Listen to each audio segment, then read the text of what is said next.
Welcome back, world, to the 2022 Nitto Tire Stampede here at Prairie City SVRA, just outside of Folsom, California. Miles Hasselquist here with Mrs. Pam Hall, and we are about to kick off the 4800 LCQ. Yes, they're out there getting all lined up, and everybody just took a small break, and we all refueled ourselves as well. But the LCQ is definitely going to be one to watch as well because there's only so many that are going to move on to that main event. It's only a 3-lap race, and only the top 5 advance. So there it is. 1:30 is the 4800 LCQ, and then at 2 o'clock we'll do the UTV main event. At 2:30 we'll do the 4600 main. And at 3:30 we'll start the 4800 main with the 6 laps. 4 o'clock will be the 4400 LCQ. And we forgot about at 2:45 we're doing the 170. That's not on our schedule, but we did add that. Yes, so the 2:45 is the UTV 170 main event. Exactly, and then on like I said, 3:30 the 4800 main event will be 6 laps. At 4 p.m. we are going to do the 4400 LCQ. Top 5 will advance to the main, and they're only doing 3 laps. At 4:30 will be the 4500 main event with 6 laps, and at 5:30 the grand finale. Exactly, it is going to be the 4400 main event, and they are going to be doing 8 laps. And we already have seen carnage out there today within just 4 and 5 laps of what they've been doing. So it's going to be a crazy race to watch. So another 4.5 hours of racing. So we will be pretty jammed up. We'll have some breaks from time to time, but it's going to be a lot of action. So do not go anywhere. Get your ice chest figured out. Get them loaded up. Get a little snacks going on, and we will be Ultra 4 racing here very, very soon. And we'll take a quick look at the course, and here it is. We are going counterclockwise.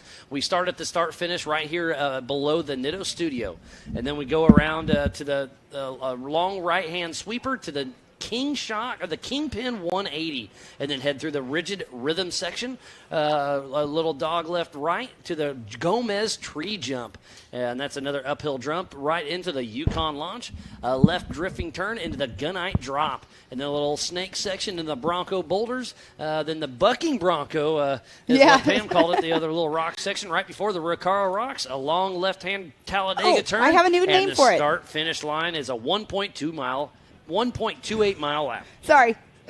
I just thought about it. We have the Bronco boulders, right? So we have the Bronco, and then we have the Bronco Sport. We can just call it the Bronco Sport section. There you go. I like that. Big and little. Yep, absolutely. Oh, no, it's going to be a fun afternoon of racing for sure. I know that we're, walking around, everybody. Some people are still working on their cars. We saw Shannon Campbell. He rolled. Brian Cross was working on his. We saw Ken Goodall. He was welding on his knuckle for a little bit. And so we had a little break. I went down there. They're working on the knuckle. And then we came back up here to the 4,400 heats, and I went back down there. There wasn't much going on. They were still welding. I'm like, oh, what didn't work? Like, oh no, we went and watched the race. We just got back here ourselves.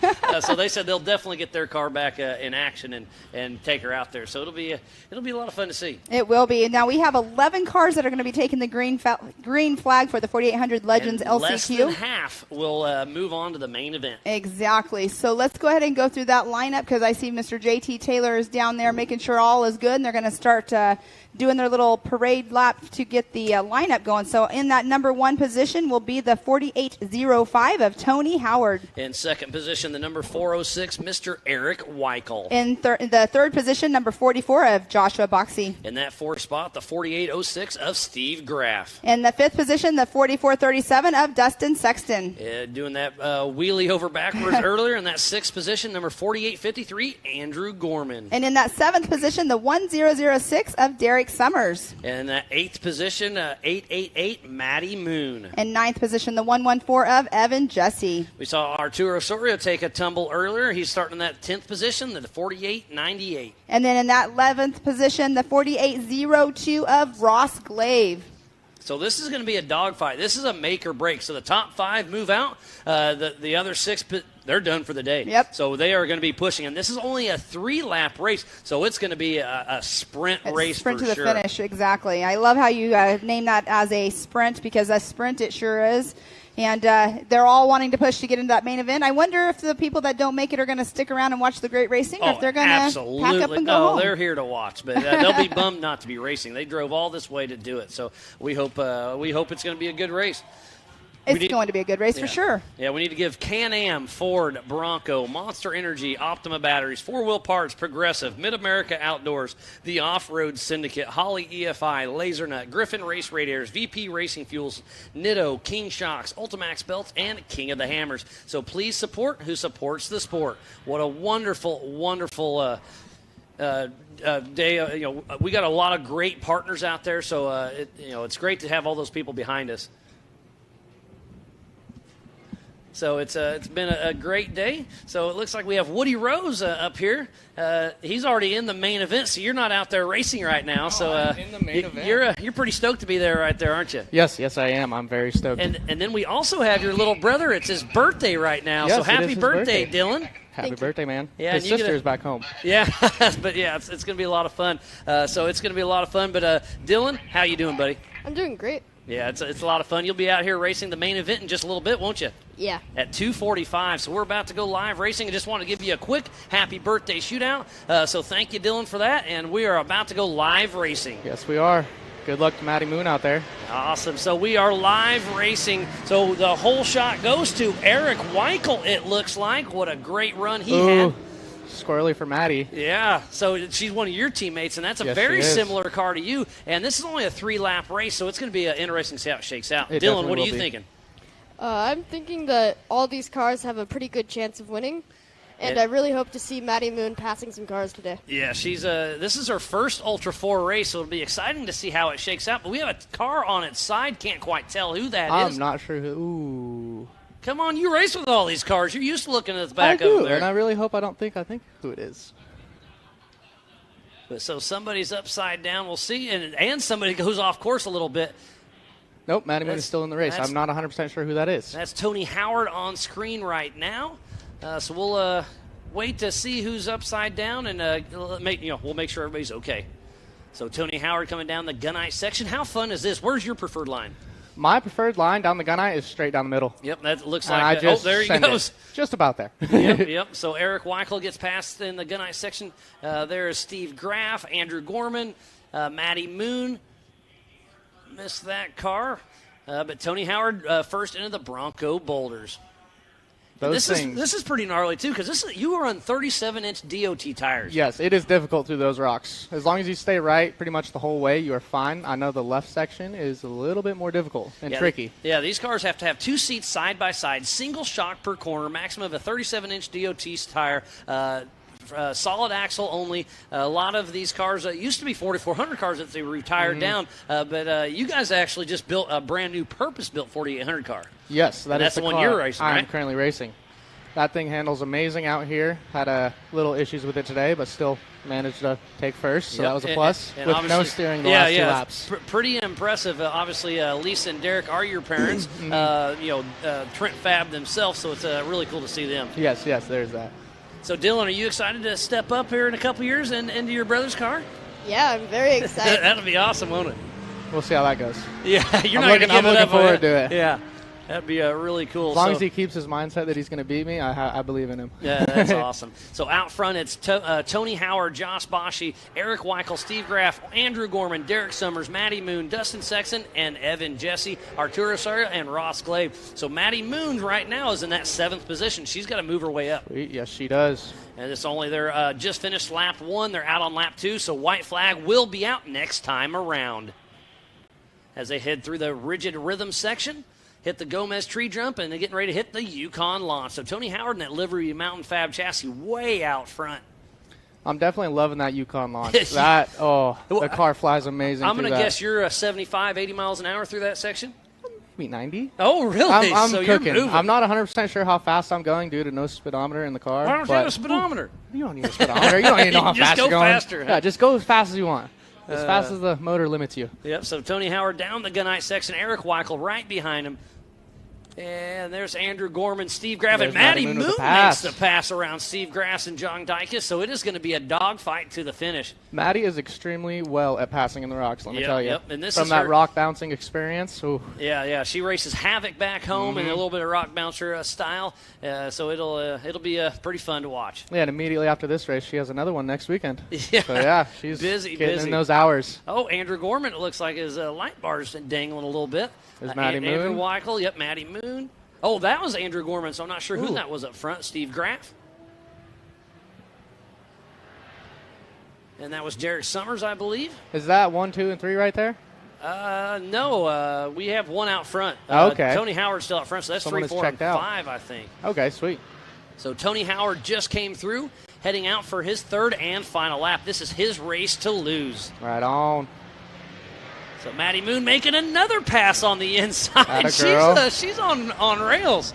I was a little nervous. She was a little far back, but there she is goes. in her own mindset, ready to take down. She made 5 passes on that second lap. That is overly impressive. She's extremely good. So right now it's Tony Howard, Maddie Moon, Josh Boschi, Eric Weichel, Derek Summers, Andrew Gorman, Steve Graff, and Evan Jesse. So right now it's Derek Summers on the bubble. Him and Andrew Gorman will be battling. And look at Tony Howard way out in front. He may give you a run for your money there, Woody. I hope so, man. Yeah, you had a great run. You were the fastest one out there earlier today, and that main event's going to be a lot of fun. Oh, I'm looking forward to it. There's going to be 15 of you out there on course. It's going to be busy. It's going to be rowdy. There is that. Hopefully everyone holds their lines and has a good race. Yeah, the open wheel, I mean, there's always that chance. If There you is catch that a chance. rut just wrong or whatnot, it's just part of it as he heads up the Yukon Lodge. So, Dylan, you having a lot of fun up here in the booth with me, buddy? Yeah, it's awesome up here. So, you know what would be the best birthday present ever? Would be taking home one of those laser nut trophies, wouldn't it? Yeah, that'd be awesome. What if you and your brother took one home? That'd be even better. Yeah, that'd definitely be the pretty plan. cool. Heck yeah.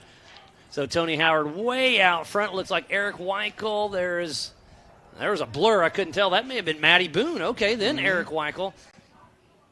Steve Graff is going to really have to push. Oh, right front flat. So Steve That's Graff. not fun yeah, controlling nope, the car. I nope. can tell you from experience. So Steve Graff may sneak into the top 5. We'll see how it all shakes out. Matty Moon through the Bronco Looking Boulders. good. There is Derek Summers, 1006. Andrew Gorman, Eric Weichel, and Steve Graff gets around Weichel. I can't do math right now. How many is that? Let's see, 1, 2, 3, 4, 5. So it's going to be down to Eric Weichel is on the bubble. He's going to have to make a pass to make it to the main event. So it's Gorman and Graff battling through the Recaro rocks as we speak. Eric Weichel on their tail, and he knows he's going to have to push. Moon across the finish. So winning this race was Tony Howard. Second place, Matty Moon. And third place goes to Derek Summers. And who's going to bring it home? It is Andrew Gorman and Steve Graff. So tough luck for Eric Weichel. He gets bumped out. And we got one on its side. So moving on to the main event is going to be Tony Howard, Matty Moon, Derek Summers, Andrew Gorman, and Steve Graff. That is going to be one fun main event. That's Let me going tell to you.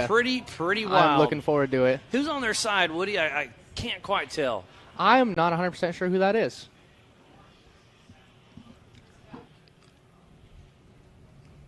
I'm going to guess that's Josh Boxey. So tough break for them. Yeah, it might be. There's Lee O'Donnell, 23, our USAC race director, USAC rep out there, making sure everything's going smooth. Eddie, one of our volunteers, helping everything out. So again, moving straight to the main event out of the LCQ is Tony Howard, Matty Moon, Derek Summers, Andrew Gorman, and Steve Graff. Well, right on. Well, Woody and Dylan, I thoroughly appreciate you coming up in the booth and saying hi. But, yeah, we're going to jump back. We got some more stuff to go. Sounds Always good. Thank a pleasure. You. Appreciate it. Yep. So, Dylan, happy birthday, buddy. Thank you. Yep. Happy birthday, bud. Good luck out there. Thank you. It was nice meeting you. Sergey, you should come get on with us.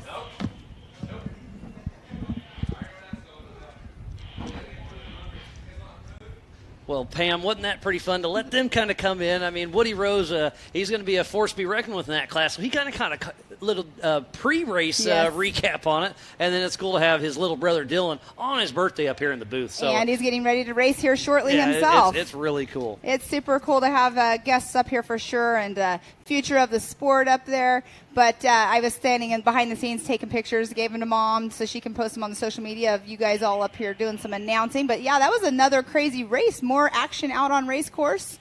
Did you guys find out who it was on the side? Was it Joshua Boxey? I think it's Boschi. Boschi. Trying to unfortunate. figure out if anybody's got a But yeah, they're just looking at the numbers, I think that's Boschi out there. and they're Tough doing luck. track prep out there right now again as well. So it's watering this track is definitely key right now to keep that dust down. Because you can see there's a breeze with the wind blades behind us and everything. We actually have our windows open up here, so we are getting a little bit of a breeze as well. But that's another thing that when you're on race course and there are dusty sections, you definitely want to keep that breeze, or you want to hope there's a breeze to keep that dust away. Yeah, it's a beautiful day here in Prairie City, just outside of Folsom, California, for the 2022 Nitto Tire Stampede.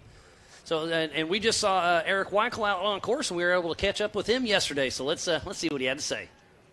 So I've got number 406, Eric Weichel with Some Fear Racing. You're getting ready to take on this short course racing, and you're from Helena, Montana. That's a little bit of a drive up here, isn't it? Yes, about 16 hours to get here, and everything went flawlessly. We're looking forward to a new track and get broken into this one. Yeah, so this is short course racing. You haven't been here. I'm sure you've seen some of the videos, but this is like wheel-to-wheel, jumps, rocks. They've got it all. Yeah, and I've heard it's a lot like Sturgis, where it's short course and they got a little rock field in it here and there. And so we're looking forward to breaking it in and putting it down. Yeah, it's always a lot of fun. You and your wife, Nancy, come to a lot of our races, so we thoroughly appreciate you coming and supporting Ultra 4 and everything. And it's just a lot of fun, and look at that smile. That's what it's all about. Absolutely. We're looking forward to this season and with the changes to Ultra 4 and everything, and looking forward to everything that's to come for next year. Yeah, the Mid-America crew has really stepped up in a big way, and it's still just one big family. I mean, it's just the merge has been great, and everything's been going fun, and glad to see you're still racing with us. Yeah, and I got to meet the owners in Moab, and they put on one heck of a show in Moab. It was excellent. The dinner was great, and just being able to get to talk to them one-on-one, it was awesome. Yeah, it's been a great fit so far, and can't wait to see where the future comes. But like I said, it's just going to be a lot of fun, and can't wait to see you out there on the track, buddy. I can't wait either. We'll just have to see how we do. All right, Eric, good luck. Thanks, Miles. Yep. Always fun catching up with Eric Weichel. Such a great guy. He's him and his wife travel all over and come out here racing with us, just like everybody. But it's just fun, catching up with everybody behind the scenes. Yes, and she normally co-drives for him, but I think she's taken the season off, and he has another co-driver with him. Wade is his name, yes. I believe. But yeah, she used to co-drive with him until they started having grandkids. Now they kind of rethought some things, and now Nancy's staying back and just hanging out in the pits. For sure. Yep, absolutely. I had out at King of the Hammers this year. I was out at Remote Pit 1, and she was there, and I got to sit down, and not sit down, but we sat and chatted for quite a bit. So it's awesome to get to chat with the wives and, of course, everybody else with the race teams, racers, and everything. But we see the UTVs are getting over there and getting lined up and ready to go here shortly. Yeah, it's going to be a lot of fun. We got a lot of people tuning in all over. Curtis and Katie, you're tuning in. We'll see you guys shortly. Thank you for checking in. Deidre, Mario, we got all sorts of people. Even the Off-Road Motorsports Hall of Fame is tuning in. That's pretty cool. We Miss saw Barbara Rainey. She's a part of that. She just had her birthday. Yeah, we saw Shannon have a little bit of issues earlier, but it sounds like we got a little bit of break in the action. We will be doing the National Anthem, the prayer here coming up very soon. So while we get everything reset for that, we'll be right back after this. Bronco, an American classic, returns.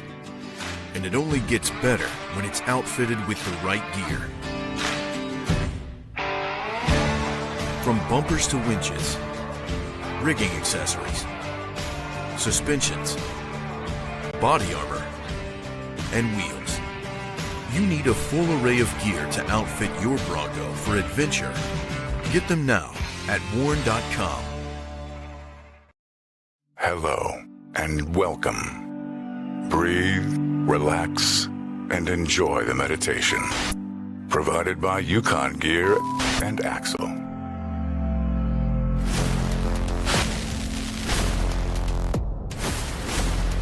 Shop now. The ultimate in off-road performance.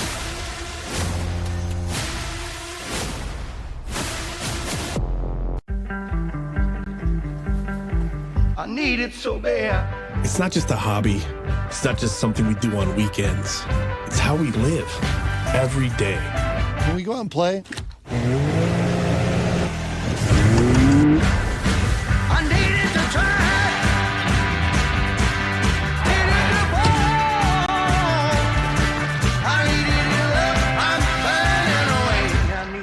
never get old. 4WP is more than a store. We're truck and Jeep experts and have been for over 50 years. From wheel and tire upgrades to full custom builds, 4WP has you covered. Whether you want to order the best parts online or shop in store, do the work yourself or get it done by a pro, all roads lead to 4WP. Do your rig right. Shop online or find your store at 4WP.com. Thank you to all of our wonderful partners out there for making this happen today. We've got such a great thing going on. We're about to kick off the national anthem. Then we're going to do an amazing prayer and then kick off some racing here at 2 o'clock. So we're about 15 minutes away from going live racing, but we got some fun stuff yet to come. Yes, we do. It's going to be an awesome day, afternoon, evening of racing, and the UTVs will be kicking it off right after we get done with all of our opening ceremonies, but it's going to be awesome to be able to broadcast our ceremonies live. Absolutely. It's been a great thing. We'll be giving away those amazing laser nut trophies here coming up very soon. We'll be doing those after each main event, and everything's going to go great. Lots of fun yet to come. So be sure to stay tuned in. Ultra4Racing.com/live. Go to the MAO app, the MAO and Ultra4 Facebook and YouTube channels, and we'll be racing all over the internet. So come out and check it out. And as you always say, Miles, make sure you share it so everybody can grow the page. Yep, Start a watch party. Start a watch party, and let's blow this thing up. We want to make Ultra4 the biggest thing out. So yeah, it's going to be a lot of fun out there. We're excited to see some more racing. Yes, and we're going to be doing the award ceremonies between each race after each the main. Race, yep. So and if for some reason we're cutting close on time, we'll record it and have to play it back later. But the plan is to go after each main event, do our award ceremony right then and there, and I love it. I love it that they can go right into it. Yep. You get the raw emotion of the race, and they're all still in their fire suits, and they're ready to go. Their cars are right there. They're just dirty. got done doing battle and all that, so it's going to be awesome. So here's kind of the rest of the season. So obviously we are here right now in Prairie City. Up next, June 17th through the 19th is at AOP in Southburg, Tennessee. And then in July, we have the Visions Off-Road. It's going to be an amazing week of racing. That's 13th through the 17th of July. And we're doing a little bit of everything during that's a Visions, mixture. so that's a do not miss. And that's a double points race, actually.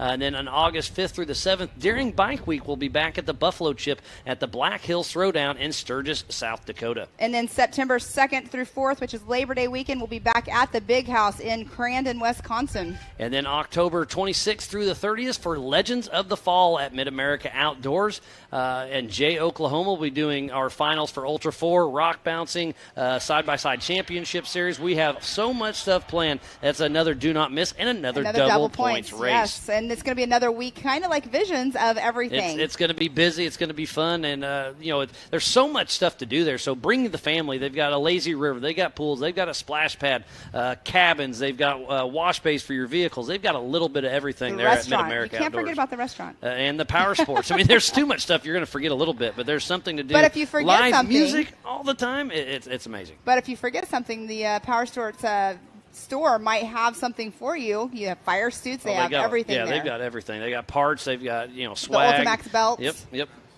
So lots of all fun of the yet above. to come. It sounds like we are still getting lined up over there, but we're going to be doing all those opening ceremonies here shortly. Very, very shortly. So roughly about 2 minutes, we're going to start with the opening with the prayer, and then we'll go right into a national we're going to do the national anthem first, Oh, sorry. and then the Excuse prayer. me. Yep, no worries. Lots of stuff going on. Well, it's kind of changed up. We've been kind of playing it by ear on the schedule until we get it all finalized, and you have the final in front of you. Yeah, but it's going to be a great afternoon of racing, so do not go anywhere. We are just moments away from the opening ceremonies, and then we'll go live racing at 2 o'clock. So we got about another minute, so we want to say thanks to everybody that makes this happen. And so we're going to bring in Rich Kendall. He's going to be doing our prayer for us here in a little bit. Rich, how you doing? So Rich has been here since, it came out. What was it? Wednesday you came out originally, and you were helping us assemble everything and do whatever you could to help us out? I have a daughter who works with Mid-America, and I said, man, let's jump over here. They're only 2 hours away from where we live, and so we said we're going to come over and join some fun. Yeah, and you're actually a pastor at a church, so give your church a little shout-out because you're not too far from here, right? Yeah, I'm a pastor of a church about 2 hours away from here in Sebastopol, California, Hessel Church. And I've been there for 36 years now, so they can't get rid of me quite yet. Not yet, huh? Not yet. Well, we appreciate all your help and what you have done so far. And you're sticking around with us here in a minute. We're getting ready to go. After the national anthem. So we are about to kick off the greatest song in the world about the greatest country in the world. So, ladies and gentlemen, please stand, remove your hats, and look at the flag.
Well, what a wonderful way to start out this opening ceremony. Again, Rich, you've been helping us. You did a little prayer at the drivers' meeting, keeping everybody safe and sound. We thoroughly appreciate you, everything you've done for us. So what do you got for us? Let's just pray together. Father God, we thank you for today. You've blessed us with an incredibly beautiful day, and you've blessed us with a spirit of competition and the ingenuity for these men and women to work on vehicles and just that allows them to perform in just an incredibly peak performance. And God, we just want to pray for your blessing upon every person involved in this, from the guys that are out on the course working, keep them safe, they're keeping us safe. And we want to pray for all the drivers, and we want to pray that you would keep us safe throughout this thing. Lord, what a great opportunity it is to be together with family and friends and just enjoy this camaraderie and this friendship here. May you bless and keep everyone safe. In Jesus' name, amen. Amen. Well, Rich, we you. thoroughly appreciate that. And we will just say thanks for everything you've done, and it's been a great, and Carly's been great. You. Thanks. Great meeting you, and just really being part of the family. We'll so do it thank you. again. Absolutely. Well, Thank Rich, you. thanks again for everything, and we're about to go racing. So What thank you again. amazing opening ceremony. What a great show. That was picture perfect. So we are about to kick off the main events for the 2022 Nitto Tire Stampede at the Prairie City SVRA just outside of Folsom, California.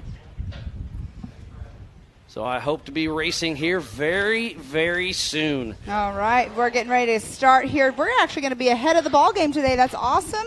And we are going into the UTV main event, and we have Mr. Cole Clark in that number 1 position today. In number 2 position, we have the 86 of Mr. Paul Wolf. And then in that 3rd spot, we have Mr. Mark Welch. And then in the 4th position, the 1948 of Joshua Smith. In 5th position, number 20, in Mr. ZRP himself, Travis Zollinger. In that 6th position, the 783 of Rob McCalla. In 7th position, the 222 of Trey McKinley with Ironman Racing. 8th position, the 341 of John Bonanno. Number 9, starting in 9th position, number 91, Brian Crofts. And in the 10th position, the 4931 of Mr. John Rance. And in 11th position, number 30, Austin Thompson. And then the 12th position, the 813 of Mr. Jason Berry. In 13th position, number 915, David LeMay. And in the 14th position, the 4932 of Scott Lesage. Mid-America brand ambassador in that 15th position, number 188, Terry Madden. And then in the 16th position, the number 1, Mr. Jacob Versey. In 17th spot, number 71, Dustin Nettles. And then the 18th position, the 805 of Mark Masali. In that 19th spot, number 711, Ray Johnson. And in that 20th position, the 817 of Brian Hamby. And who qualified first yesterday but had some issues this morning in that 21 spot, number 218, Jason Sears. So we'll see what he can do, and it's going to be a fun car. We're going to have 21 cars out on course for this main event. This will be a 6-lap race. Each lap is 1.28 miles long, and it is going to be a battle to the finish. This is going to be the most that's been on course at one time this whole entire weekend. Yeah, and then later on today we'll have 22 for we'll have 15 for the 48s and 44s. Yep, you're right. So it's going to be a fun afternoon of racing. So do not go anywhere. We are about to go live. And who's going to get that whole shot, Cole Clark or Mr. Paul Wolf? And JT Taylor just pulled off course doing the pace car situation. And it looks like Mr. Cole Clark so far. No, it's a neck drag and neck race into that turn 1. So we're going to have to see who comes out the other side because it was we neck have a and tumble neck, right we have there. a couple tumbles. Is that Brian Crofts? No, that's John Rance upside down. So out the gate, open wheel racing, tough break. There's a spring lane on the ground right there. That's Jason Berry. So tough luck for him and John Rance. Tough luck. But it looks like the safety crew is on it. So, yeah, it looks like everybody is okay. Unfortunately, it is it's open wheel racing. Any kind of small touch definitely can do what you just saw right there. But we all know that you don't win the race in the first turn as well, too. But that's unfortunate that just happened. So we'll get confirmation that both drivers are all good and okay. So it's still a race between Cole Clark and Paul Wolf, but it is Cole Clark physically out front. And then right behind. Mark Welch is right behind him. And remember, these are 3 different classes. So we have mixed up the Pro Mods, the UTV Open, and the UTV Stock. So they're going through the Bronco boulders as we speak with Cole Clark out front. Paul Wolf right behind him, but Paul Wolf's having some issues in the rocks. Not sure what happened. Oh, it looks like maybe he just nose dove in there a little bit because look how Mark Welch is now having an issue as well. And Josh Smith was able to make a move in the Bronco boulders. Oh, and we have another car else on its That's side. That's a Klim car. I can't tell the number on that one. The 222. Oh, that's Trey McKinley then. Oh, no. So tough break there. And there's Travis Zollinger. Bonanno. Rob McCannell. Brian Crofts. Austin Thompson. David LeMay and Jacob Versey. So lots of action all over the course.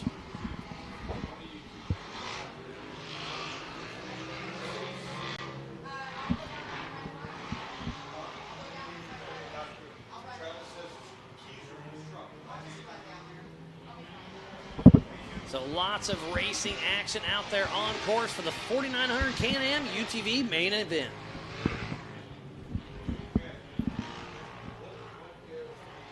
So yellow flag is out because we have that little tumble still.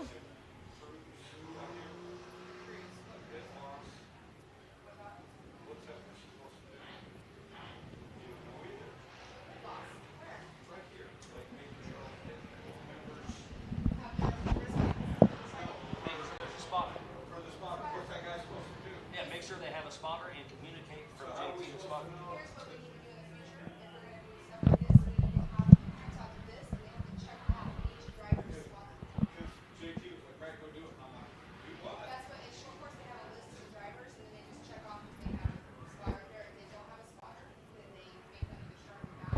So lots of action all over this race course for the 2022 Nitto Tires Stampede at the Prairie City SVRA in Folsom, California. And on screen, I believe that was Paul Wolf just now. Just making some good moves. Cole but Clark still out front. Out front.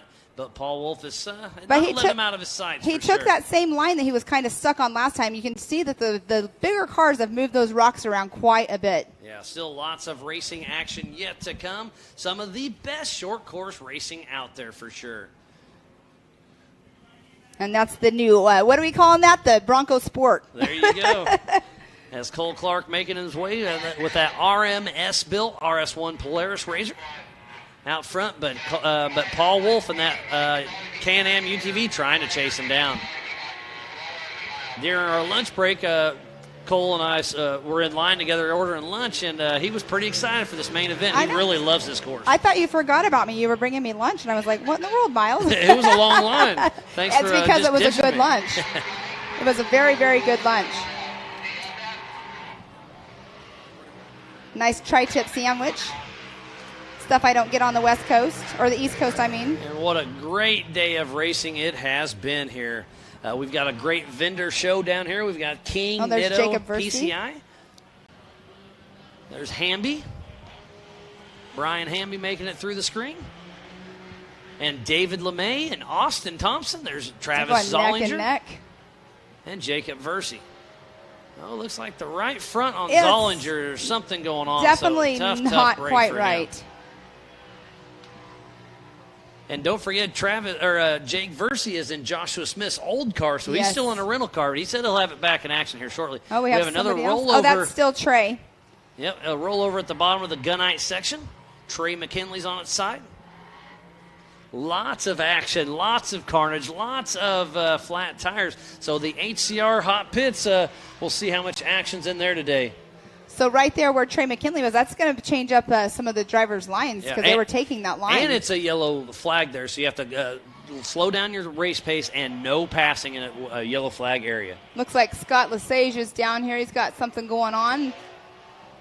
His driver front tire is looking a little crooked. Yeah, something's going on. Tough break there as Cole Clark's coming into the Bronco Sports section. Pull up our live timing here. So Through we the have Recaro Rocks, Cole Clark is going, finishing. He'll be finishing lap 2, going out on lap 3, correct? Exactly, yes. And so we have in the number 1 position Mr. Cole Clark, and that number 24. Second position, 86, Paul Wolf. Third position, the 1948 of Joshua Smith. Number 4, fourth position, the 88 of Mark Welch. And the 5th position, the 341 of John Bonanno. So we are right at the halfway point, just finishing their 3rd lap, heading out on 4. And there is Scott Lesage is pulled off to the side. And there's Brian Crofts on screen just now. What a great race we have on our hands. There's John Rance, so tough break for him. There's Gus Fisher, our MAO crew chief, making sure everything's running smooth. And Mark Welch has just taken over the number 3 spot from Joshua Smith. This is going to be a race to the finish, that is for sure. What a great day we've had. 6-lap main. 6 laps is a lot for this course. It's tough. Yeah, we saw a few people having some overheating issues, and we see Cole Clark hitting the Yukon launch. And the field is starting to get spread out a little bit, so it's getting a little harder to tell who's where, but Cole Clark's running a great, great race. We'll see if he can take home one of those Laser Nut trophies. And speaking about Laser Nut, we need to give them a huge shout-out. Cody Wagner runs the business now, but his dad started the business in 1984 building powder coat equipment.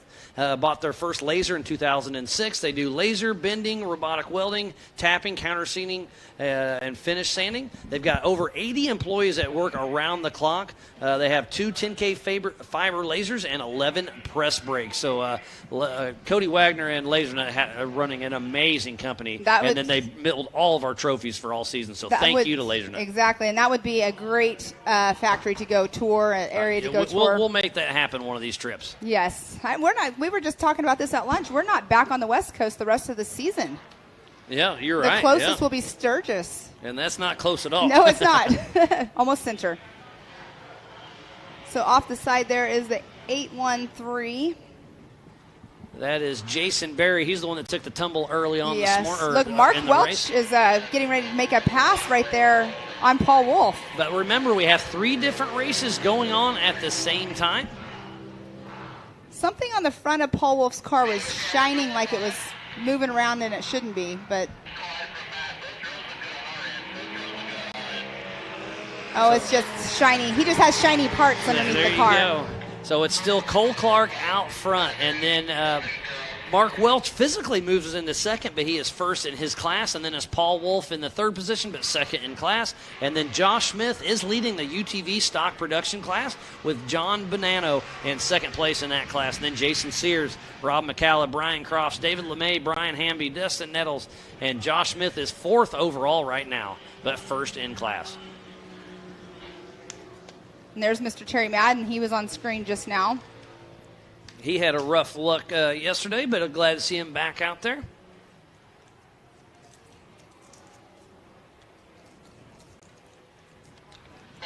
Wow, and look that was at a the great, Yukon launch. They are great sending video. it up that hill. A lot of fun out there on course. I see some dust in front of him, so he's trying to catch back up to Mr. Mark Welch, who passed him. So back here Paul in Wolf, the Bronco Sports section. Yep, Paul Wolf is really laying it down as he gets around Travis Zollinger that's having some front end issues. There's the number 71. 71 of Dustin Nettles. Yep, he's running that UTV stock production class. And there's Jacob Versey. Brian Hamby just headed out for another lap.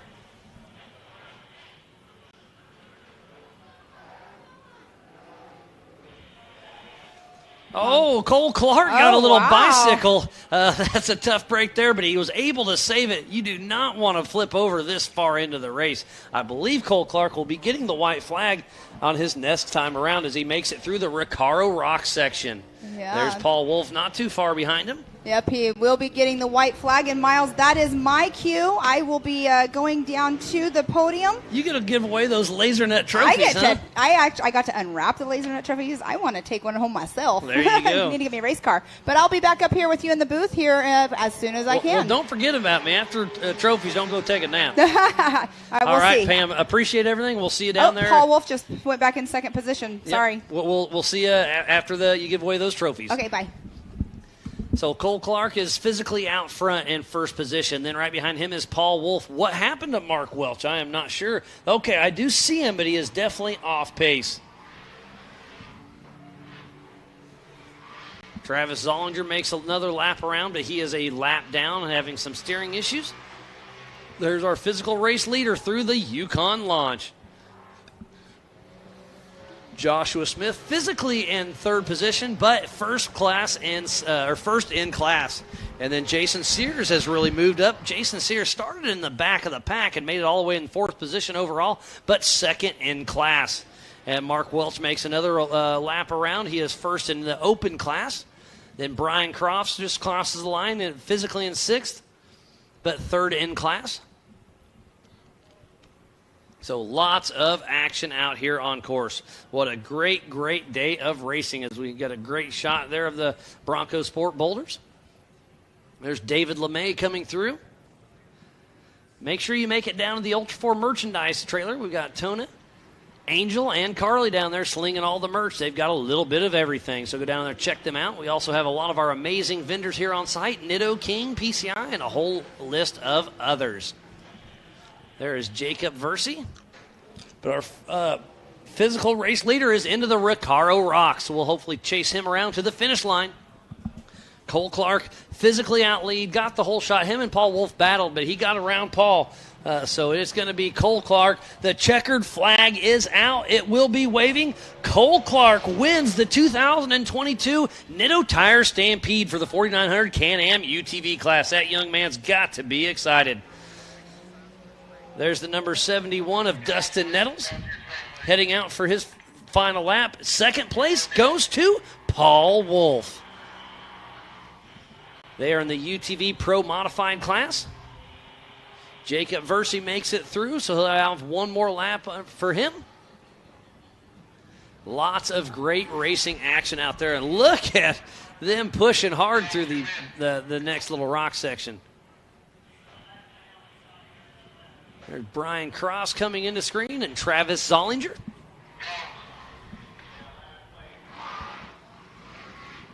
So it is going to be Joshua Smith winning the stock production in the Can-Am UTV class. So Josh Smith first in class for the 4900 UTV stock class. He's got to be excited for that.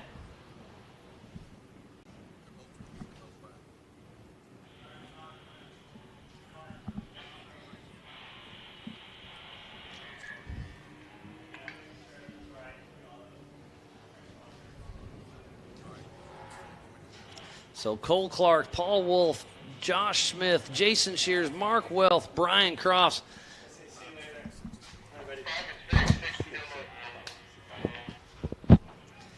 So what a great race we've had today, and we are not over yet, but we are about to wrap up the 4900 Can-Am UTV class. If you are just tuning in, you just missed one heck of a race, but thanks for coming, and we've got a lot of racing yet to come.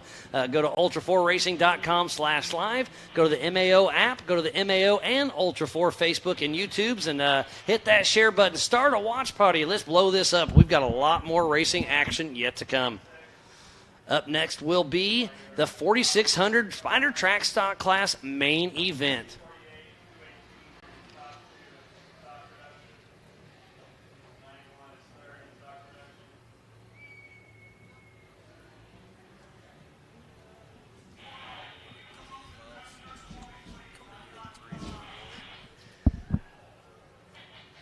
Thanks again, everybody. This has been one heck of a day. Again, I'm Miles Hasquist up here in the Nitto studio. We just sent Pam down to give away some of those laser nut trophies, so we'll see how all that shakes out. But it's going to be so much fun to see how this plays out the rest of the day. Still lots of racing action. Do not go anywhere. Again, this is the 2022 Nitto Tire Stampede at the Prairie City SVRA outside of Folsom, California. We just are wrapping up the 4900 Can-Am UTV class, and it has been one heck of a day. Can't wait to see the rest of the action go on. This UTV class is so much fun to watch, but we still have the 4600 Spider Track Stock class, the 4500 Yukon Gear and Axle Modified class, the 4800 Brannick Motorsports Legends class, and don't forget, we still have the Kids UTV 170 race, and then the main event will be later. We have an LCQ and a main event later on for the 4400 Unlimited class. So everything is going smooth thus far. This is some of the best short course racing Ultra 4 has to offer. And speaking of that, we'll have some good short course racing at Mid-America Outdoors in July and in October, so be sure to tune in all season long. Lots of racing action yet to come.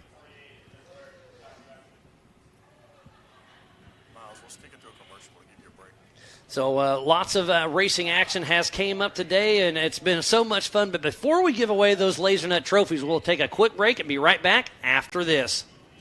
It's time for electric to turn into lightning.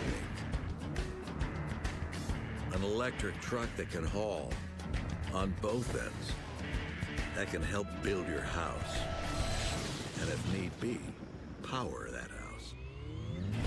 That feels like a bullet train and works like a freight train. The fully electric F-150 Lightning.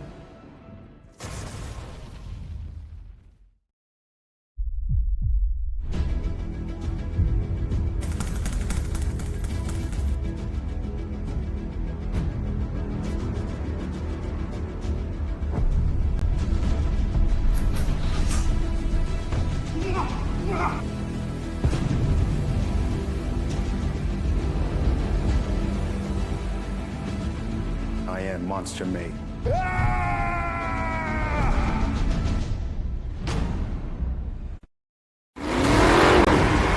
Over 25 years of off-road racing dominance. Proprietary patented race technology. Proudly made in the USA. Unparalleled customer service and support. The choice of champions. King Shocks, the leader in off-road shock technology. Welcome back. We just wrapped up the 4900 Can-Am UTV class. In first place in the UTV Pro Modified class was Cole Clark. Second place was Paul Wolf. And third place was, let's see where we at, UTV Modified. Well, I'm missing that one. So we'll move to UTV stock is Josh Smith, second place, Jason Shears, and third place is Brian Crofts. So Pro Modified third place goes to Travis Zollinger, actually. Everything's going really good. Yeah. So we got Art Cross going to hop in there. You just hopped out of the spotter stand. You've been spotting for Brian Cross, Brian Cross, your son, I assume, right? Yeah, he did good. Yeah. podium. Yep. What did he just get? I just said I think he got third. Yeah, third in the UTV stock production, so that's Yeah. pretty good. So we saw him have issues early in the 4400 car. What happened? I didn't see. Lost a transfer case. Oh, transfer case. That's not good. So, no, it's all back together. Okay. Yeah, the whole Campbell crew, they worked great and got it back going, so I'm glad to see that. And Bailey lost tranny. I think that's back in. And then Shannon took a tumble. Is that okay? It's running. Well, that's a start. A lot of wiring issues. It's back together, and we think all 3 cars are going to go up. Awesome. That's 3 cars. It should be 4, Or 4, right? yeah. Waylon. Waylon made it anyway. Yeah. So we got 3 cars will be going into the LCQ, all 3 Campbell cars. It's going to be interesting. It should be. Yeah, because I believe only 5 advance, and it's only a 3-lap race, so it's going to be a sprint race, isn't it? It should be. Should be. So everything going good on your side? It's going good. I don't know if you know this, but this is kind of Brian's home track. Oh, it is? I didn't know that. Brian used to live about a couple of miles from here. Really? Okay, cool. So he's been coming here for a long time. Been coming here a lot. Motorcycles and cars and things like that. But, in fact, one year John Grounds broke his car, needed some welding. He drove the race car to Brian's house and welded. That's awesome. I mean, that's what the Ultra 4 community is all about, is just helping everybody. So that's super cool. But he drove the race car on the road to You're not Brian's house. supposed to do that, but you can do whatever you want, right? Yeah, he got away with it. All in good fun. So everything's going good out there. Brian, he set the fastest lap yesterday with that 1:30, and then this morning he was out front having a great run, and then he just pulled off. I hated to see that, but apparently they got the car back together, and he'll be out there pushing hard. Looks like it. LCQ. I don't know how many go from LCQ. The top 5. So we got 3 Campbells going for 5 spots. Well, Crofts, Campbell's. I don't know which way that's going. Yeah. So is Brian taking her last name, or is she taking his last name, or how's that going? I think that's up for debate. I love, everybody always gives them a hard time about it, but regardless of the way it goes, it's really cool to see 2 people in the same sport come together and enjoy each other the way they do. They do. And the little girls. Yeah, I was going to say, your granddaughter, Emery, she's a cute little gal. She's been out here all weekend long giving high fives and snuggles, and you and Shannon share grandpa duties. Yep, we do. It's pretty cool to see the whole family. Yeah. So, all right, Miles. Yep. Art, I appreciate it. Good luck, Thank and you. we'll see if you guys can make it into the main event. I assume you will. I hope. Hopefully we'll get to the main event. All right. Well, good luck with it, and thanks for the chat, Art. All right, thank you. Yep. So we're still pushing strong?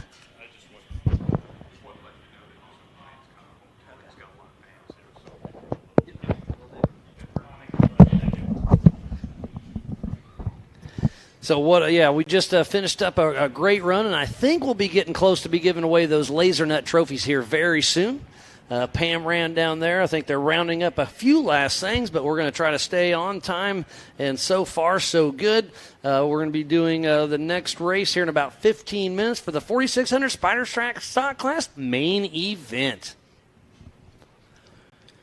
So lots of racing action yet to come, and lots of fun yet to come. It's been great. So the 4600 Spider Track Stock Class is definitely a fun one to watch. You have to have a stock OEM frame, but must stay within 3 inches of wheelbase. Factory engine, but may be replaced with anything in the same make, year, and model. Factory transmission, 35-inch DOT tires, just like a lot of these tow rigs have out here. Single shock, 2.5-inch corner per shock. Factory-style suspension, IFS, TTB, leaf spring, all that, and mechanical steering. So that's kind of rounds out the 4600 Spider Track Stock Class. They'll be racing here in about, hopefully about 15 minutes. So we should be giving away these awards very, very shortly. And we want to give Can-Am, Ford, Monster Energy, Optima Batteries, 4-Wheel Parts, Progressive, Mid-America Outdoors, the Off-Road Syndicate, Holly EFI, Lasernut, Griffin, VP, Nitto, King Shocks, Ultimate Backs, and King of the Hammers. So please support who supports the sport. Without all those amazing partners, we would not be racing here today for the 2022 Nitto Tire Stampede at the Prairie City SVRA just outside of Folsom, California. So, again, we need to give a huge shout-out to the Robinette family, all the volunteers, the Ultra 4 and MAO crew, the media, the safety, USAC, John Goodby, Bird, and the entire NorCal racing crew. There's a lot of volunteers out here on course making this happen, and we wouldn't be doing it without them. So if you see anybody in one of those vests, we just give them a high five, and everything's really, really good. So it sounds like we're about to give away those Laser Nut trophies. Pam, take it away.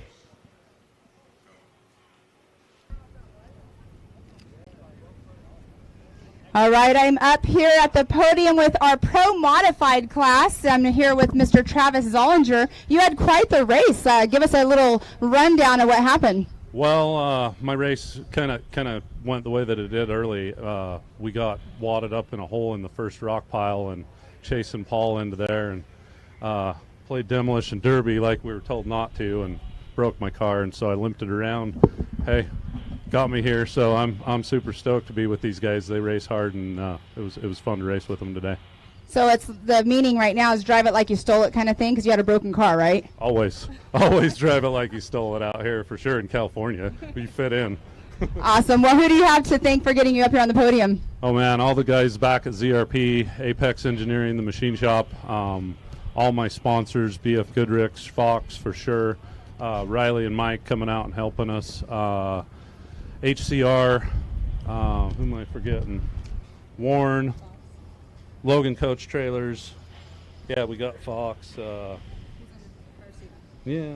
some of those guys. It's an old suit. So, yeah, they get us here, and everybody that I forgot. K&T Performance for sure. I mean, they got us that #1 qualifying spot, but I wasn't able to hold it together and get on top. But we'll come back next time. Well, congratulations, though, on the third place finish. It's you're up here on the podium, even though you are a pole sitter, but good job out there, and we'll see you at the next one. Thank you very much. Give it up for Travis Zollinger, Mr. ZRP himself. Now we're going to go over here to Mr. Paul Wolf, a Mid-America brand ambassador. Double duty out here this weekend. Yes, ma'am. Quite the race. Yeah, it was an awesome race. Me and Cole were doing some good battling earlier. Right in the first laps, we were rubbing and banging and having a lot of fun. Came into that rock section, and them rocks got a lot deeper than what they were earlier today, and I center punched a rock with the front of the car, and I think I caused a traffic jam behind me a little bit. And I was able to get it through it and keep going. After that, I think I have some bent components on the car. I got to check it out. It wasn't handling the greatest, but we were able to keep it together. HCR, them A-arms are super tough. I definitely hit some rocks hard out there. They took a beating. Same thing with RCV and the Halo Locker. Them guys are awesome products. Travis over there makes some knuckles for us. Zollinger, they took a beating today too. And then MRT Tires and Raceline. All the products on this car are phenomenal. Evolution Power Sports. And, of course, to come out here in the Can-Am and run. I wish I could maybe made a few more laps with Cole up there. I really like rubbing and racing with him, but we'll get him next time. So I hear there was a side bet. Was there a side bet? Yeah, so Travis actually loaned me a set of spark plugs and to come out here and beat him, I guess. That's a pretty nice guy. So we had a side bet. He said if I could beat him, he'd let me keep the plugs for free. So I got a free set of spark plugs out of the deal. Awesome. Well, congratulations on that #2 spot. I know you have to go get ready for the next race, so good luck out there. Thank you. All right, and our #1 spot goes to Mr. Cole Clark. Cole, you were on it out there this whole race. Give us a quick rundown of it. I'm a little upset I don't get any spark plugs, but no, it was good. Leading up to the race, everything was perfect. You know, I've been in a really good space. The shop is everything's organized. Everything's where it's supposed to be. I got done with my prep early, and we just got here, and everything just ticked off, and we just kept going and going and going. It just felt really good to get a clean run. So awesome. Well, who do you have to thank for getting you up here today? Definitely my dad. He was in the spotter tower on a rugged radials. Everything was coming clear. I was pretty stoked when Paul got caught up because I didn't want to battle for another 5 laps. That was pretty gnarly. And these GBC tires, I just got on these. These are pretty awesome. No flats. Everything did good. Travis, of course, he builds all my billet goodness on this car. It's not quite as fancy as his, but gets the job done. RCV axles. We never had an RCV brake, and I don't plan on it. They're awesome. My girlfriend, she cooks me food while I'm in the shop until midnight every night. PRP seats, everything was gold. George at Double E, that dude helps me so much. I call him in the middle of the night. He'll be in bed with his wife and tell me exactly what I need to do to fix this car. So I can't thank him enough. Polaris Razor, HCR, just like Paul said, HCR it's the stuff. If you don't have it, you're running behind. So just, yeah, clean weekend. I'm super stoked. Awesome. Well, congratulations to our 1, 2, and 3, Cole Clark, Paul Wolf, and Travis Zollinger.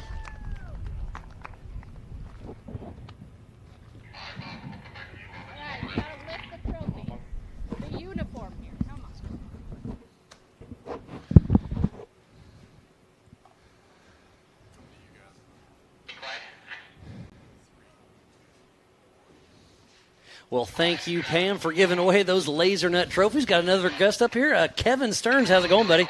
Good. It's good to see you, Miles. Yeah, for sure. So you've got some more racing yet to come. How's the car doing? Car's doing real well. You're in the LCQ, right? No, you did. You were able to sneak in. You started from the back and then came through it. Yeah. We finished P4. We snuck around at the I forgot about that. There's been a lot of racing. Sorry, but the car's looking good. I like the new yellow you got going on there. It's that Triton car is pretty sweet. Yeah, Triton car's super sweet. Doesn't get much better than that. Dirty Life stepped up this year and really, I mean, their whole program, their wheels are great. I mean, everything's working great. The Nitto tire is just hooked. This is the track for the Nittos. Yeah, and your car, I mean, it's really built for a little bit of everything, obviously, but I think it really likes this short course. Yeah, it's low. It's my third race in it, so I'm still learning what it's capable of doing. And it's capable of a lot. Yeah, more than I can give it right now, and so I'm learning a lot about it. That Mass Motorsports motor, Gina, it is 8,500 RPM around the corner. Yeah, so it's screaming through there. Yeah. And you started in the 4,500 class, had great success there, have moved your way through, and it's great to see where you've taken your program. Yeah, thank you. I mean, obviously, it's my partners put me in a position to do that and do well in the 4,500 class, which today is those guys are just animals out there. And your old car's still out there racing with Goodall in it, right? He's doing really well with it. So, and it was a stout platform, and so the new car, though, the technology that's there, the Hall Tech computers with all the telemetry and data acquisition. It's amazing what they're doing with that stuff. It simplifies me. I don't even look at the gauges. I got alarms and bells that go off in my head if I need all to the bells and whistles, right? It's fully loaded. Pretty much, yeah. So it's an amazing thing. So. Yeah, I was talking to Josh West. He's involved with a lot of that stuff, and it's amazing what they're talking about what's coming in the future and where they're already at now. It's pretty impressive. Our crew can connect Wi-Fi to the car and see while you're running. While I'm running, it's crazy. Yeah. They could say everything's good, or hey, you push now because you're going to overheat, or hey, let's save the car for the next round, or hey, you're about to lose the motor. Let's move back it her off. down. So, pull into the Amsoil hot pits or something. Exactly. At one point, you were starting in an unlimited desert truck too, right? Where are you at on that one? Ultra 4, it takes pretty much all the time. Okay, so you had started, right? Yeah. Okay. I'm a one-man band. I build, I prep, I drive to the races, and I drive in the races. So well, I love your dedication to the sport. Yeah, you got to be dedicated, especially I'm learning with the 4,400 guys that it's just another level, even higher than I thought it was going to be. It's pretty These impressive. guys just go for it, and I'm still learning, so I'm really stoked. I'm happy with the 4th place, and that'll put me in pretty good position to let the race come to me in the main. It's going to be impressive. Yeah, they'll put you a little bit further than half pack, so you'll be having a good start there, and it's going to be exciting. You guys kick off at 5:30, I believe. Absolutely. It's going to be fun. I wouldn't miss that. That's going to be a show. Yeah. So you're just kind of out here spectating a little bit. Just trying to see if the course is changing, what I can see. Just gather as much information as I can so we can make good choices, and just put everything we can into it as a team. It's going to be a great race. Can't wait to watch that one. So obviously this racing we're doing, all of it's great, but at last race of the day, it's almost easy for me because there's so much excitement, so much action. You guys and gals leave it all on the line, and that's my favorite part of the day. Well, I appreciate it.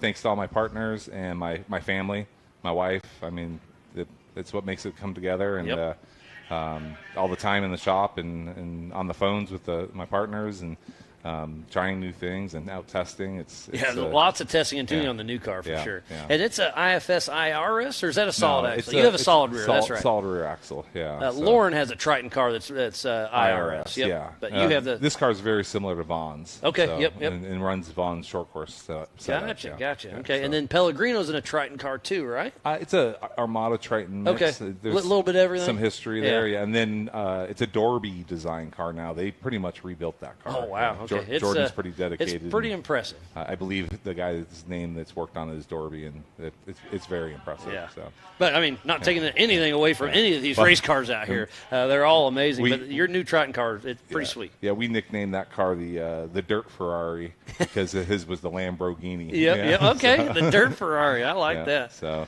the Ferrari yellow, and we're good. So, I appreciate you having me on here, Miles. Yeah, I appreciate it, buddy. Yep. Good to see you. Thanks Best so of much. luck. Yep.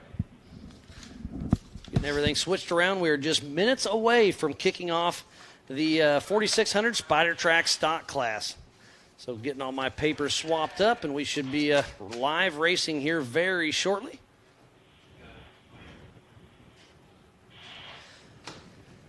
So getting everything set up. So sitting on that pole position is Mr. Albert Contreras, and that second spot goes to John Williams. Third spot, 4689, Kendall Glines. In that fourth spot, 4695, Jesse Bennett.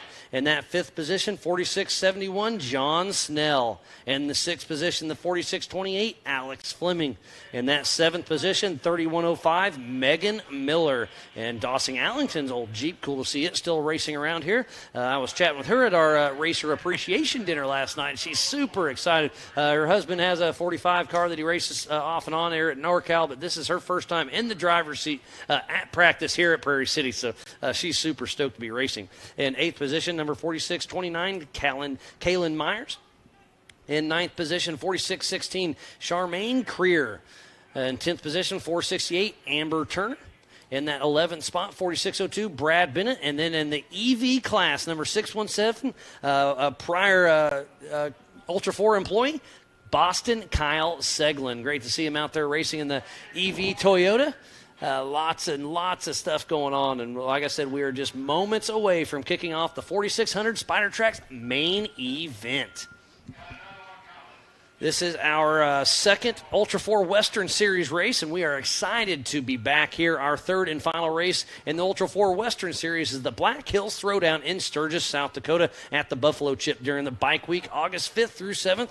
And there is big fun events there. There's a rodeo or American Pro Rock, all sorts of action. So it's going to be a lot of fun there in Sturgis. We have Visions in July. We have Legends of the Fall. And those are both in Jay, Oklahoma at Mid-America. We will be up in Crandon, Wisconsin once again at the Big House. There is so much action yet to come, so you do not want to miss any of it. Again, thank you for everybody back home and here on site for tuning in to the 2022 Nitto Tire Stampede here at the Prairie City SVRA at the Folsom, California. So we will got a little bit more action yet to go, but while we get everything racked and stacked, we'll take a quick break and be right back after this. I need it so bad. It's not just a hobby. It's not just something we do on weekends. It's how we live every day. Can we go out and play? I need it to try.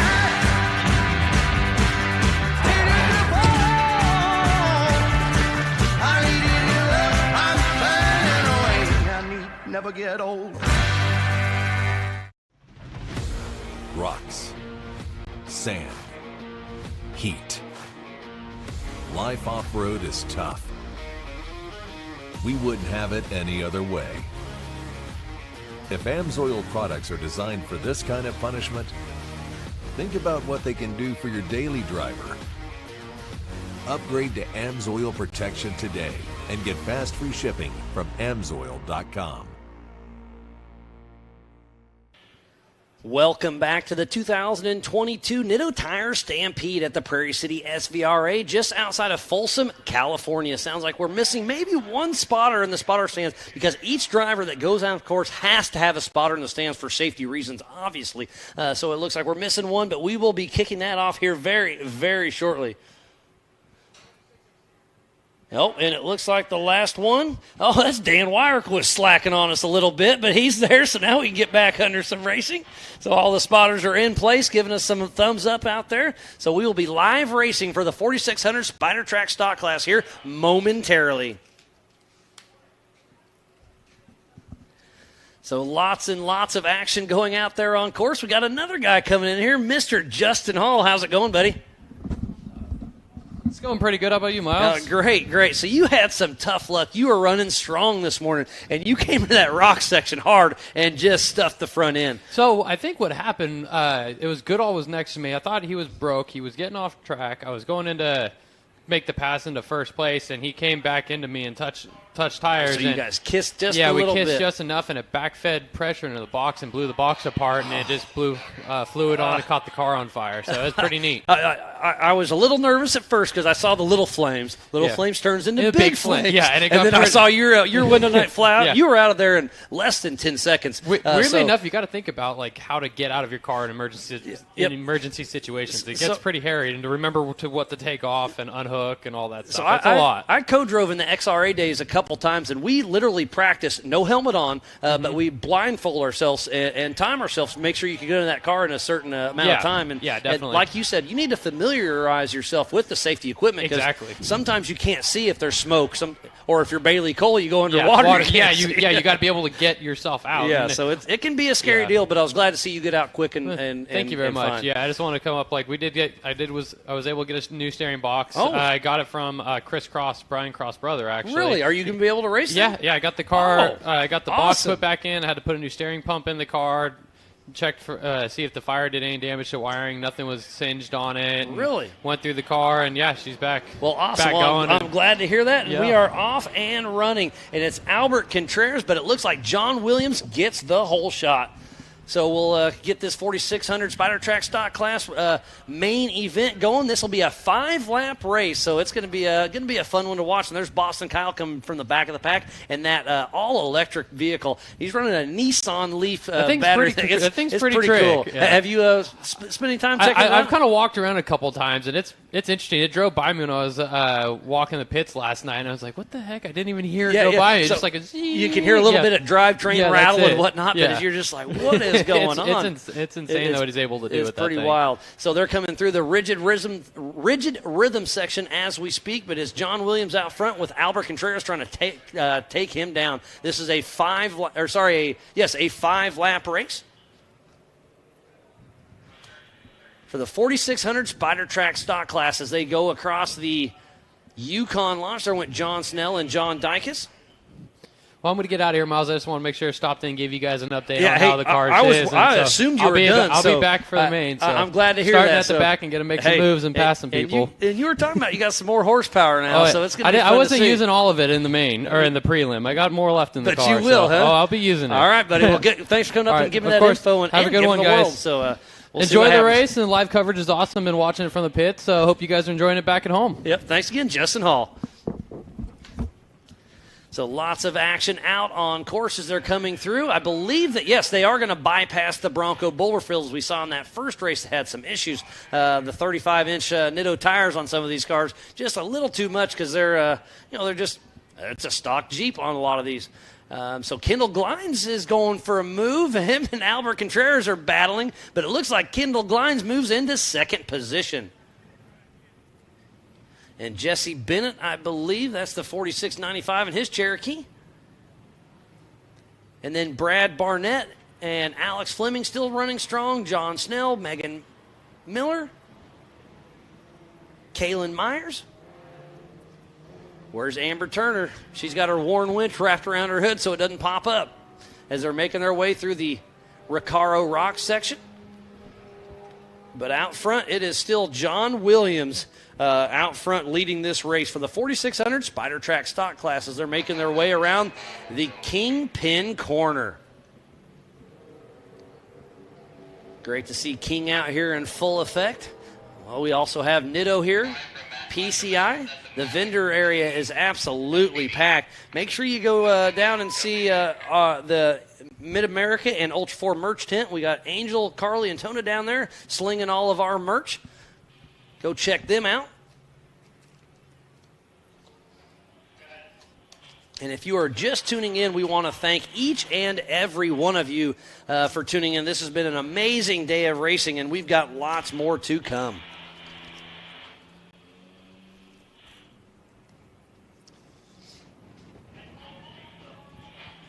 So you can also go to live.ultra4racing.com for the same live timing we have up here in the Nitto studio.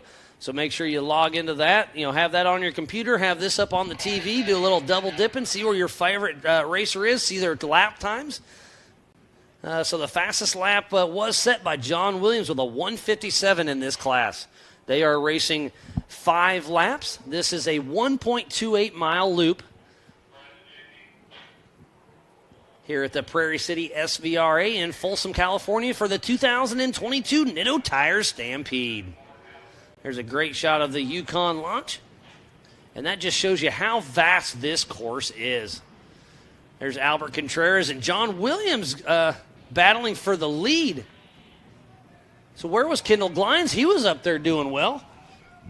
So it looks like Albert Contreras just moved into the lead over John Williams. So Albert Contreras really pushing strong.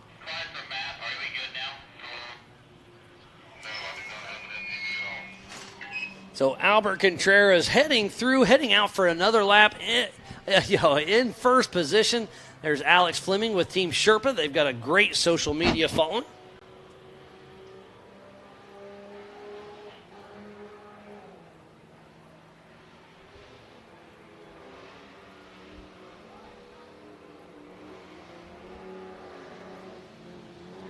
Thank you for everybody tuning in all over the world.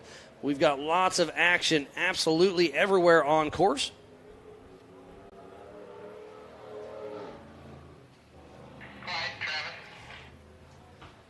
Looks like Mrs. Pam Hall is joining me back in the Nitto studio. You left me hanging for a little bit, but you got to give away those I was laser working. net trophies. Yeah, those laser net trophies are awesome.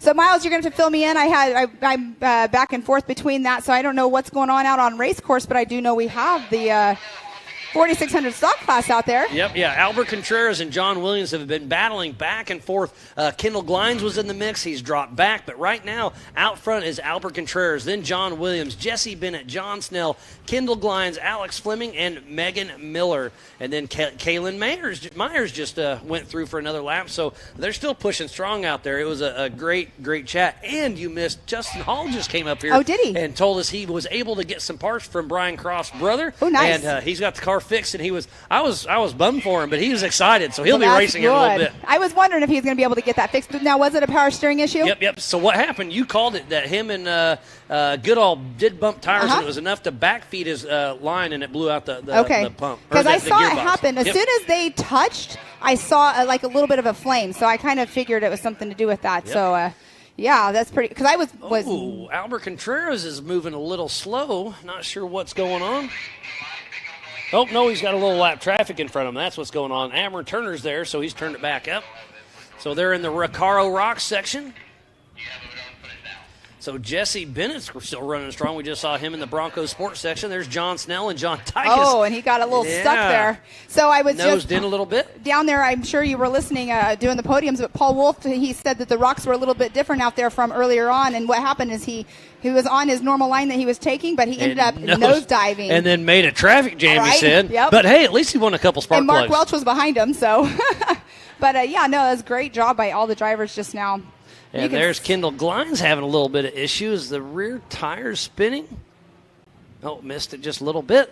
As we are looking back at John Williams heading through the King Shock 180 turn. Yep.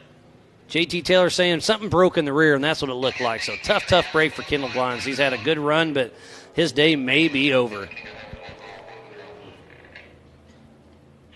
That wouldn't be good. It's never good when your day's over.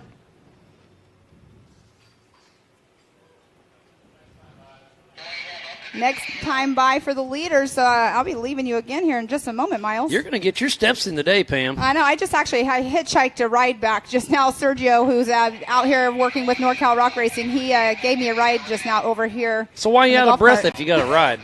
I was running before he picked me up.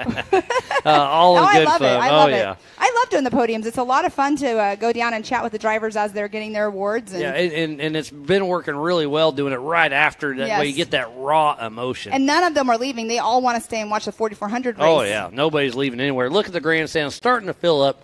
There's still tickets available if you want to come out and watch the rest of the main events. There's Boston Kyle and that electric vehicle with that Nissan Leaf motor in it.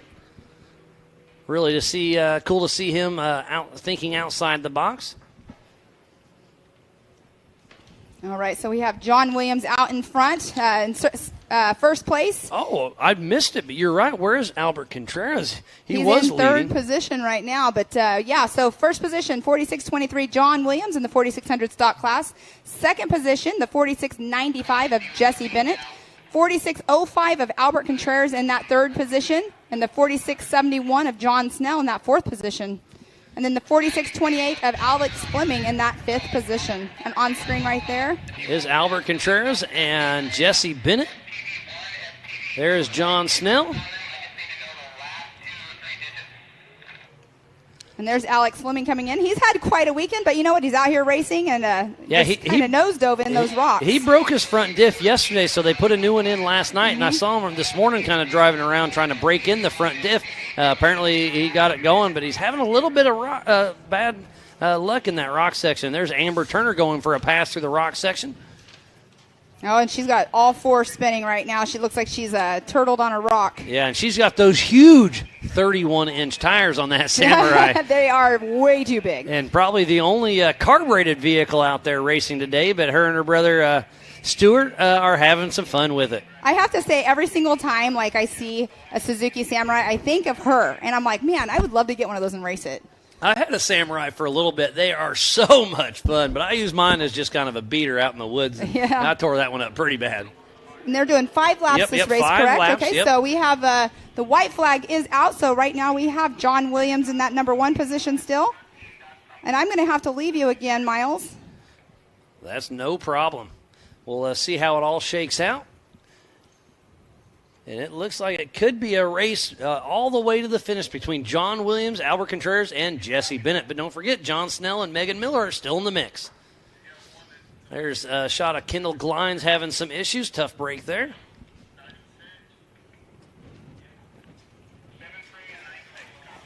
All righty, Miles. So I'm going to check out here. I'll be back here momentarily with you. All right, Pam. Well, thanks you good, again. Miles? We'll see you. I'm always good. I know. You're like me. We could both just talk to a wall. So I don't know if I go that far. I mean, sometimes I do talk to a wall, and then you leave me. All in good fun. Yep. We'll see you down there and give away some of those LaserNet trophies. All righty, Pam, I'll thank see you you later. again. There's Albert Contreras right there. Oh, takes a little bad bump out of the rock section. So where is John Williams? The checkered flag will be out for John Williams. The number 4623 about to lock this race up as Bennett was in third position. Now he's stuck in the rock position. So first place goes to John Williams, the 4623. Got to be super excited for winning the 2022 Nitto Tires Stampede. As Kendall Glines is on the fork of shame right now, and Jesse Bennett was doing so good, and one rock section left to go and got stuck. And we'll see if he can get going. I think he fell right back in the same hole. And Alex Fleming could steal it away from him. And John Snell actually sneaks onto the podium. I just missed that one. So first place goes to John Williams. Second place, Albert Contreras. Third place, John Snell.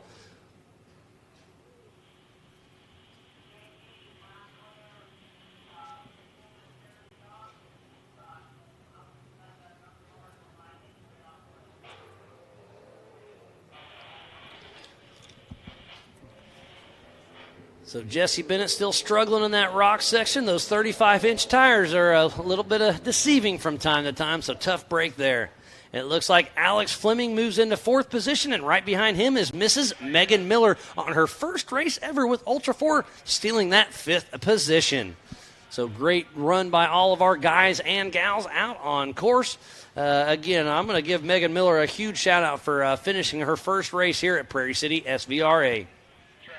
Getting that fifth position. But again, it is going to be John Williams 1, Albert Contreras 2, and John Snell in that third position. There goes Amber Turner once again, sneaking through the rock section.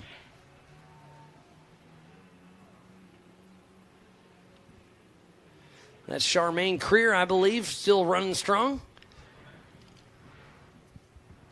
And I believe that's a relation to Nathan Creer, if I'm not mistaken, that has raced Ultra 4 with us for a while.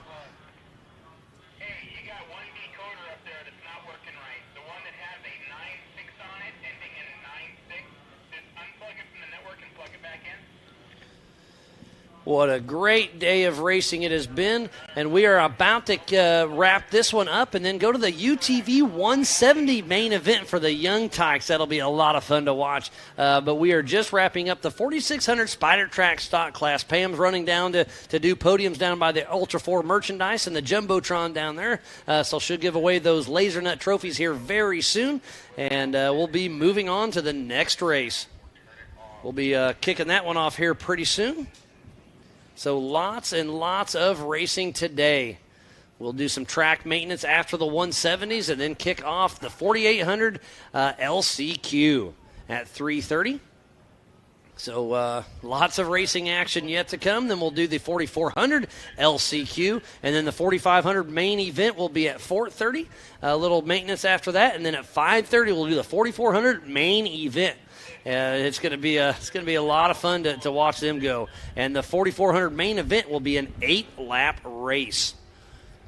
So thank you again for each and every one of you for staying tuned in all day long. Ultra4racing.com/live. Go to the MAO app.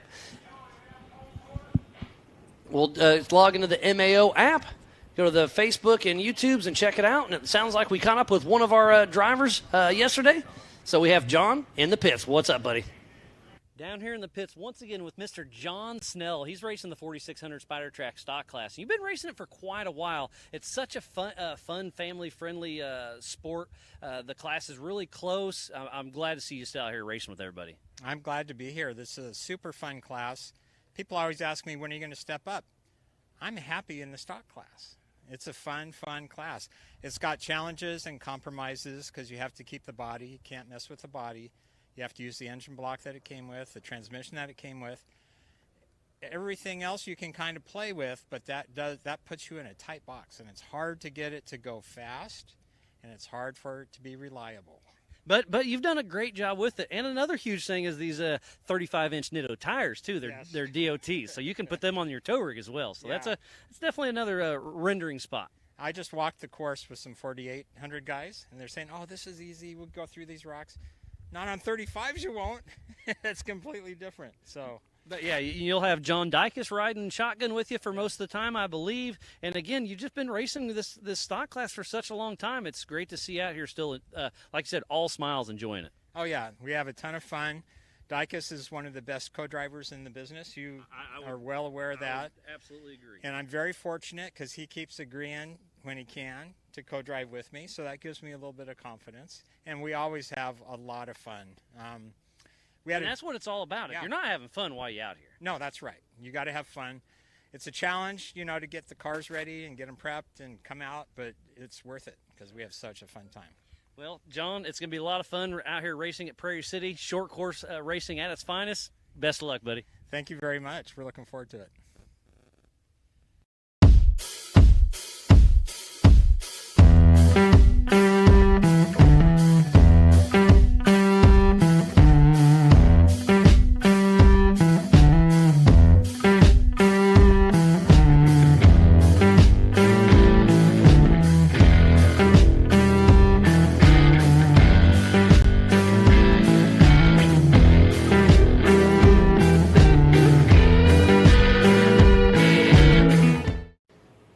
Welcome back, world, to the 2022 Nitto Tire Stampede here at the Prairie City SVRA in Folsom, California, where Pam ran down there to give awards away for the 4600 Spider Track stock class. We'll be doing that very soon and then kicking right off into the 170 main event for the little guys and gals. That's going to be a lot of fun to watch. Can't wait to see them. So lots of action yet to come, so don't go anywhere. But again, thank you everybody for tuning in. This has been a great day of racing. Lots of action has came. Lots of action yet to come. Lots of carnage all day long, off and on. The AMSOIL and HCR hot pits have been very busy. Lots of tires, lots of carnage in the pits. But this is off-road racing at its finest. And thank you for everybody for staying tuned in and everybody here on site. It's been just such a wonderful day. The weather's definitely getting warmer. It's just shy of 90 degrees out here, but the wind is blowing. And I can't think of a better place to be than right here, right now for Ultra 4 Racing. So we're getting everything kind of switched up. So we'll give you a rundown for the UTV 170 class. We have Alex Ranu In second position, number 66, Anderson Porter. In that third spot, number 229, birthday boy himself, Dylan Trent. In that fourth position, number 10, Taysom Mussersmith. In that fifth position, number 224, Bentley Dixon. In sixth position, we have Peter Abt. In seventh position, 114, Grace Hinnell. In that eighth position, we have Jackson Gunter. So we have 8 of these young guys and gals out on course. We do have 2 different classes. The first 4 are in the UTV 170 modified class, and the second are the UTV 170 limited class. We have 2 races, and they first place in each class does get a laser nut trophy. So those little guys and gals will get a fun little trophy. We'll see if Dylan Trent can take a trophy home for his birthday. We'll see how it shakes out. He's physically in that third position right now, but that puts him in row 2 for another rolling start. They don't hit any of the big jumps. Well, I guess they do hit the Gomez tree jump, but they're not really getting much air there. But they do bypass all of the rock sections, and they do about half the track, so just over a half a mile of racing there. So it's going to be a lot of fun to see the young guys and gals out there racing. This is the future of our sport, so it's just so awesome to see the parents out there supporting their kids, and that's who's going to be racing with us in the next few years. I mean, we've seen all the Campbell kids, walking around the pits when they were super young, and now look, they're at the top of their game in the 4400 class. Levi Shirley, I grew up with him running around. He was watching his dad Brian Shirley race, and now he's at the top of his game also.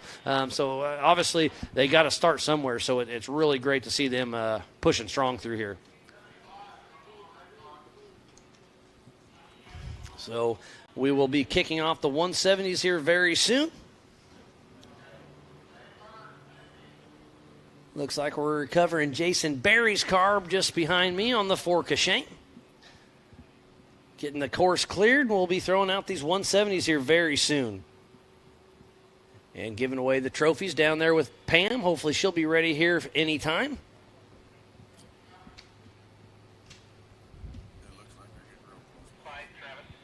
So, again, we need to thank Can-Am, Ford, Bronco, Monster, Optima, 4-Wheel Parts, Progressive, Mid-America Outdoors, the Off-Road Syndicate, Holly, Lasernut, Griffin, VP, Nitto, King, Ultimax, and King of the Hammers. So please support who supports the sport. Without all these amazing partners, we would not be racing here today. So it sounds like we're getting really close, getting lots of chatter through my PCI Race Radio that we'll be doing those awards here very, very shortly. So we just wrapped up the 4600 Spider Track stock class. We'll be giving away those awards soon, and then we'll be racing the 170s here very soon. So, Pam, it sounds like it's your turn. Take it away.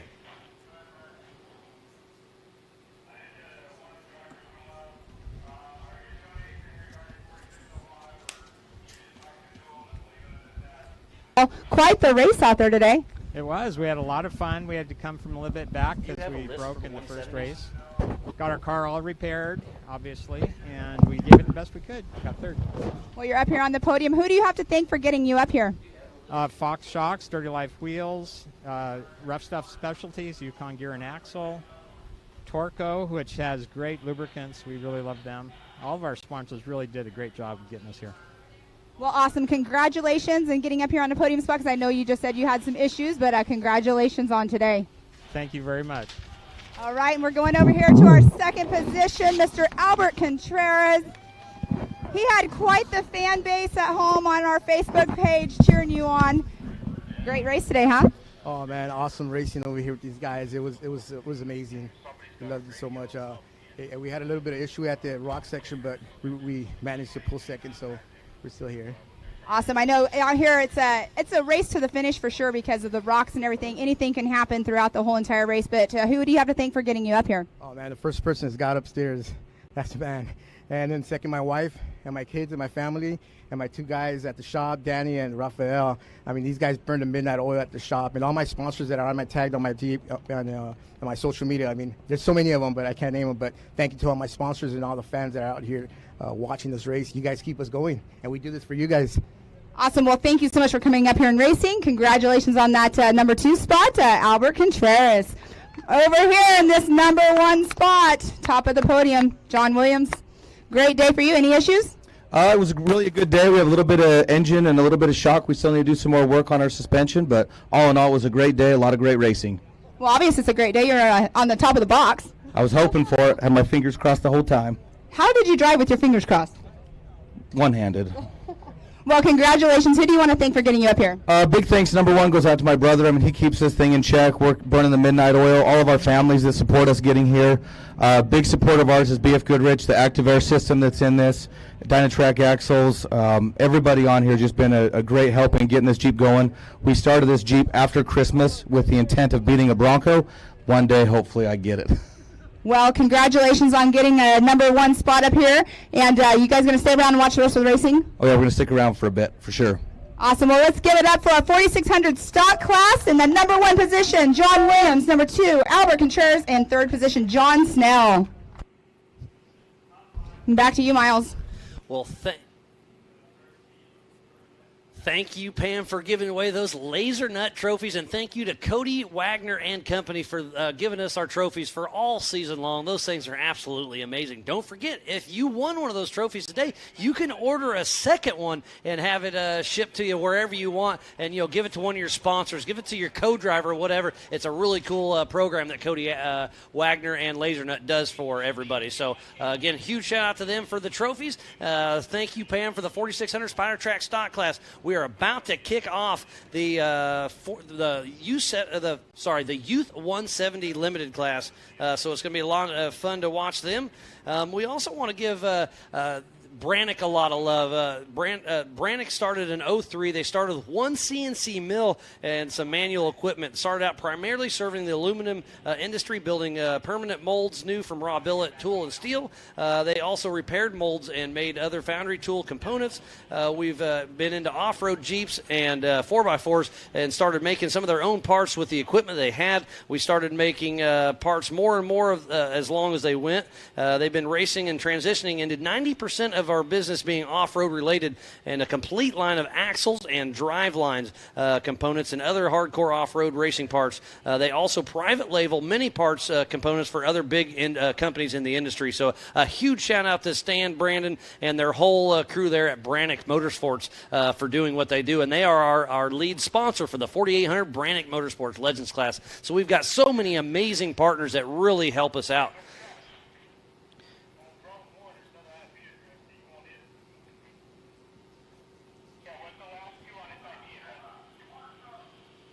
And actually, Lauren Healy's texting me as we speak, asking for the poll. So he's interested to see how everything is going. But it's going to be a lot of fun. Thanks, Lauren, for checking in.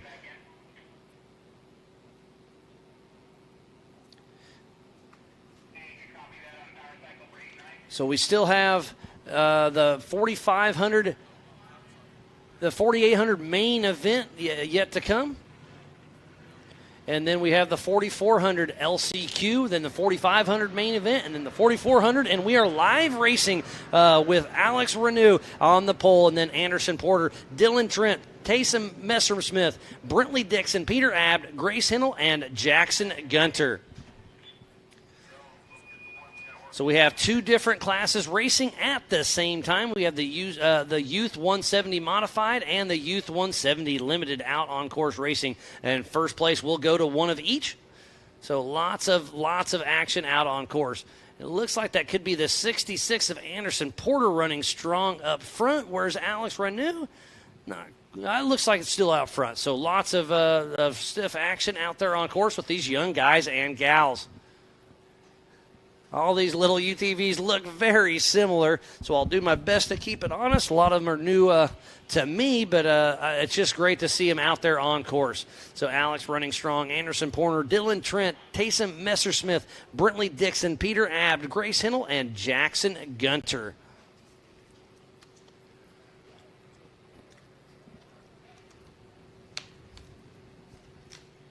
Thank you, everybody, for tuning in to the 2022 Nitto Tire Stampede here at the Prairie City SVRA in Folsom, California. The Youth 170 is running a modified track just over a half a mile. So it is Alex Renew out front, then Dylan Trent, then Taysom Messersmith, then Anderson Porter, all in the Youth 170 modified class. Finishing one lap. They will be racing 4 laps today.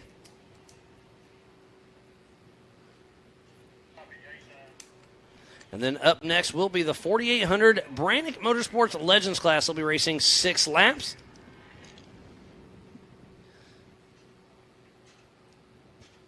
So Alex Renew still out front. Then it's Dylan Trent, Taysom Messersmith, and then Anderson Porter. Great to see these young guys and gals out there running strong.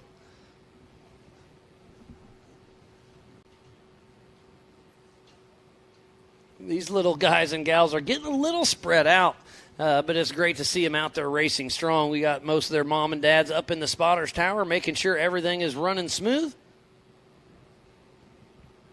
The crowd is definitely starting to fill in.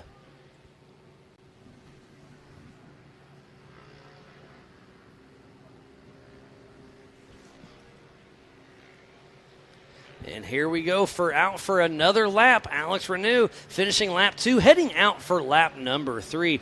So it really hasn't switched up too much. Taysom Messersmith still in that second position. Third place goes to Dylan Trent, and fourth place is Anderson Porter.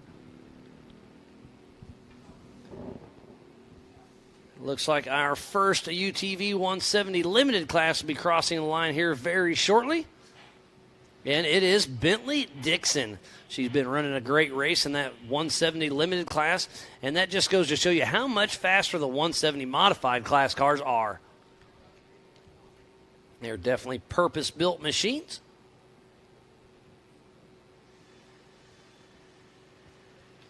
Gets a little bit of bicycle action out right there, but seems to tame it back down.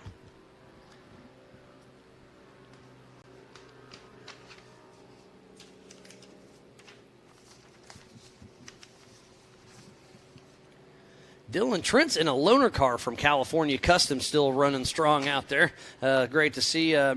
Josh Smith lent his to Jacob Versey, so I love the people that'll share a race car and just say, hey, whatever you tear up, come back and fix it, and let's have some fun, make some dust.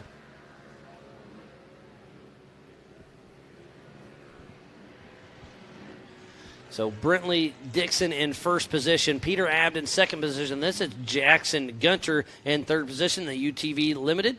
But finishing lap 3, heading out for lap 4. So the white flag is out for Alex Renew and Taysom Messersmith, Dylan Trent, and Anderson Porter. So it really hasn't switched up too much for the top 4 in that UTV 170 modified class. Alex got the whole shot and hasn't looked back yet. It looks like Brentley Dixon's in the lead for the 170 limited class.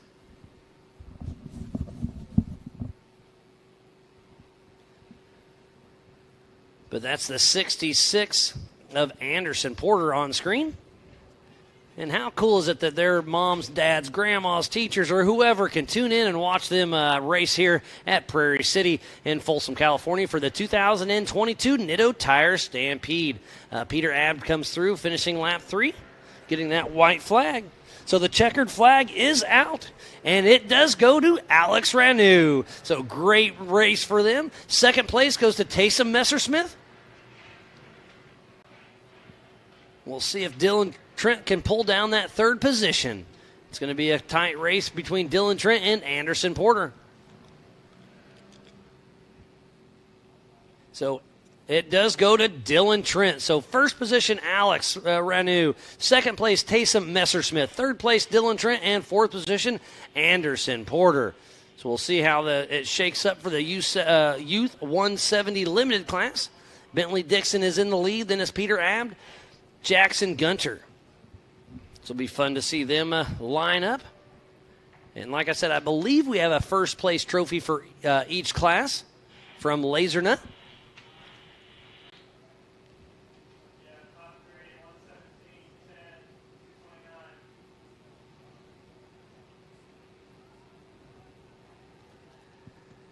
So lots of fun out there on track. I love seeing the young guys and gals out there racing. That is the future of our sport, and it's just great to see them given a little bit of time out there. So Pam makes it all the way back to the Nitto studio, and I said, hey, you got to go back down. So she's definitely getting her steps in. So we'll send her back down there and give away those trophies. So how far out is Bentley Dixon? Oh, Bentley Dixon did get the checkered flag, so she won her class, and then Peter Abb got second position. So great to see these young guys and gals out there giving it their all. And we are expecting to take off here in about 20 minutes for the 4800 Brannick Motorsports main event. That's going to be a 6-lap race.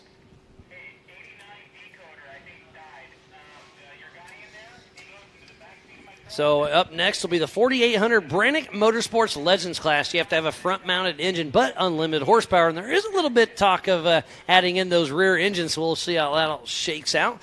Vehicle must contain 2 seats side by side, single shock per corner, maximum of a 37-inch DOT tire. Only solid axles are allowed. And this is a great place for old retired 4400 cars come to kind of, they're still competitive, but not in the 4400 level. So you can put a 37-inch DOT tire, dumb it down to a single shock per corner and come racing.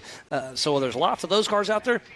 But there's also a lot of specific built cars for the 4800 Brannick Motorsports Legends class. It is the biggest class out here racing today, so it's a fun one to watch. And on the pole is Toby Stacy. Next to him is going to be Woody Rose, then Jeremy Jones, Nick Allegri, Brent Harrell, Brad Mulliken, Chuck Crossland, James Hubbard, Kevin Condon, Matt Tribino, Tony Howard, Matty Moon, Derek Summers, Andrew Gorman, and Steve Graff coming from the back of the pack. So it's going to be a fun race to watch. And actually, we're going to catch up with one of our 4800 Brannick Motorsports Legends class. I was able to catch up with Chuck Crossland yesterday, so let's see what he had to say.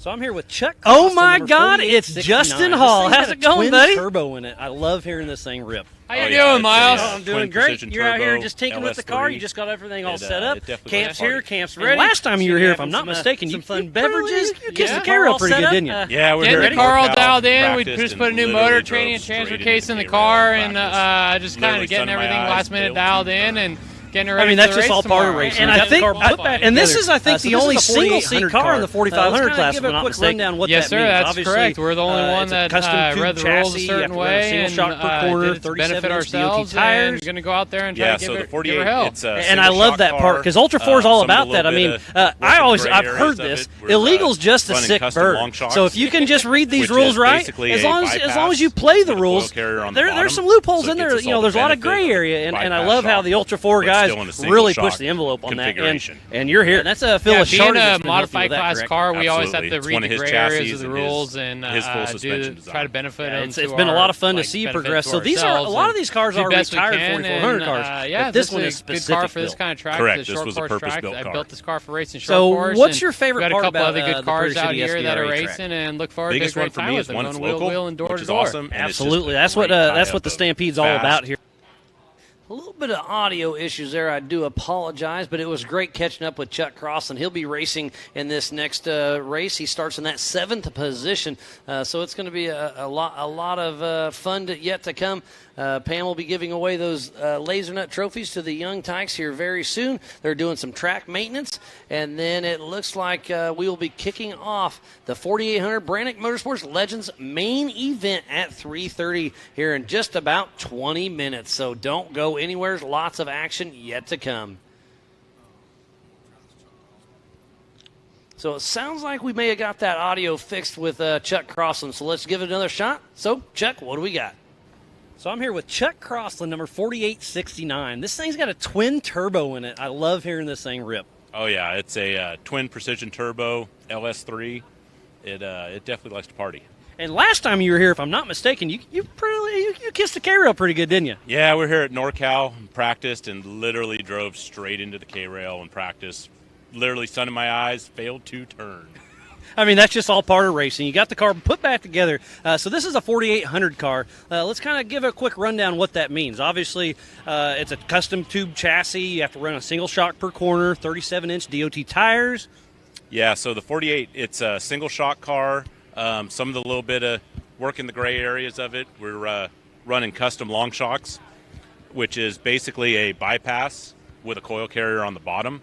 So it gets us all the benefit of a bypass shock, but still in a single shock configuration. Yeah, that's Phil Ashardy that's been helping you with that, correct? Absolutely. It's one of his chassis and his his full suspension design. Yeah, it's been a lot of fun to see you progress. So a lot of these cars are retired 4400 cars, but this one is specific built. Correct. This was a purpose-built car. So what's your favorite part about the Prairie City SVRA track? Biggest one for me is one, it's local, which is awesome, and it's just a great tie-up of fast, tight, and then we got some new rock sections this year, which are they're going to be interesting. Yeah, I was out there working track a little bit, and I saw you.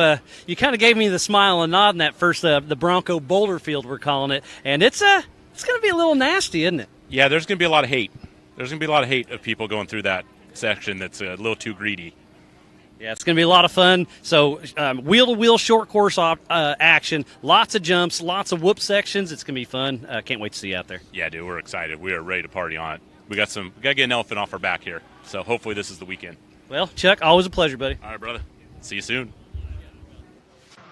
4WP is more than a store. We're truck and Jeep experts and have been for over 50 years. From wheel and tire upgrades to full custom builds, 4WP has you covered. Whether you want to order the best parts online or shop in store, do the work yourself or get it done by a pro, all roads lead to 4WP. Do your rig right. Shop online or find your store at 4WP.com. So I'm here with Cody Addington, number 888 with ADD Racing. We're here for the Nitto Tire Stampede. It's going to be a lot of fun. Short course racing at its finest. I can't wait. Yeah, me neither. I live close to here. I like this kind of racing. That's what this car does good at. This is what I like, so we're excited for this weekend. And if I'm not mistaken, it was this track probably 4 years ago when you bought this from Lauren Healy, and you had, what was it, third place, if I'm not mistaken? Yep, third place. No, second place. First time I ever drove the car. It was 4 years ago because the memories just popped up. So yeah, it was a fun time, and it's hopefully.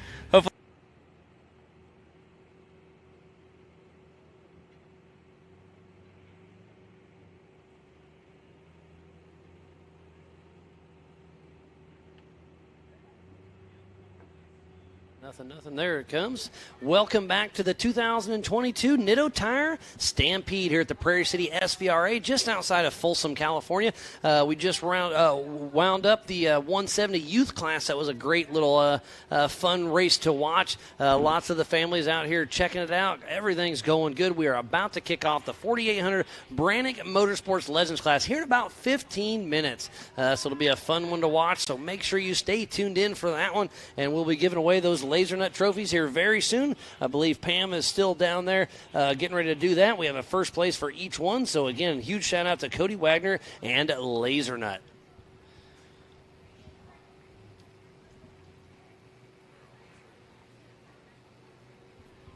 So make sure you download the MAO app or go to ultra4racing.com/live. Get on the MAO Facebook and YouTube. Get on the Ultra4 Facebook or YouTube and check it out and share with a friend. Start a watch party. We are about to have some fun this afternoon, so be sure to don't go anywhere. Get your cooler prepped up. Get some snacks lined out. We will be racing here soon. So it's going to be a wild afternoon of racing. So we definitely want to give a huge shout-out to the Robinette family, all of the volunteers, the Ultra4 and MAO crew, the main staff, the media, the safety, USAC, John Goodby, Bird, and the entire NorCal Rock Racing Association for helping put this on. We've all teamed up together to make this thing happen, and it has been a huge success so far, and I can't wait for the racing action to keep coming to us. Sounds like Pam is very close to interviewing the young tykes. So we'll see. This should be coming together very, very soon.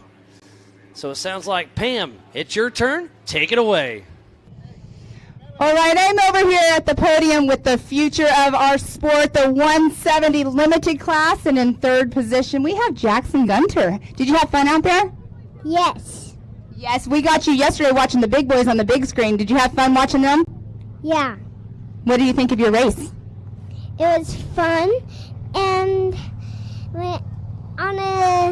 on practice, I jumped and a whole transmission snapped off, and we got it back on, we found a new way to make it running. So you got to come back out here and race then, but you did really good and you're up here on that number 3 spot. So are you excited about that? Yes. Well, congratulations. Who do you want to thank for getting you up here today? Mommy. Oh, for Mommy. Well, congratulations, and we'll catch you later watching the big boys race. Thank you. All right, that's our 3rd position. Jackson Gunter coming right on over here to our 2nd position. I can't see it. What is your first? Peter. Peter Abb, how are you? And the number 75. Did you have fun out there? Yes. In one word, what would you sum up this race? Fun. Fun. Well, congratulations on this number 2 spot. Who do you have to thank for getting you up here? I want to thank my mom and dad and Rugged Radios. Are you going to go watch your dad race now? Yes. Do you want to be in your dad's car someday? Yes. Was that a silly question that I just asked you? Yes. Well, congratulations on your number 2 spot up here. We'll see you again racing in the future. Thank you. Thank you. Awesome. And then this number 1 position, we have Bentley Dixon out here. You had a great race, and what do you think about this Laser Nut Trophy? I think it's pretty cool and awesome. Awesome. Did you go out there today with the strategy at all? I just kind of just had fun. That's all. So did you get much practice? Because I know yesterday you had Piper in here practicing and making sure your car was all good. So did you get much practice once you got here? Not really, but I did do good. Well, obviously you did wonderful. You're up here in this number 1 position, so congratulations on that. You're going to go watch the big boys race here momentarily, so congratulations. Thank you. And who do you have to thank for getting you up here? My mom, my dad, my grandpa, my grandma, and also King Cranes. Is that it? Yeah. Awesome. Well, congratulations to our 170 modified class. They're going to put their arms up, get some pictures, and go watch some more racing. Back to you, Miles. Well, thank you, Pam. That was so fun to see those little guys and gals. They just raced their hearts out there. So it's just so cool to see them out. They will be racing. They'll be moving on up the ranks just like the rest of them. I mean, Darian Gomez is out there in the 4,400 class now. He started in the UTVs back in the day. It's just great to see all the young guys and gals progress through the sport. So, again, just awesome to see them do what they do. So it looks like we're hopefully about 10 minutes away from kicking off the 4,800 Brannick Motorsports Legends class. Looks like they're still watering the track a little bit, keeping the dust down. The crowd is definitely starting to build here below the Nitto studio. In the grandstands, everybody's having fun. It is warming up. The wind is still blowing. You can see the flags over here still blowing away. I guess they're on this side. Still blowing away, and everything's going fun. There's one of the water trucks passing through.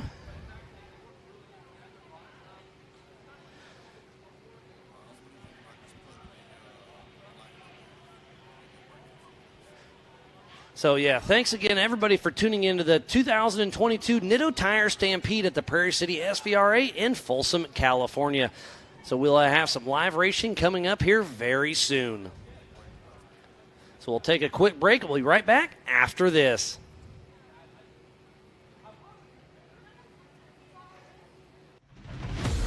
Rocks, sand, heat. Life off-road is tough. We wouldn't have it any other way. If AMSOIL products are designed for this kind of punishment, think about what they can do for your daily driver. Upgrade to AMSOIL protection today and get fast free shipping from AMSOIL.com.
Welcome back to the 2022 Nitto Tire Stampede here at the Prairie City SVRA just outside of Folsom, California.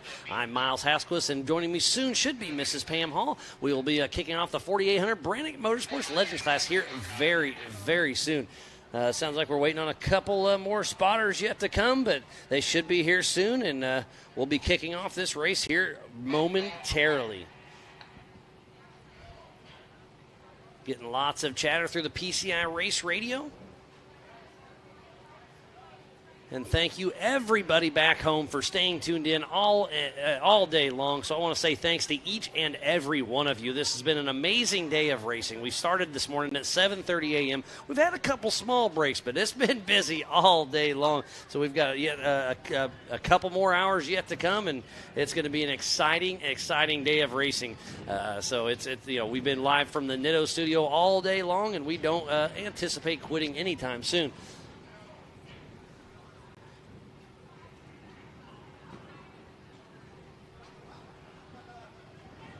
Getting everybody lined up, getting the spotters in the tower.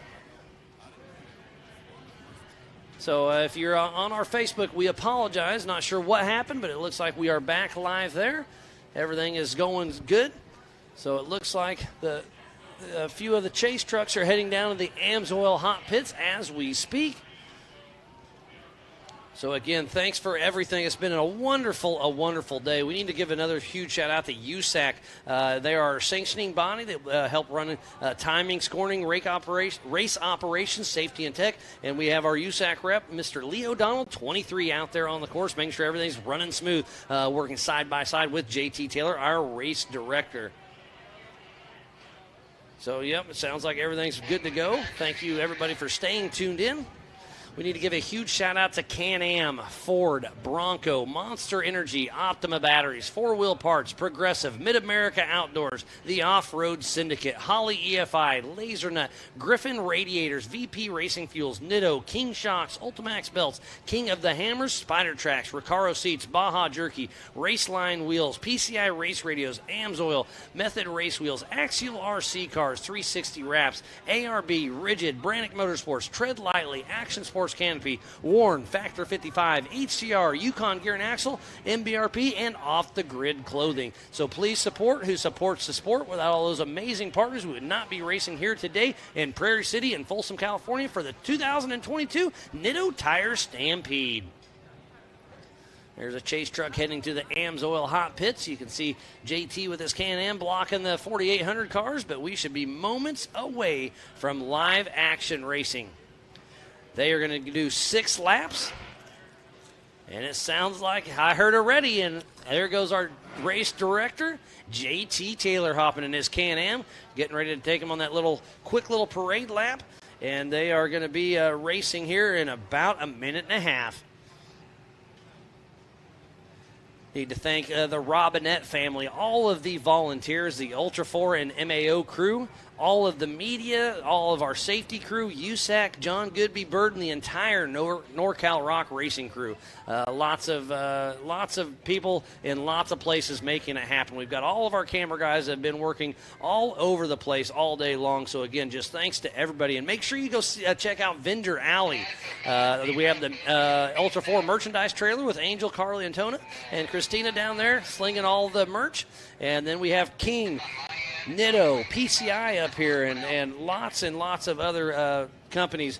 We have Balls Out Racing down there. We have Off-Road Patriot. Lots of our vendors are out here in full force, so we want to thank all of those for coming out here and making it the best racing we could have. So on the pole is Toby Stacy, side by side next to Woody Rose. In third position, Jeremy Jones. In fourth spot, Nick Allegri. Then it's Brent Harrell, Brad Mulliken, Chuck Crossland, James Hubbard, Kevin Condon, Matt Tribino, Tony Howard, Matty Moon, Derek Summers, Andrew Gorman, and Steve Grass. So we are 10 seconds away from live action racing for the 4800 Brannick Motorsports Legends class.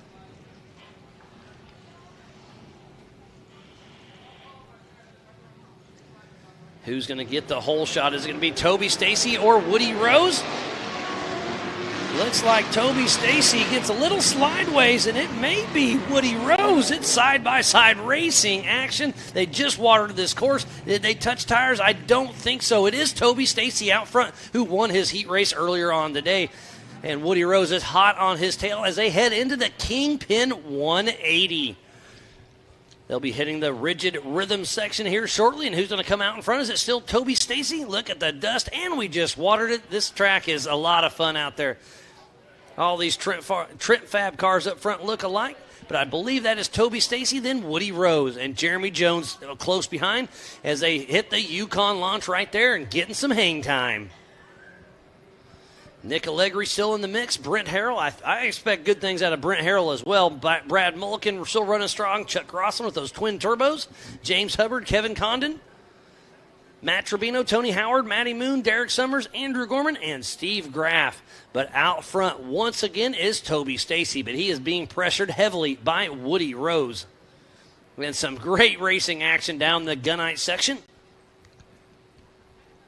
There's Matt Trevino bouncing down. Andrew Gorman, Steve Graff. What a wonderful day of racing it has been, and we are not over yet as they're heading through the Bronco boulders. I see tires in the air. There's a great shot of Woody Rose trying to chase down Toby Stacy, and it is going to be a drag race. This is an endurance race. 6 laps here for the 4800 Brennick Motorsports main event. And does Woody? Nope. Toby Stacy still making it around. Pam, thanks for joining me once again. You've been busy.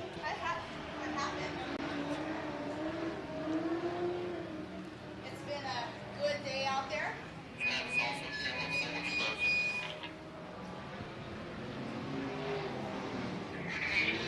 Lots of action as Toby Stacy comes around first, and then it's Woody Rose, Jeremy Jones, Kevin Condon, Chuck Crossland,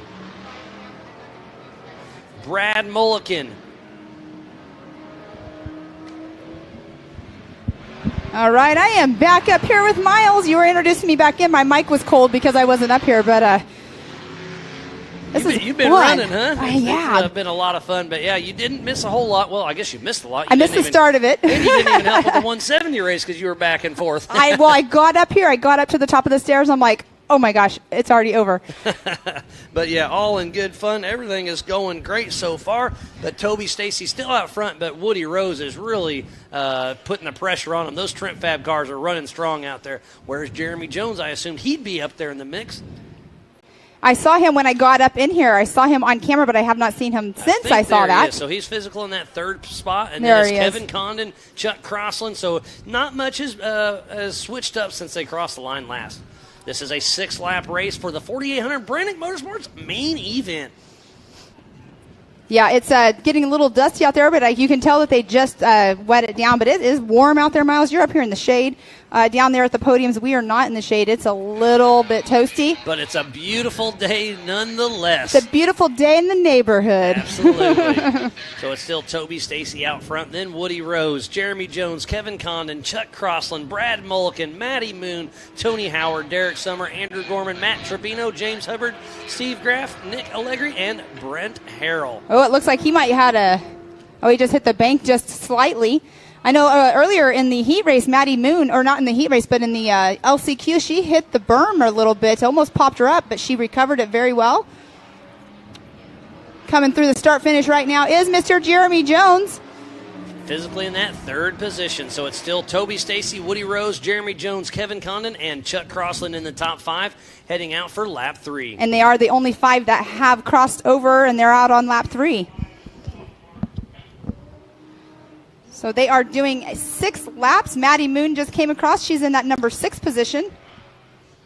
We've had Toby Stacy and Woody Rose up here in the Nitto studio. And it's great to have chats with them and then watch them have great success out on track. I just saw them both going off the Yukon launch almost at the same time. It looks like they're catching up. Is Woody Rose? Nope, he's putting the pressure on them. Those are 2 young kids, and they are running super, super strong. Woody Rose really starting to put the pressure on Toby Stacy. Toby Stacy made his rookie debut this year at King of the Hammers and placed himself in 2nd position. And then Woody Rose debuted last year At Crandon, I believe he fill-in drove for Chuck Crossland. Oh, he got a little sideways down at the bottom, and those rocks are just knocking everybody around everywhere. And there's Chuck Crossland on screen right there. Just brought his name up. Yes. The Bronco boulders are being a lot of fun. He let me borrow his refrigerator for my backup coffee today, and he brought it over to me because I didn't know the mics were hot, and he heard me. Gotta love all of our race family taking care of all of us. Everybody's out there to help everybody, no matter what is going on. And there's Toby Stacy, our physical race leader, heading out for lap number 4. And Woody Rose is not too far behind, but Toby Stacy's got a little bit of a lead now. It's a 4.313 split right now between first and second, so he has just a little bit of time to make up, but not very much at all. Jeremy Jones running in that third position. I know and Chuck Crossland has a right front flat tire, I believe. It's unfortunate. And he just passed the Amsoil Hot Pits, and that is Tony Howard in the Amsoil Hot Pits. Not sure what's going on there, but tough break for him. Jeremy Jones comes through in that third position, and fourth position is Kevin Condon. Man, look at them going through the rigid rhythm section. So Chuck Crossland in that fifth position, but remember, he's got a right front flat tire. Woody Rose, there's quite a split right now between them. And look at the Yukon launch. They are absolutely in full send mode, up just shy of 100 miles an hour, up 85, 90 miles an hour probably. Toby Stacy and Woody Rose still running strong out front. So it's going to be a race to the finish. Anything could absolutely happen because remember, to finish first you must finish. But right now it is Toby Stacy's race. But Woody Rose is putting the pressure on. Once again, as soon as they get a little bit of lead, Woody reels them right back in.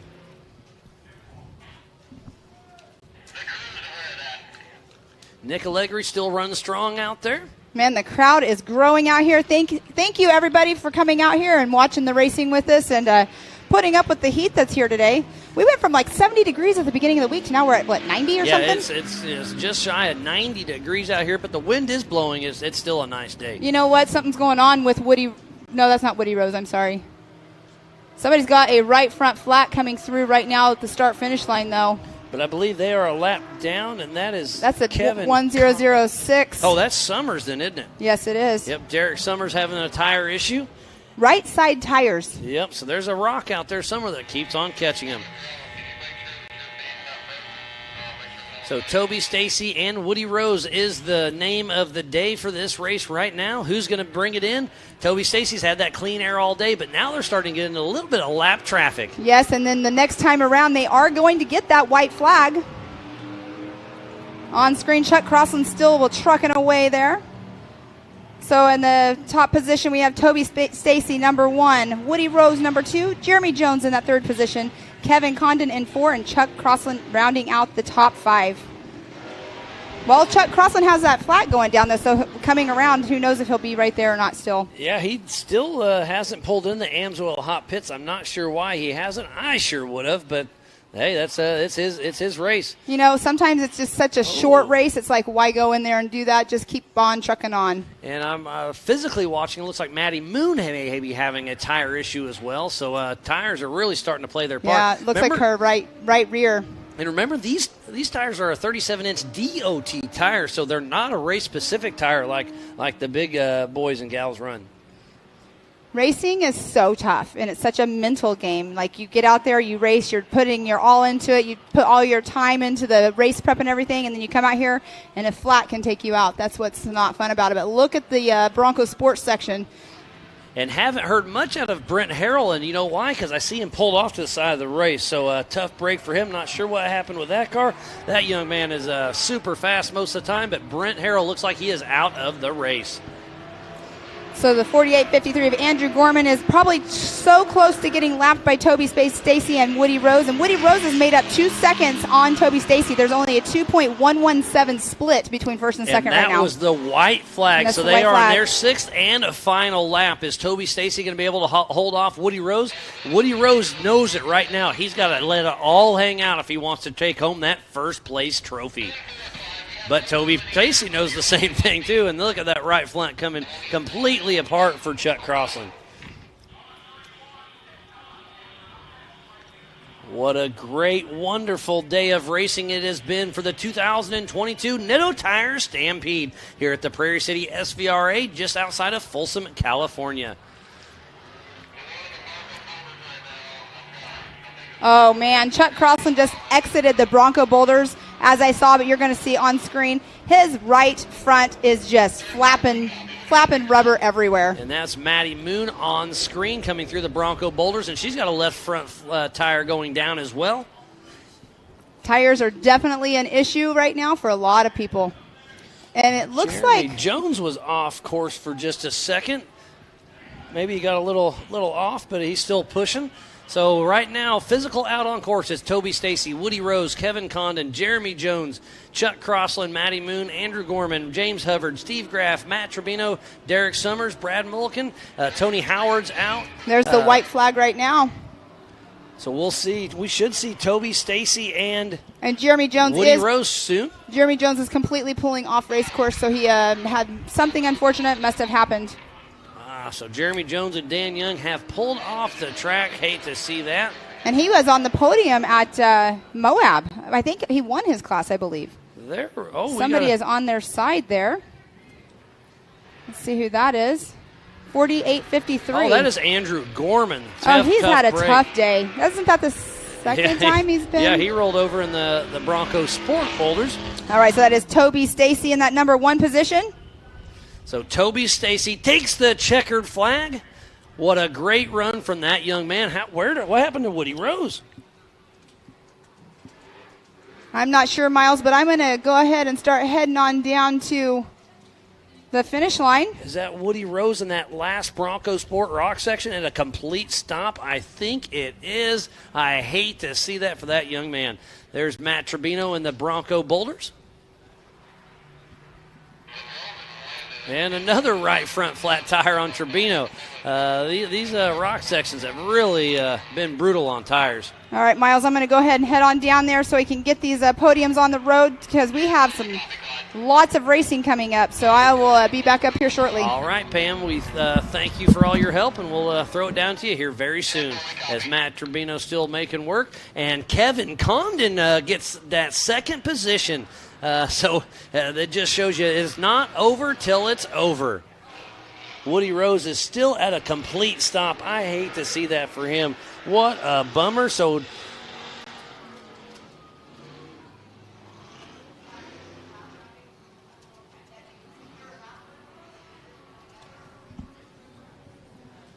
Woody Rose still at a complete stop. And it looks like Maddie Moon may have just moved into third position. And it is. So it looks like, this is unofficial, this is what I think. But I think Toby Stacy won, Kevin Condon 2, and Maddie Moon in that third position.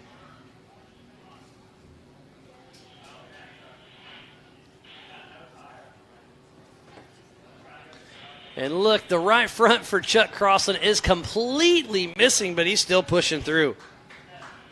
That is awesome. That just shows you how hard they push all the way to the finish line. And just beating through that rim is completely taking a beating. But he's not giving up yet. Look at that, just digging in. Giving it the goose all the way through the end, throwing a little mud. Oh, Chuck Crossland, what a show. And that puts him in that fourth position. What a great race for the 4800 Brannick Motorsports Legends class.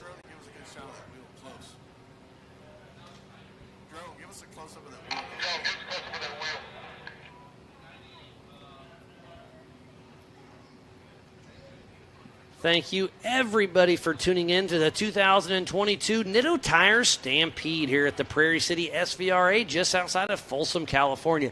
And there is Woody Rose. I feel so bad for that young man. He put on such a show all day long, and he was running strong in that second position. Not sure what quite happened, but there he is getting a little towed off that lot. I mean, almost had it, but hey, to finish the race, you got to finish, So tough break there. But it is Toby Stacy in that Trent Fab car, Kevin Condon in the Jimmy's chassis, and then Matty Moon in another Trent Fab chassis. They ran strong all day long, but Woody Rose had a heartbreaker, and look at that. Chuck Crossland completely blew up his wheel, and that probably got into the brakes and a little bit of everything, but he was still able to make it in there. But that just goes to show you how tough this equipment actually is. There's a great shot of that Brannick center cap. The FPV Believe Cam drones are awesome. Getting right in the face of Chuck Crossland. So Pam ran down there, so we'll be giving away some trophies here in just a little bit. But lots of action out there.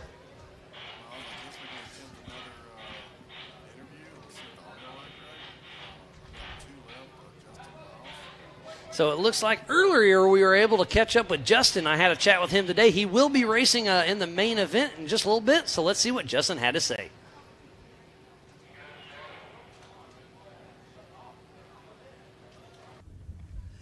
Oh, my God, it's Justin Hall. How's it going, buddy? How you doing, Miles? Oh, I'm doing great. You're out here just tinkering with the car. You just got everything all set up. Camp's here. Camp's ready. I've seen you having some fun beverages. Getting the car all set up. Getting the car all dialed in. We just put a new motor, training, and transfer case in the car, and just kind of getting everything last minute dialed in and getting it ready for the race tomorrow. And I think, and this is, I think, the only single-seat car in the 4500 class, if I'm not mistaken. Yes, sir, that's correct. We're the only one that read the rules a certain way and did it to benefit ourselves, and going to go out there and try to give her hell. And I love that part because Ultra 4 is all about that. I mean, I've heard this. Illegal's just a sick bird. So if you can just read these rules right, as long as you play the rules, there's some loopholes in there. You know, there's a lot of gray area, and I love how the Ultra 4 guys really push the envelope on that. And you're here.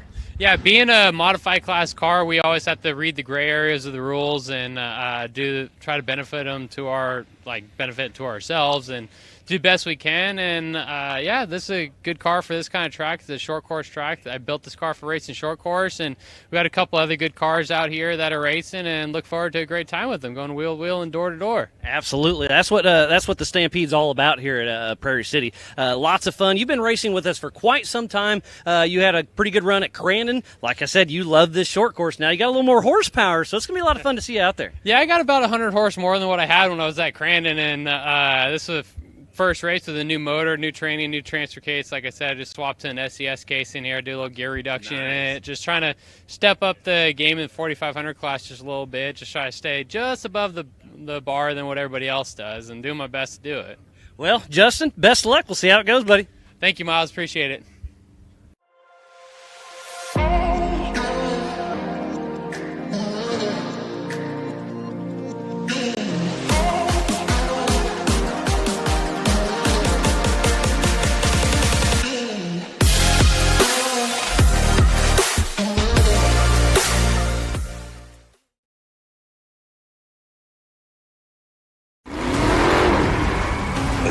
Years of off-road racing dominance, proprietary patented race technology,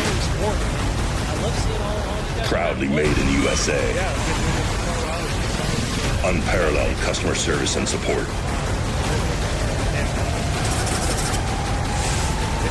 The chase of champions, King Shocks, the leader in off-road shock technology. For a reasonable price.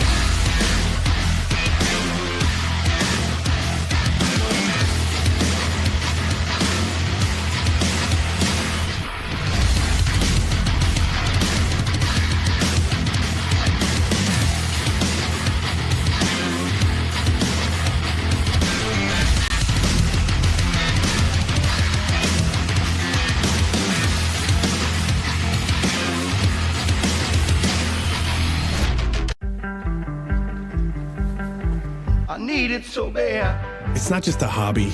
It's not just something we do on weekends. It's how we live every day. Can we go out and play? I need it to try.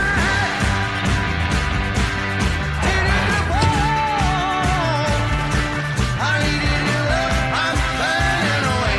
I need never get old. Welcome back to the 2022 Nitto Tire Stampede at the Prairie City SVRA, just outside of Folsom, California. I'm Miles Haskell. Pam's getting ready to do some awards, and we are about to kick off the 4400 LCQ. This is going to be a sprint race. It's 3 laps. The top 5 advance. We're going to have some big names in this class, so it's going to be super exciting to see. On the pole is number 35, Bailey Campbell, side by side with number 5150, Brendan Thompson. In third spot, 424, Tyson Shell. In that 4th position, number 74, Jaron Gunter. In that 5th spot, number 98, Jordan Pellegrino. In that 6th spot, number 4401, Kirk Jensen. In 7th spot, number 19, Paul Horschel. In that 8th position, 135, Ian Kunches. And number 9 is 4475, Edwin Abd. In that 10th spot, number 5, Shannon Campbell. In that 11th spot, 1177, Mark Nicholson. In that 12th spot, number 9, Brian Croft. So there is a lot of heavy hitters. So there's 12 cars heading out. Only the top 5 will make it. So this is going to be a dogfight to the finish. This is, like I said, a 3-lap sprint race. It's going to be a lot of fun to watch. And we are hopefully going to be kicking that one off here in about 10 minutes. I think we'll have time to do some awards with Pam, and then go some live racing here very, very shortly.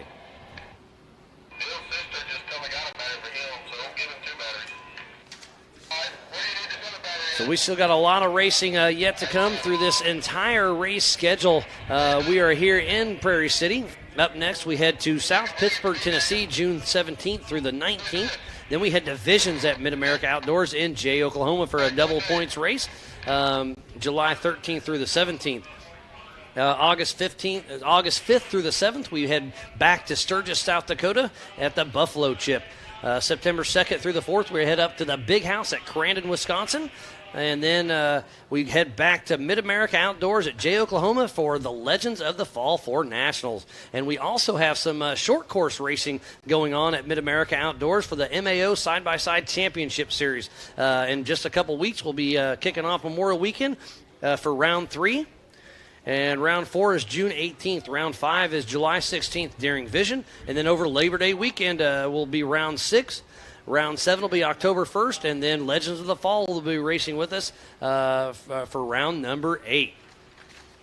So we also have some of our general rules out there. I'm going to kind of give you a quick rundown on our series points and championship. First place gets 1,000 points. Second place gets 975. Third place gets 965. And then fourth on down gets 5 less points. And you do get 200 points to start. You must complete 2/3 of the race to get your points. 7th points go to the fastest per class for qualifying. The West and East Championship, most points from Visions, Nationals, and the top 2 finishes from either East or West. That's how you lock that down. National points is King of the Hammers × 2, Visions ×2, Nationals ×2, and then you can pick any 2 of your regional races for the national points.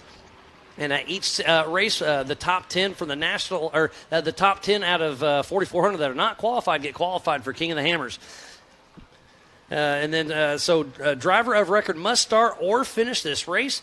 Each race, drivers are allowed 1 substitute driver per season. Driver must race the same car they qualify in. This is a no-chase race. Only a safety crew can help them out. And it looks like we have Megan Miller joining the booth. This is her first time racing. She got Dawson Allington's old baby Jeep. So it's great to see out here racing and having some fun. How much fun did you have at your first Ultra 4 race? Oh, my God. This was a blast. It's awesome. I had no idea what I was missing out on. I loved every minute of it.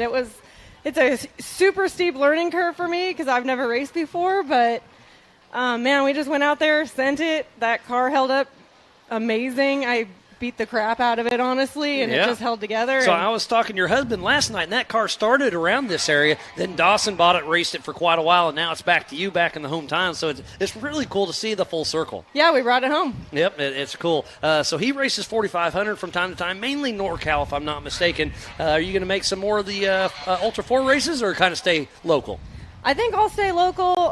He's raced King of the Hammers twice. So, I mean, that car is built better for King of the Hammers. Absolutely. I don't know that I'm ready for all that. But, I think I'll keep racing local, kind of get my feet under me. Like I said, I've got a lot to learn. Everybody's been super cool and giving me pointers here and there, super supportive. Like I said, I'm having a blast. This is amazing. Awesome. Well, Megan Miller, high five. Thanks for racing with us here at Ultra 4. It sounds like Pam's ready to give away some of those laser net trophies. All right, Pam, Miles. take it away.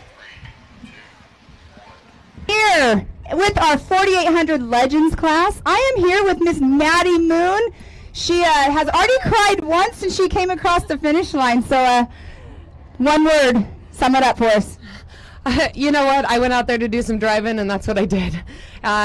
We had 2 flat tires, I believe, on lap 2. That it was a little bit squirrely of a ride, and I wouldn't be here without the people that stand behind me. So, Dave Schneider, thank you for the car, for the support, for the coaching, for the opportunity entirely. Trent Fabrication builds a hell of a car, and you know what? I have to have a huge shout out. My dad couldn't be here today. He's probably watching this live right now on his boat, and thanks, Dad, for getting me into this. Now, you are not new to this sport, but you're new to this car. It's an awesome car. You're doing amazing out here. This is your second race in it, correct? Yeah, that's correct. I've actually never raced Ultra 4. I did short course. I actually got 3rd place at NorCal a couple weekends ago, and then, I came out here to run with the big dogs. I was hoping top 5 was my ultimate goal, so to be here today, I'm ecstatic.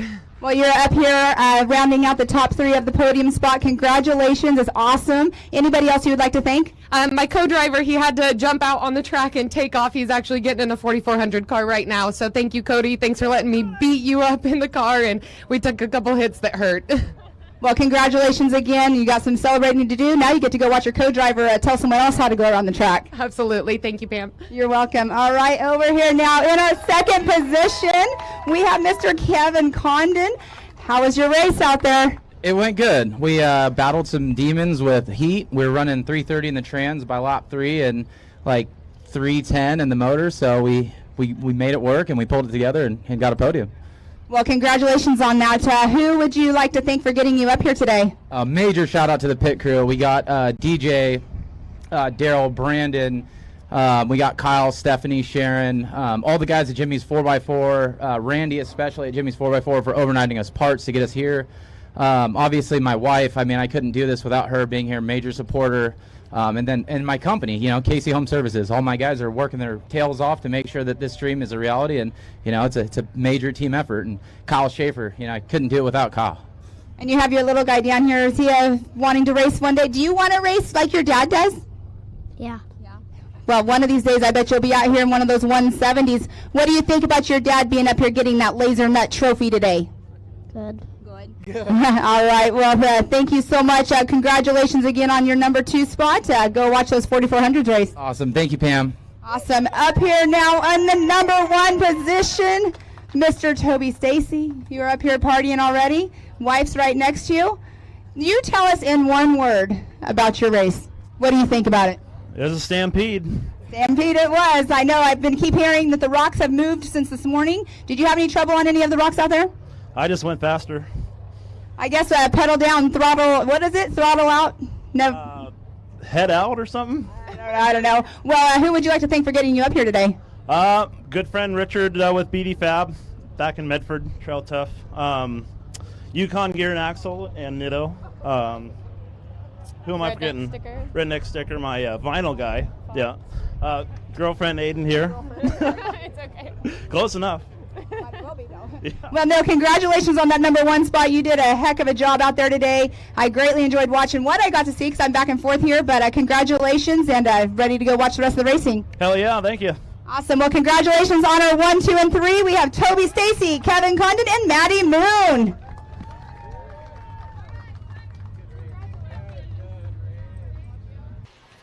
Well, thank you, Pam, for giving away those laser nut trophies. And who do I have with me? Mr. John Goodby, Mr. NorCal yourself. How's it going, buddy? Pretty good. How are you? I'm doing great. And I just want to give a personal thank for myself, MAO, and Ultra 4 for you. You've really stepped up and done a great job. So thanks for all your help. Thanks, man. I really appreciate it. My crew kills it.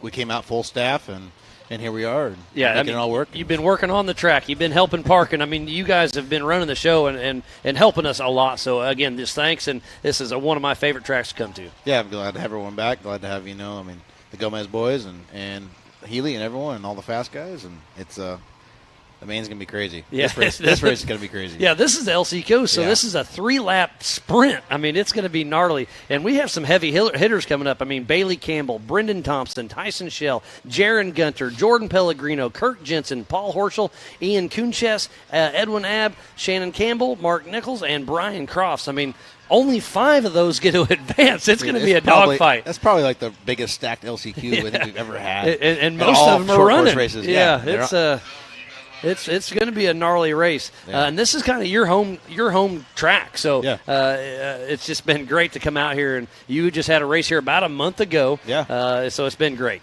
Yeah, it's been amazing. Yeah, we ran this track layout similar in round 1 and kind of as a tester of this coming. And I mean, except for you skip all the rocks. I don't know why you do that. Yeah, totally skip the rocks. NorCal non-rock racing, I think is what it's called, right? Yeah, no, so we did some more work on the rocks and made it a little tougher because that's what we always do for the Stampede, and it's showing. Oh, I mean, man, the rocks are nasty. It's a good show. Yeah, you guys have built one heck of a track out here. Bird's been busy. That guy just loves running equipment, doesn't he? Yeah, maybe. I think so. or at least you make him do it. Yeah, he loves or hates it. Yeah, but he's been killing it this weekend. You know, he's been out on the blade prepping, doing what he does, and him and JT are out there doing the race ops together, and it's they always work well together. And here it is. Yeah, you know, you've got a lot. You've got a lot of volunteers. Your girlfriend's been out the front gate all weekend long. I mean, slaving away. Yeah, there's been Sergio's been out there running around, getting everything done. I mean, you guys have been really, really working well. Yeah, so. a bunch of key players. You know, they just certain guys, and Glenn and all the recovery guys, and Mike Smith, and some ex-racers know a bunch of stuff, and they're very familiar with everything's going on. So yeah, it's a core group, a small group. We run a small crew show, but we make it happen. So we brought everyone on staff. We're missing a couple guys that are normally here, but pretty much everything's here. Yeah, and like I said, we've teamed up with Ultra 4, and it's really going smooth, so it's going to be a fun race. This is the LCQ. This is a 3-lap race. Each lap is 1.28 miles, so it is going to be an absolute dogfight. It's going to be a fun one, John. It's going to be insane. The heat races were insane. This is going to be out of control. Only taking 3 or 5 and then 3 laps. I mean, it's going to be a healthy race, Yeah, it's going to be a fun one for sure. We got a breeze going today, so we've been fighting the track and keeping the dust in. Yeah, it's been a little bit of dust, but you guys have been running those water trucks off and on all day, and it's holding together. Yeah, I bet you we're going to put 150,000 gallons on the ground by the end of the day. Gosh, isn't that crazy? It's insane. And you're running, looked like one of the Gomez water trucks out there as well, right? Yeah. I mean, I can rent from a local rental company, or I can pull it out of their yard and rent from them. So I support them; they just like support us, and that's what it's all about, scratching backs. Makes the world go round. The Gomez brothers are out here in full effect racing. None of them are racing here because they're already in the main event. Yeah, they all snuck in. But it's great to see. Like you said, you'd rather support a friend than somebody else. Yeah, and it's easy. It works out. They're amazing. Look at Paul Horschel. He's going to be one to watch. We have Bailey Campbell, Brendan Thompson. I mean, this is going to be a fight. These guys and gals are going to be pushing hard. Who's going to get that hole shot? Is it going to be Bailey Campbell or Brendan Thompson? Oh, man, I don't know. The horsepower is flinging. And off the limiter, it looks like it is going to be Brendan. We got somebody upside down out of the gate. Kirk Jensen takes a huge tumble.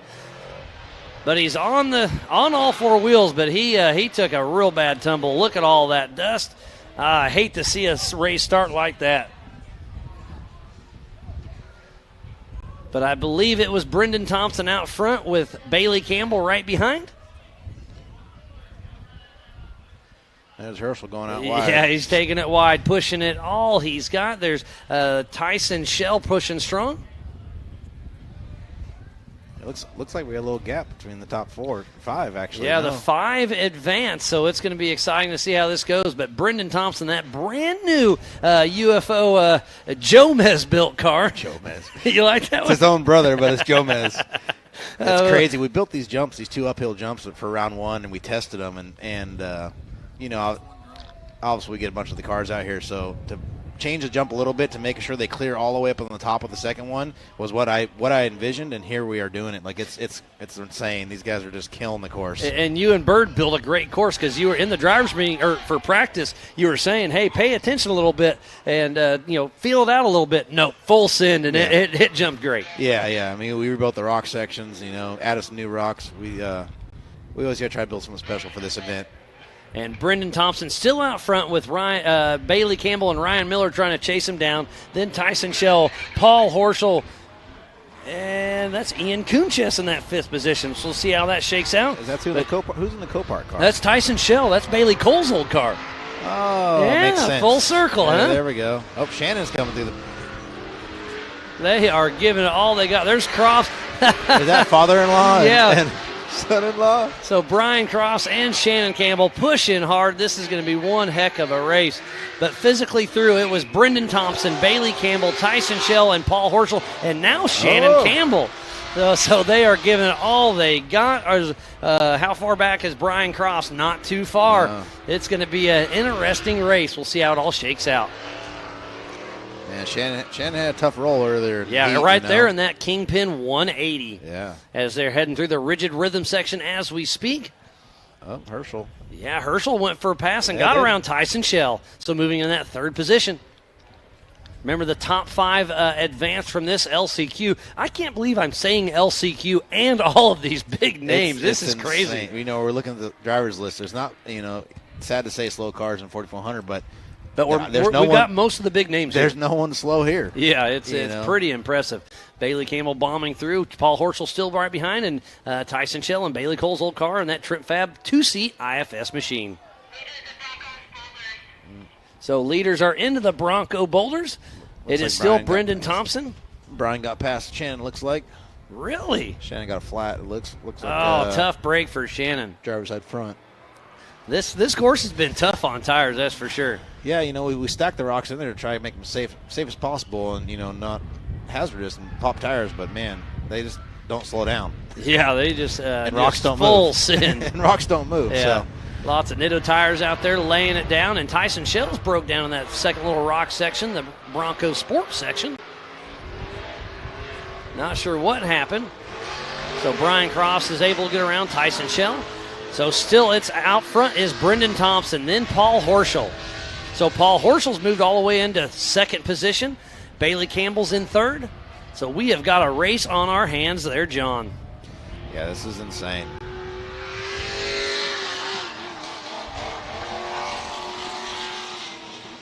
Shannon Campbell limping along with a driver's front flat tire. Yeah, this should be it. I mean, it's only 3 laps, so. So, yeah, the white flag was out. This is the 3rd and final lap for this LCQ. So if I was those top 3, I'd still be pushing, but I'd back it down just a little bit just to make sure you make it into the main Paul event. Know what that means, though? I don't think so. That guy's a genius. He's so soft-spoken, but he flips down that visor, turns into an animal. He's scary, man. Look at him. He's going for Brandon right now. Going for the pass in the LCQ, and he gets it. Uh-oh, Is there Brendan's something got wrong trouble. with Brendan? Oh, he's going to come to a complete stop. Oh. I hate to see that. He was been running so strong. Brendan Thompson comes to a complete stop. Oh, there he goes moving again. Not sure what happened, but hey, he's in that 3rd spot, so now it's Paul Horschel, Bailey Campbell, then Brendan Thompson. Yeah, I was just about to say, I'm so stoked for Brendan with the new car. He drove that old straight house car for so a long. long time. Now he's got a new car, super competitive, and he's putting together a good program, and here he is. And Brian Cross moves in that 3rd spot. Oh, there's Rock. Yeah, there's rocks everywhere. So Paul Horschel looks like he's going to win this race. A couple more rock sections to go. Here's the Bronco Sport.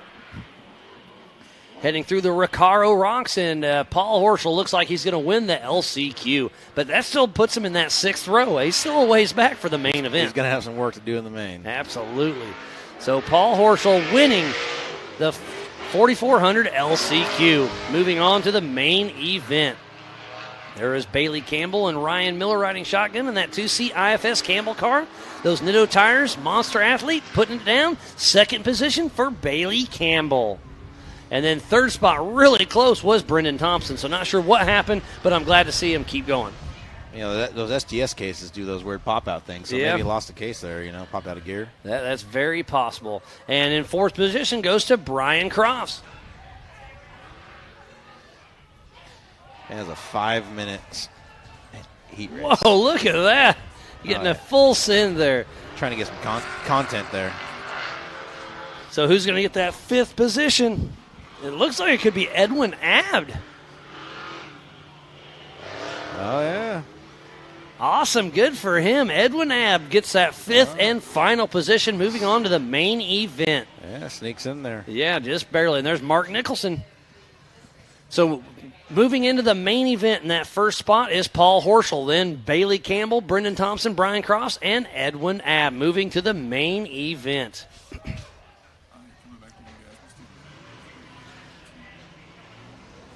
Well, John, it's been a great day of racing, and we're still not over. I appreciate you coming up here in the booth, calling the shots for the LCQ. I'm going to let you. I know you're a busy man, so I'll let you get back down there. But always a little stressful being up here during that one. But always a pleasure. Thanks for everything again. I mean, you and your whole team has been tremendous to work with. So thanks for that, and great seeing you, buddy. No, thank you. Thanks, guys.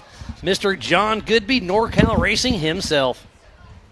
So we'll bring back Pam Hall. It looks like we have Amber Turner, so we'll bring her on in, too, as well. She had a fun race in the 4,600 Spider Track stock class. That's fine. Yeah, come on in.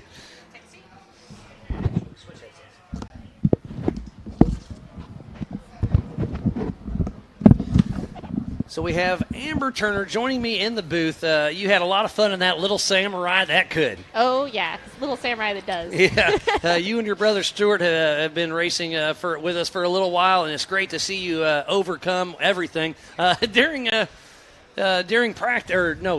qualifying, we saw your hood came up and all that, but you fought through that. And then Dolly, your mom, said, "Hey, they got the Warren winch hooked up to it, so it can't come up on us this time." Yep. Yeah, we basically just ran the winch line around over the hood and onto the cage and tied it down that way. I think my brother got the latch working, but we didn't want to. Yeah, that's a safety latch right there. Yeah. Yes. So much fun out there. It was great to see you. How'd you end up?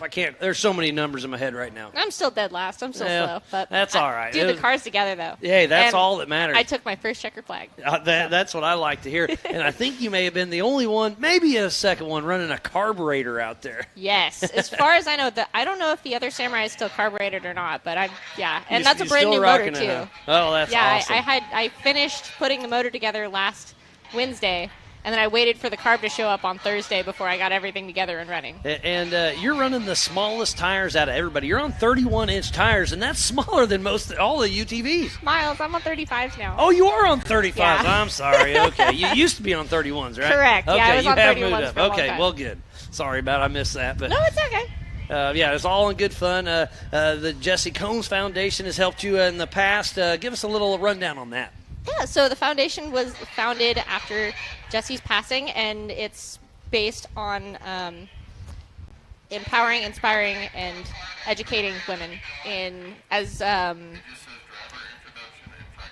Sorry. Yeah, no, all good. And I mean, you prove that because you are a welder. You work for Randy Slauson, a two-time king. Three-time king. How much fun is that working with him day in and day out? Oh, it's so much fun. It's a great shop to work at, and I joined in to learn a lot, basically to learn from the master, because I know he used to teach welding, and I was like, I can get welding lessons from this guy, I can get racing lessons from this guy, and I've learned a lot. And that's what I'm there for. So. And obviously you are learning a lot. You're growing your program. And Randy Slauson, he's a little soft-spoken from time to time, but me and him are pretty good buddies. He gave me a ride this year at King of the Hammers. And that guy, he can just make that bomber car do anything he wants. It's a lot of fun. So it's just got to be, day in and day out working with one of your buddies, right? Yeah, pretty much. It's just working. It's just days in the shop. Yep. And then I know he does take some time when it's getting closer to Hammers, do a lot of testing and tuning. So he kind of dips out and leaves you guys working, doesn't he? Yes, on occasion. Like some days, he'll just leave and go dirt bike riding. Hey, good for him. He's earned it, right? Exactly. When you're running your own business, you can do what you want. Absolutely. Well, Amber, it's always a pleasure having you out on the track and here in the booth with me. I thoroughly appreciate it. You want to give anybody your sponsors some love or anything, or what do you got for us? Huge shout out to Calsun Construction. He was the one that really kicked my butt into coming out to this race this time around. Warren Winches, BF Goodrich Tires, Side Tracked Off-Road is out here, wheels. Okay. Jesse Combs Foundation. So, big shout-outs. Yeah, all in good fun. And you and your mom, Dolly, Checkpoint Dolly, she's been volunteering for King of the Hammers for quite some time. That's where you got your start until you finally decided to take your nice-ish Samurai and make it into a race car, right? Exactly. I know you've wheeled it for quite a while, but it's still street legal if I'm not mistaken. Correct. It still has the plate on the back. That's I actually awesome. drove it into town this morning to get gas. So I filled up I filled up the fuel cell, and I filled up my 5-gallon gas can. So you went and got race fuel at the gas station. 91. Sure. Sure. That's awesome. I love stories like that. I mean, if you can do it, why not, right? Exactly. Yep. Anything you put your mind to. Yep. So we just wrapped up the 4400 LCQ. So here in about 15, 17 minutes, we'll do the 4500 Yukon Gear and Axle main event. That'll be a 6-lap race, and then we'll do a driver introduction, a little track maintenance, and then kick off the main event at 5:30 p.m. Pacific Standard Time. I assume you're going to stick around and watch that one, aren't you? Oh, for sure. I'll be here all night. Yeah, it's great.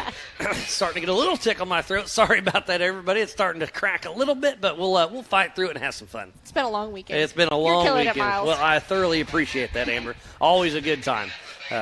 So it's been a great season so far. What's your next race you're going to race with us? I have nothing lined up with Ultra 4 as of right now. I'd like to make it to Sturgis. We'll see. Sturgis is awesome, by the way. But the next thing that I've blocked off the year for is Rebel Rally. Oh, you're doing that. Yeah. Cool. Me and my mom are. Oh, awesome. Yeah. Emily Miller is heavily involved with King of the Hammers, and she runs the Rebel Rally. Mm-hmm. And so I'm a huge supporter of that. It's really cool to see what you gals can do. So explain what that is. It's a race, but it's not really – you're not really driving too fast. It's more of a navigation without GPS, right? Correct. Yeah. So it's – I guess the best way to describe it is a navigation rally. So you're not moving from point to point as fast as you can. You're trying to get to the points as accurately as you can. So we're not allowed to have GPS. We're given paper maps and tape or measure, little rulers and pins and paper and a compass. And we have to find these points and get as close as we possibly can, hit a clicker, and it gives us points. Yeah, that's pretty wild what she puts on. So definitely go and check out the Rebel Rally. It's an all-women's event. Emily Miller's put together an amazing team, and it's really cool to see. Ryan Miller's, he's co-driving for Bailey Campbell. His wife races in it. I believe she's won I think twice. Yeah, I was just going to say that. Yeah. So it's pretty cool to see what they got going on. What vehicle are you taking out on that? So far, we're not the Samurai, right? Not the Samurai. That was my mom's one request: was we're not taking the Samurai. She has an Isuzu V-Cross. Okay. Well, hey, whatever it takes. It's all-wheel drive, right? Yeah, it's almost like 4-wheel drive, almost like all-wheel drive. Okay. We haven't completely figured it out yet. Well, at least you can make it because they go through Johnson Valley, where King of the Hammers is. They go through Glamis, and they really get to see some cool sights. Yeah. Last year they got to go through Titus Canyon and Death Valley, which has never been permitted for a race or a rally or anything like that before, and I'm really excited to see all the views and get out there. So. Yeah, so it's been a great day of racing. Thank you to all of our race fans, all of our racers like you, tuning in for the 2022 Nitto Tire Stampede at the Prairie City SVRA just outside of Folsom, California. I am Miles Hasquist. Joining me in the Nitto studio is Amber Turner, and it's been a great day. It's been a lot of fun, and we're not done yet. We still have the 4,500 main event and then the 4,400 Olden Limited race, so I can't wait. So we have, 6 laps for the 4,500 and 8 laps for the 44. So 8 laps, brutal. And that's going to be a sprint race. These cars are going to be beat up by the end of it.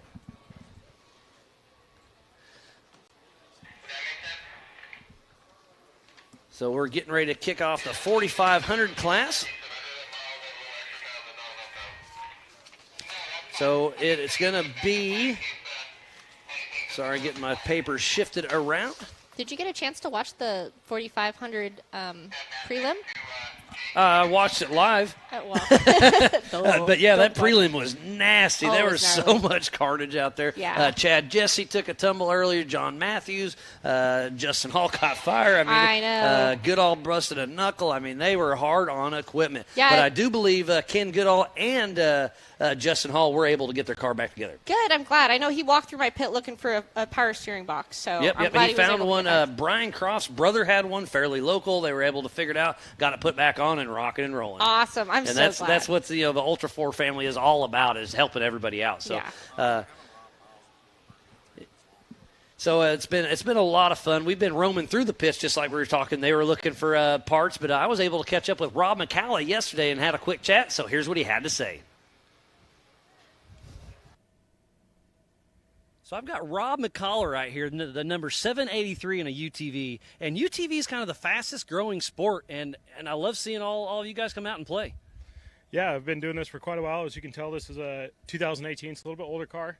I built it from the day I bought it up to where it's at, and it's a great sport. It's really, really competitive. It's a great way to get into the to the Ultra 4 or any UTV racing in general for a reasonable price. And it, like I said, I mean, it's probably the most competitive class there is, I think. Yeah, and you can literally go to any dealer, buy a Can-Am, buy a Polaris, buy a Yamaha, Kawasaki, almost anything, and safety's about the only thing because they all run good. They all have decent suspension. Beef up stuff here and there, but put on some safety stuff and go racing, right? Yeah, 100%. I couldn't agree with you more. I think, the biggest number one concern to me with any stock car is safety. And, whether it's a race car or a recreation car, roll cages and proper safety harnesses, window nets are something I advocate to all my friends or anybody that does any type of UTV riding, just to keep your arms in the car, because the majority of any rollovers where you hear somebody gets hurt, it's usually a broken arm or something. But, like you said, the number one concern is to just make the car safe and to make sure that the people, the occupants inside the car are safe, and that you're having a good time, but always be safe and think about what you're doing. With me personally, I really like HCR suspension. These guys have supported me from day one. They've always given me, an incredible product. I've beat the crap out of it, and I've only fractured one arm, but I hit a rock incredibly hard. Also, a couple of other people that have helped me out. Reno Cycles and Gear, RCV, and Class 1 Motorsports out of Reno, Nevada. They're some of the top-notch guys in the industry. We've got a ton of great competitors out here. Everybody has their own, pick and their choice of what they run, but we all have super competitive cars that are all running basically the same platform. And, like we touched on, if anybody wants to come out and do this, this is the way to get into the sport. And I would 100%, encourage you to come out, come join us, have a great time, be safe. And like I said at the beginning, just make sure your car is super safe, and keep your family and your friends safe even when you're out doing recreational. Yeah, absolutely. You're fairly local to here, so this is kind of a home track. Who's one person out on course that you want to beat today or tomorrow? Well, tomorrow, I think the guys from ZRP, and I actually have some of their parts here. Those guys they're super fast. The Zollinger racing team. Jake and Travis both have built incredible cars. I mean, they're a little bit different platform than what I run because they have the tooling and the technology to build top-notch cars. But I've competed with them before, and I think I've got a solid chance. I've rebuilt the whole car front to back, and we're going to do what we can to hold our own against them. Well, Rob, best of luck, buddy. Appreciate it. Appreciate it.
Bronco, an American classic, returns.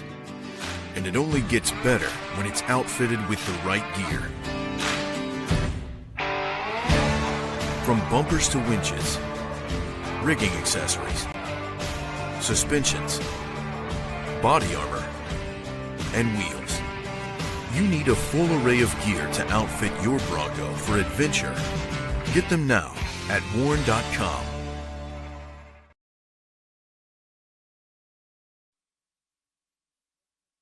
2022 Nitto Tire Stampede at the Prairie City SVRA just outside of Folsom, California. I am Miles Hasquist, and joining me in the booth has been Mrs. Amber Turner. I appreciate you sharing your story with everybody, but we got another guest we'll bring in, so thanks for everything, Amber, and we'll see you later.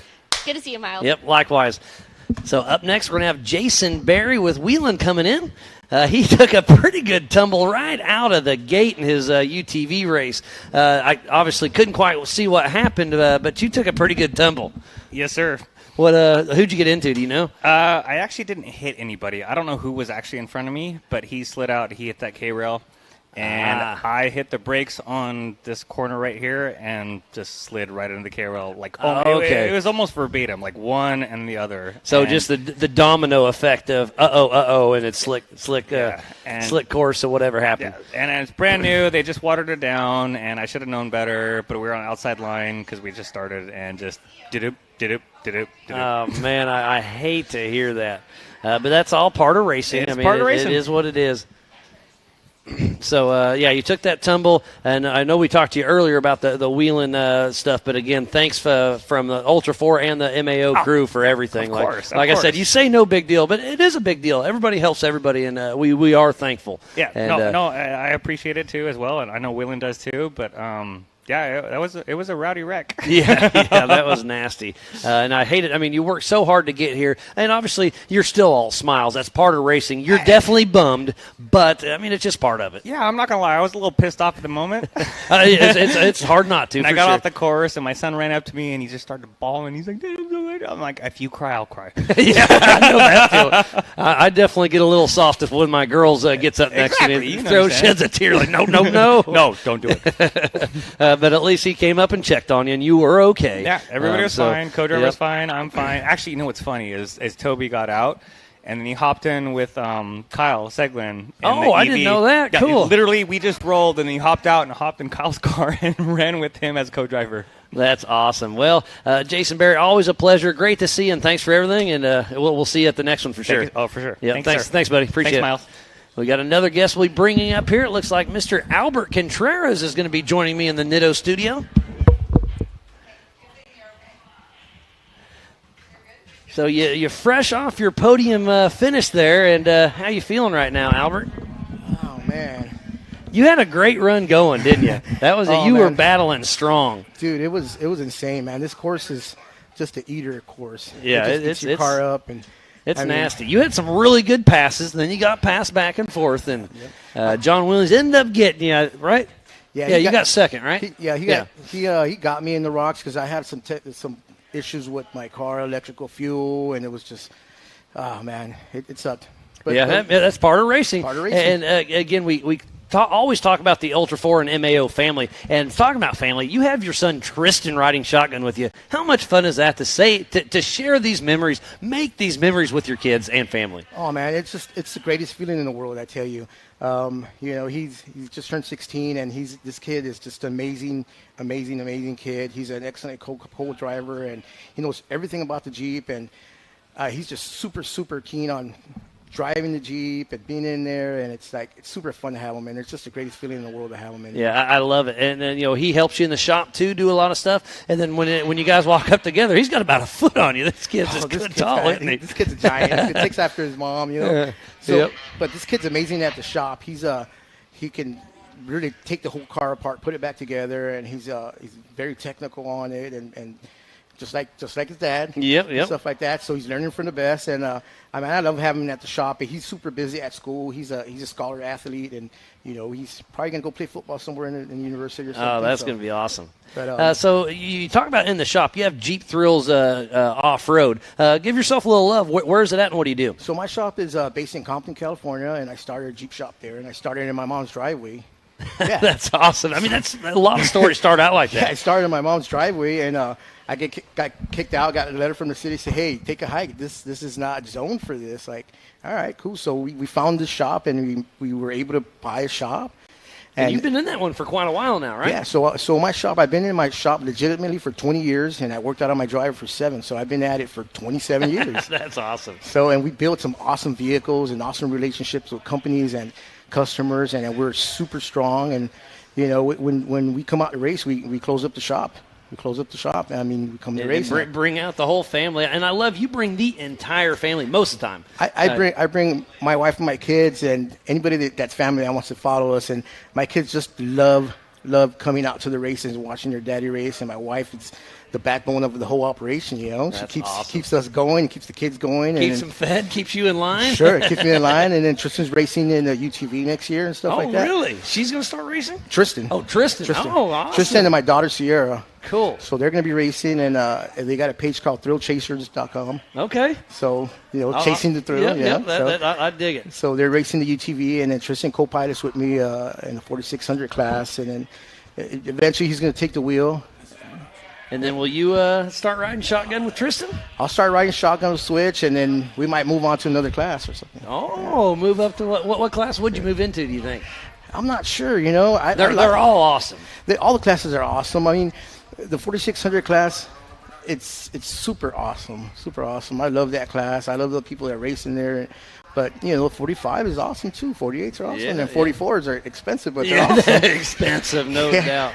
But it's all fun all around, It's a family-oriented sport, Sounds like getting a lot of chatter through my PCI Race Radio. It sounds like we'll be very soon racing action for the 4500 Yukon Gear and Axle Modified main event. So it's been a great day of racing. 2 more races to go. This is going to be a 6-mile lap, and it's going to be fun. What did you think about those Bronco boulders on your first lap? They let you bypass it after a little bit, but that's pretty nasty. Yeah, the rocks are huge, but if you keep momentum, you go right through them. But our class is 4600 class is from 0. They're rated from like 0 to 10 cars. They got the Suzuki and Amber and stuff like that. Yeah. They're so rock crawling, and we're trying to push right through there. So. I mean, they'll create a car pileup real quick. So that was good that they bypassed it for us. Yeah, and what'd you think of Boston Kyle out there in that electric vehicle? That's pretty cool to see, isn't it? Dude, that vehicle is so awesome. I was just talking to him about it right now. And He's such a cool character, isn't he? Oh, that guy's awesome. I have a little quick story. I mean, I raced back in Pennsylvania, and I saw him cheering me on the sidelines right there. And he's like, dude, Albert, you're badass, and this and that. And then now we race together, Yeah, it's just fun. Yeah, he's such a good dude. That electric vehicle is just amazing. I mean, you hear it passing by. It's like you barely hear it. Barely hear it. It sounds like the Jetson car. Beep, beep, beep, beep, yeah. And it's great to see. But yeah, so again, Cool. Thanks for everything, Albert. And we are about to kick off the 4500 Yukon Gear and Axle Modified main event. Right on the pole position is Jimmy Jack. And then Joseph Medina is that second spot. Then Sean Rance, Jesse Balter, John Matthews, Travis Riley, Justin Hall, Ken Goodall, Chad Jesse, and Steve Crawford. So, Albert, always a pleasure having you up here in the booth with me. But we're going to kick you out and get on to some racing. Brought you a little gift from What do you home. got, buddy? So I got you this shirt. Only in Compton. I like it. Thanks, buddy. Always good to see you. Guys. Yep. Thanks, Albert Contreras.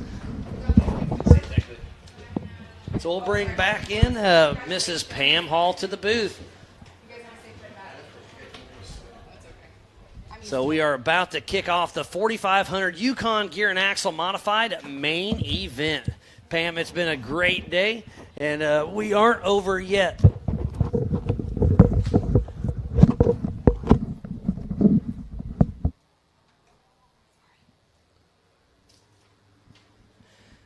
So there's Justin Hall coming from the back. We had that fire earlier. There's Kenneth Goodall. He got it back together. Sean Rance. And I'll take a little bit about Sean Rance. If he wins this race, Ford Contingency will give him $1,000 for running Ford horsepower and another $1,000 for running that Ford Bronco. So if he can win this race, he'll take home $2,000 from Ford Performance. How cool is that, Pam? That is super cool for sure.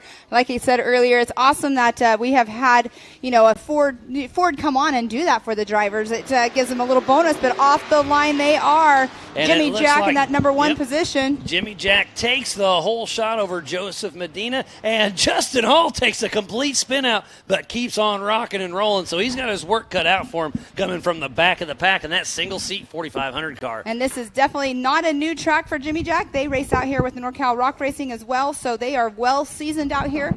But when the races are over, the track doesn't stay as it is. They have to go out there and they groom it back down to be as it was when they got here. So it does change up here and there a little bit, but so Jimmy Jack and his wife Amy Jack making it through the rigid rhythm section as we speak, running strong. And like you said, they're locals here. This is their home track, and they're going to push strong, trying to give a good showing for their friends here at the 2022 Nitto Tires Stampede at the Prairie City SVRA just outside of Folsom, California. We are hot and heavy during the 4500 Yukon Gear and Axle Modified class.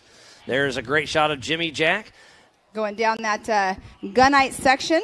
And Joseph Medina riding right behind him. Then Sean Rance in third, Ken Goodall in fourth, and then Justin Hall in that fifth position. We got somebody on their side at the top of the back section. We'll see who that is, but we got another one flipped over, so tough break. Yeah, you can see it right there on screen. But we can't see exactly who it was, so we'll know here momentarily. Our safety crew is heading up there trying to make sure everybody is A-OK. And it looks like they were already out of the car. And on screen right there is Sean Rance along with Kenneth Goodall and Justin Hall are all going through the Bronco boulders. What a great race we have on our hands. And Joe Medina's going for a pass on Jimmy Jack. Wasn't able to make it stick. He got shut out. The door shut for him for sure. As they make it through the Recaro Rock section. This is a 6-lap race, so they are about to finish lap number 1, heading out for their second lap. Between 1 and 5, there's definitely not a huge gap. There is a 2.1 second gap between first and second, but I have a feeling that's going to close in quite a bit. Joseph's been in the car a lot, but he's been in that passenger seat, but he's moved on over to that driver's seat. It's cool to see him move over. Mm-hmm. I'm sure that he's been out practicing somewhere because they're not just going to throw anybody in the driver's seat without any practice. But he's another local boy. I was talking to his dad the other night. He's been riding dirt bikes out here since he was about 5 years old, if I'm not mistaken. So they make it through the rigid rhythm section. It is Jimmy Jack out front and Joe Medina second. And then Ken Goodall in that third position. And Sean Rance in fourth. And then we have Justin Hall in that fifth position. They have all completed lap number 1, and we do have 10 cars out on the course. So that must have been Jesse Balter that took a tumble out on the back stretch. So tough break for him. So we do have 5 cars running strong out on course. Jimmy Jack and Amy Jack heading down the Gunite Rock section. If you remember, a few years ago, J.P. Gomez came down this section and came down a little hard and hurt his back. That could be a nasty section if you hit it too hard. Justin Hall still pushing hard from the back of the pack, trying to make up for lost time when he spun out off the start line. Oh, I just got a message to Mario with the Gomez brothers. He's wanting to watch it, but he can't watch it. He's still working, but he's going to be heading this way to finish up and hopefully get to watch the 4400 race and cheer on all his. And Mario? He's a head honcho kind of guy down there now. He's really worked his way up out there with the Gomez crew, so proud of him for doing what he's doing. As Jimmy Jack does a little wheel stand through there, and Joe Medina's pushing strong and starting to catch Jimmy Jack as they head into the Recaro Rock section. We'll see if we get a pass here, and it does look like he's going for it. Nope. Oh, they got a little stalled right there, but that's where he almost did the pass in the Bronco Sports section a little bit earlier. I like that name.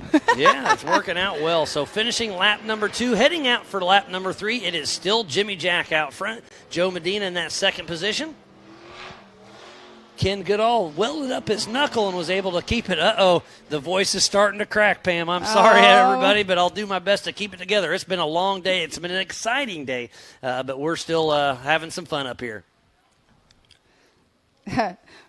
It's so funny whenever you mention people's names and then people start texting you about them. Ryan Few, who is with Nitto Tire, he sent me a message about Mario, but yeah, pretty funny to heckle with people and joke around with people. Yeah, Ryan Few and Chris Corbett with Nitto are here on site, so thank you to them for putting on the Nitto Tire Stampede. And bringing me maple bars. Yep, they always take care of us, that's for sure. It's pretty funny because one of their haulers that they have on the East Coast races, I actually have coffee in there, the little coffee pods, so they know when I'm ready for my coffee, I start walking that way. There is Jimmy Jack heading down the Gunite section. Our physical race leader in the 4500 Yukon gear and axle modified class. I recently had some issues with my personal truck on the rear end, and Yukon helped me out, gave me the right parts, and we got it put back together, and it's working out great. So Yukon's a great sponsor out there for us. So a huge shout out to the whole Yukon team. They make a great product, and it gets used in the real world. Jimmy Jack making it through the Bronco boulders. Miles, your voice lasted a lot longer today than we were expecting. We were talking about this last night. We were going, how long is it going to last? Well, it's still there, but it's getting a little crusty. We'll see what happens. There's Kenneth Goodall right there on screen. I promise I'll have a frosty beverage tonight and make it all better. Somebody will bring you a cold one as soon as the races are over. So Jimmy Jack just took the right-hand side right there of the Recaro Rocks. The left-hand side. I mean the left-hand side. We're getting a little Jeez. tongue-tied here, Pam. I do know my left and my right. I don't know. I've rode with you a few times this week. Made me nervous. We've been cruising that little Mustang around this Yeah, week. Ford Mustang convertible. It's not really a track car, but everybody kept asking me when they saw us pull up, did you get the insurance on that? Go take it down the track. The extra insurance, Yeah, I know. absolutely. Ken Goodall still pushing strong. Well, we are halfway through this race. Jimmy Jack out front, Ken Goodall in that second position. What happened to Joe Medina?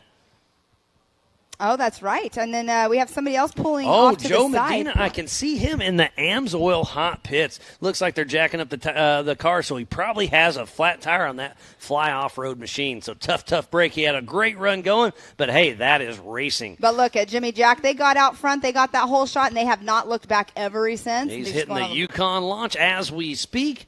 Starting to get a little bit of a lead, so this is Jimmy's race to lose. But remember, to finish first you must finish, as Ken Goodall hits the Yukon launch now. And is that Sean Rance? He's turning back and forth, so he may have some steering issues. Yeah, I hate to see that for the Rance, He was Sean off. Rance. He was off to the side a little bit, but we saw him. Where was it at? Were we at Kentucky? No, at Moab, and he pulled up in a brand new Bronco. Yeah, they're Lauren Healy put their name in the hat, and they got one of the leftover Ford Broncos, so they're going to start building a Bronco for the stock class. It'll be fun to see. And I think Sean's son, John, is going to start running that and maybe even put his UTV up for sale. Oh, that's super cool. And he was doing well out there today. So he took a tumble with Jason Berry earlier on. Before, earlier on, yeah. But that's part of racing. Oh, look at that big boulder right there at the exit. And it was just so cool. I put it on my social, but Ken Goodall was, after his little tumble early on, broke his knuckle. They were welding on it, and they got to put that back together. And now he's starting to reel in Jimmy Jack. So this is going to be a race to the finish. Well, I was down there at the spotters booth just now, and I was chit-chatting with Brad, who is with Mid-America, and his spotter walks by, and I said, you got it all back together, everything's good? He's like, yep. And I said, what a way to not give up. And they said, we drove all this way, we're definitely not going to give up. So Jimmy Jack heading out for lap number 5. So next time along, they'll have the white flag. So Jimmy Jack, then Ken Goodall. And those are only the two on the lead lap right now. Everybody else is having some issues, so I hate to see that for everybody. Sean Rance, he's going slow right here, but definitely something loose going on in that front end. You can see the cars moving around a little weird, not normal. Yeah, this is the 4500 Yukon Gear and Axle modified class. You can have 2.5 shocks per corner, limited to 14 inches of travel. You have to have mechanical steering, maximum of a 37-inch DOT tire, and front-mounted engines only, but unlimited horsepower. So hopefully Sean Rance can keep moving a little bit, and he may get that third-place position. So we'll send Pam down here in just a little bit to give away some of those Laser Nut trophies. And remember, if you do win one of those trophies, you can order a second one. And it looks like Ken Goodall got around Jimmy Jack. I missed that, so it's going to be a race. Ken Goodall and Jimmy Jack are going to be racing hard. The white flag will be flying, so about 3 or 4 more minutes of racing. And look, side by side out of the gunite section, and Jimmy Jack is all over the tail of Ken Goodall. This coming up right here into the Bronco Boulders, that's what's going to name who's going to come out in first right here. That spot right there is definitely, if you have a good line or however you drive it, we'll see what happens right here. So Ken Goodall out front and does a little bike there, but keeps her under control. So that just goes to show how hard they are pushing. Can Jimmy Jack and Amy get around? Time will tell. He didn't use his blinker, though. He did not use his blinker at all, did he? He ran out of blinker fluid. You'd probably fall for that one, wouldn't you? I have not, and I would not. No, I was talking to Jeremy Jones down there, and he was saying those rocks have been moved around so much he did not even realize what was going on. Left rear for Jimmy Jack. It's starting to look, left rear flat for Jimmy Jack. Is that how? That's probably part of the reason why Ken Goodall got around him. But the white flag is out for Kenneth Goodall, and tough break for Jimmy and Amy Jack with that left rear flat tire. But as long as they can still keep pushing, they should be able to lock up that second position. So this is now Ken Goodall's race to lose. Yes, it is. And he just has to keep it smooth. If somebody is on his radio telling him, hey, they got a flat tire, they're not going to be able to get past you, just, run your race. Don't push it too hard. You've already had a mishap earlier, so let's just get to the finish and get that first place.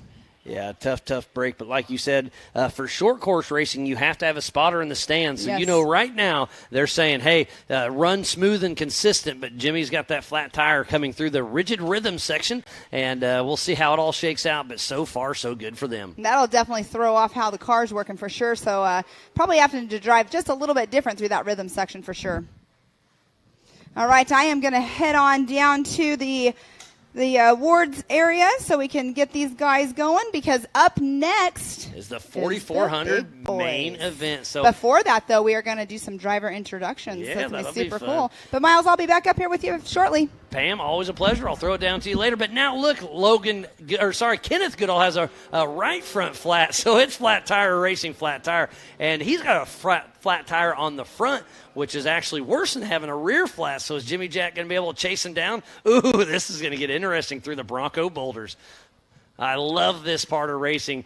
Can Jimmy see the flat tire? I'm not sure. There's Sean Rance Sr. still pushing along, so he should be comfortable in that third position.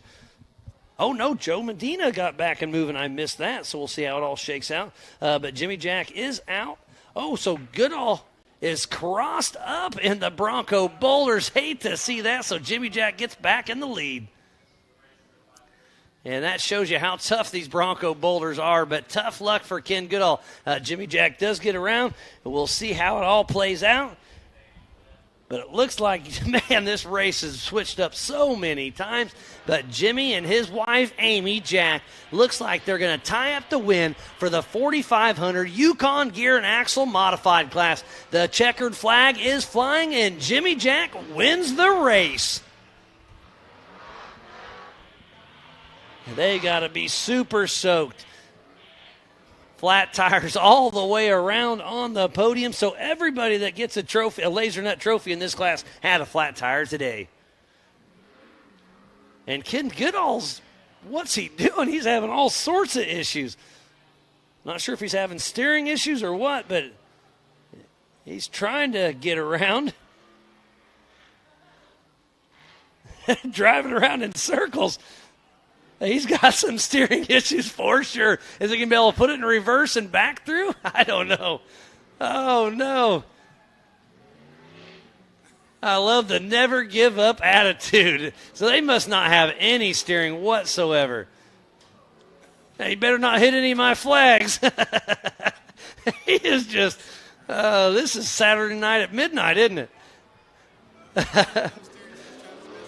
Oh, what an awesome way. Hey, we'll see. Oh, he gets a little. Oh, don't tip her over.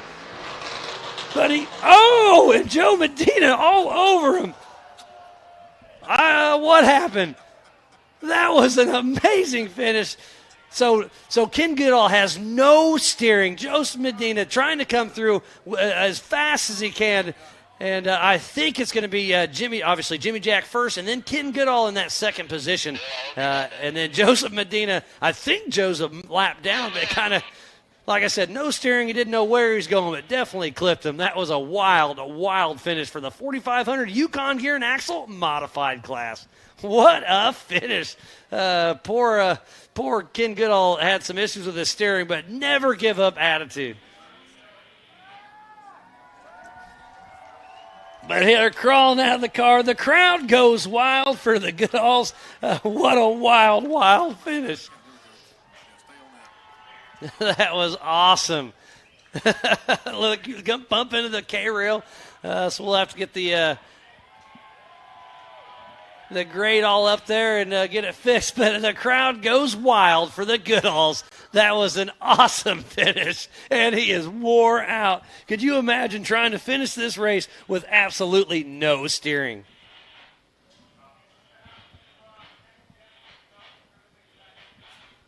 I just can't quit thinking about it. That's going to be one highlight reel to watch later on. We'll be sure to share that on all our social media. You can also go to the Ultra 4 Premium page and check that out later on. We'll upload that there.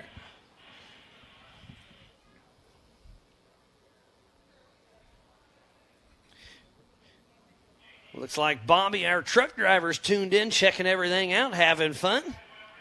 And what a finish it was. This is going to be a little tricky to get recovered. And JT Taylor's coming up, I'm sure shaking his head, laughing a little bit. So we'll get the grade all up there and get him off the track and fix the K-rail and get everything lined up for the 4,400 main event coming up right around 5:30.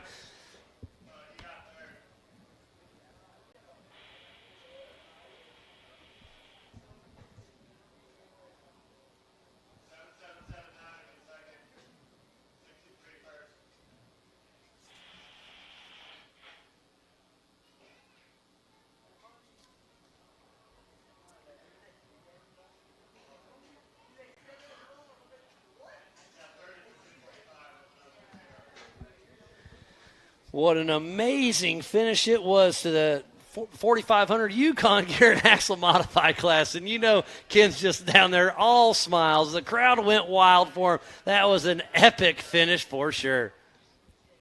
So in first place, it's going to be Jimmy Jack. In second place, the 77-79 of Kenneth Goodall. And then third position, Joe Medina with that 245 Fly Off-Road machine. So we had Kevin Stearns in the booth earlier, and that's his old car. So great to see it still out there racing. What a finish. That was awesome.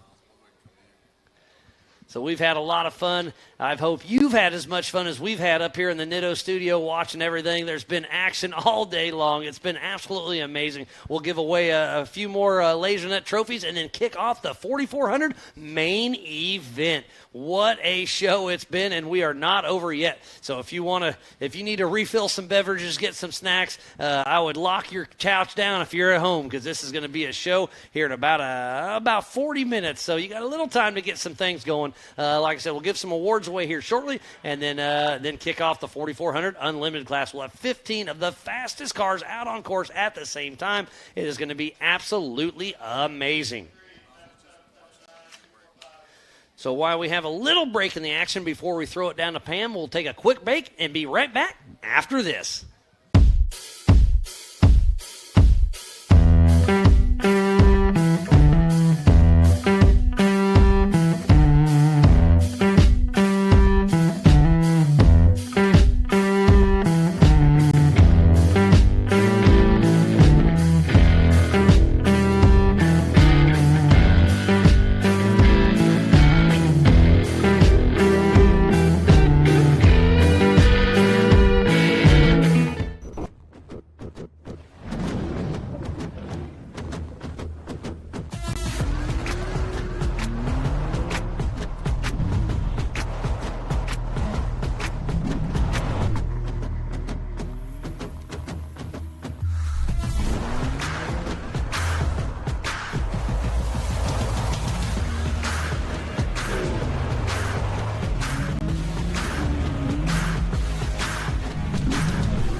Thankful to have VP Fuels on board. UTV 96 is like perfect in these things, makes them rip. It ran cool, it ran strong. We got into those rock sections where we really needed that throttle response, and it was right there every time. We run all VP lubricants. We haven't had any problems with any kind of leaking or any kind of heating issues. And then to stay frosty, no drama, temperature stayed under 200 the entire race. What an amazing finish it was for the 4500 Yukon Gear and Axle Modified class. It was absolutely awesome of a race. Lots of action going on. People keep texting in how awesome that was, and you are absolutely correct. What an amazing show it was, and I can't wait for this next race. Oh, man, starting to crack a little bit. Sorry about that. I'll do my best. It may lose it, but I'm not going anywhere. What a great day of racing it's been. And like I said, don't go anywhere. Pam's about to give away those trophies. And then we'll be back to racing here in about a half hour for the 35 minutes for the 4400 Unlimited race. It's going to be an amazing deal. Looks like we got another character coming up. We got Mr. Chuck Crossland coming into the booth. How's it going, buddy? Good, Miles. How you doing? Oh, I'm doing great. What a show that was, wasn't it? Man, I was not giving up. Yeah. Between 4,500 and our race, 48. Yeah, Jimmy. That finish was freaking awesome just now, wasn't it? I mean, you can't get better than that. No, and trying to back through it. Yeah, I mean, he was doing everything you could. Completely lost his steering, but made it happen. But let's go back to you. You lost your right front tire about halfway through the race. Kept pushing, then lost it completely. Then the wheel starts blowing away, and you finished like you just had nothing left. So no one told me when we lost tire. Well, your spotter. Where's your spotter at? He was just talking to the co-driver. He turned off the radio so I couldn't hear him. And he said, "You're good. Just keep going." I'm like, "Bro, I think I just saw our caliper pass us out on the finger." The caliper flew out? Oh, yeah, caliper we lost out on the finger. Oh, no. So you lost brakes and all, huh? Got shut off. Okay, so you had rear brakes still. Still had rears. Okay, Switched to rears. okay. And, I wasn't giving up.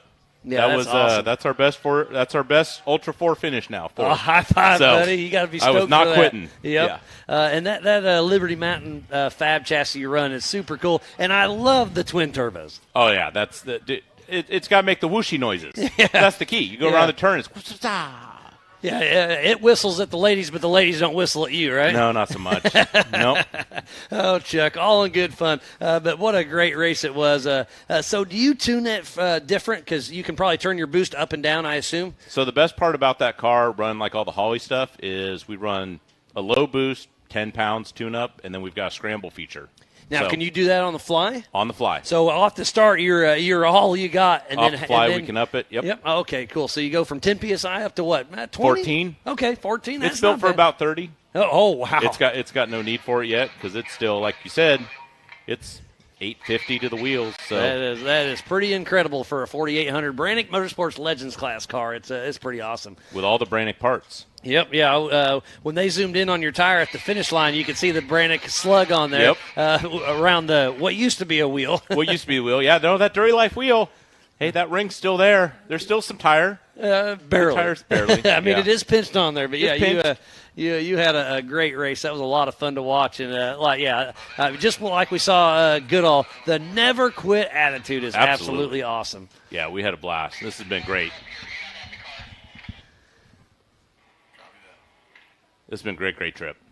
Super glad you guys are back. Yeah, no, obviously we raced here in 2019. It wasn't live, so I haven't been here since 18. I had my plane ticket booked for 2020, then COVID hit, had to cancel that, lost my flight, all that jazz. And then it was a goofy year, but we're about back to normal, and I'm absolutely loving it. Yeah, because 19 was the Mud Fest. Yeah, I hate that I missed it, but I'm not a fan of the mud. I had my 4500 car, and we ended up in the old Trials rocks. Not on purpose. Got flopped over by recovery. I didn't even crash, but all my buddies still count that as a crash. Oh, you crash all the time. I got flopped over by recovery. That wasn't even my fault. Hey, so your car was on its side, but it didn't roll. Correct. I love messing with you and your whole crew out in the pits. You're always having fun. The party's definitely lively when the old Chuck Cross come out over to us. We have a good time. You need parts. I'm definitely the over-prepared guy too. Yeah, we've been handing out parts all day. Yeah, it's cool. And again, we keep talking about the Mid-America and Ultra 4 family coming together, and everybody's there to help everybody. Cross found some parts for Hall. You've been giving parts away, and you figure it out when the dust settles. But you don't want to beat somebody because they can't make the race. You want to beat them at their best. Absolutely. Yeah, Justin ended up with our power steering pump, and I'm pretty sure one of our pigtails for a sensor ended up over in Shannon's car after his crash. They're out the finger. So, yeah, it's great. Yeah, no, it's really cool to see everybody helping everybody. So, again, thanks for being the class act you are and having fun out there. And congratulations on your best finish yet. I hope to see you do better. Oh, but yeah. fourth place, We'll get that you gotta podium. be excited. We'll get there. Yep. Awesome, so, guys. What's your next race? You'll be racing Ultra 4 or NorCal? Next race, we're showing up. I think it's Oklahoma. Oh, okay. You're going to come to Visions. We're coming to Visions. You haven't been there yet, right? No, I haven't been to Visions. That place is absolutely amazing. I mean, it is an off-road resort. It's not That's an what I've off-road heard. park. They've got 2 pools, a lazy river, a splash pad they just put in. It's very kid-friendly. They've got the power sports store. They've got cabins for rent, tons of amenities. They got wash bays so when you get your car muddy, you can take it in there. And I can't wait to see you there. It's going to be a party. Yeah, we got in. We got our spot. So, yeah, we're looking forward to Visions. And then on to Sturgis. So. Yeah, you're coming to Sturgis once again, right? Well, I haven't been yet. Oh, you weren't there last year, huh? I'm sorry. No, that was a little bit of a gray area. We don't talk about that anymore. Your name was there. My name was there. Yeah, okay. Yes. So I do remember, but I forgot. But yeah. So Chuck Crossland, actually, you did better than normal because somebody else was driving for you. I've heard that before. Thanks. I appreciate that. Yeah. We're we're looking forward to it. I'm really excited. Good year. Sturgis is going to be one that we're going to bring in a rodeo as well one night. Live music. I believe America Pro Rock's going to be doing some knockout racing. So it's not just about racing. It's about having fun. That's awesome. Yeah, it's going to be great. Sounds like Pam's getting a lot closer to handing out those laser nut trophies. We'll see. She's getting close. Sweet. So what else you got for me, Chuck? Oh, I don't know, man. We're gonna pull the car back apart, get it ready, and I don't know if there's NorCal race in between, but yeah, we're gonna hit. I said we'll hit Sturgis.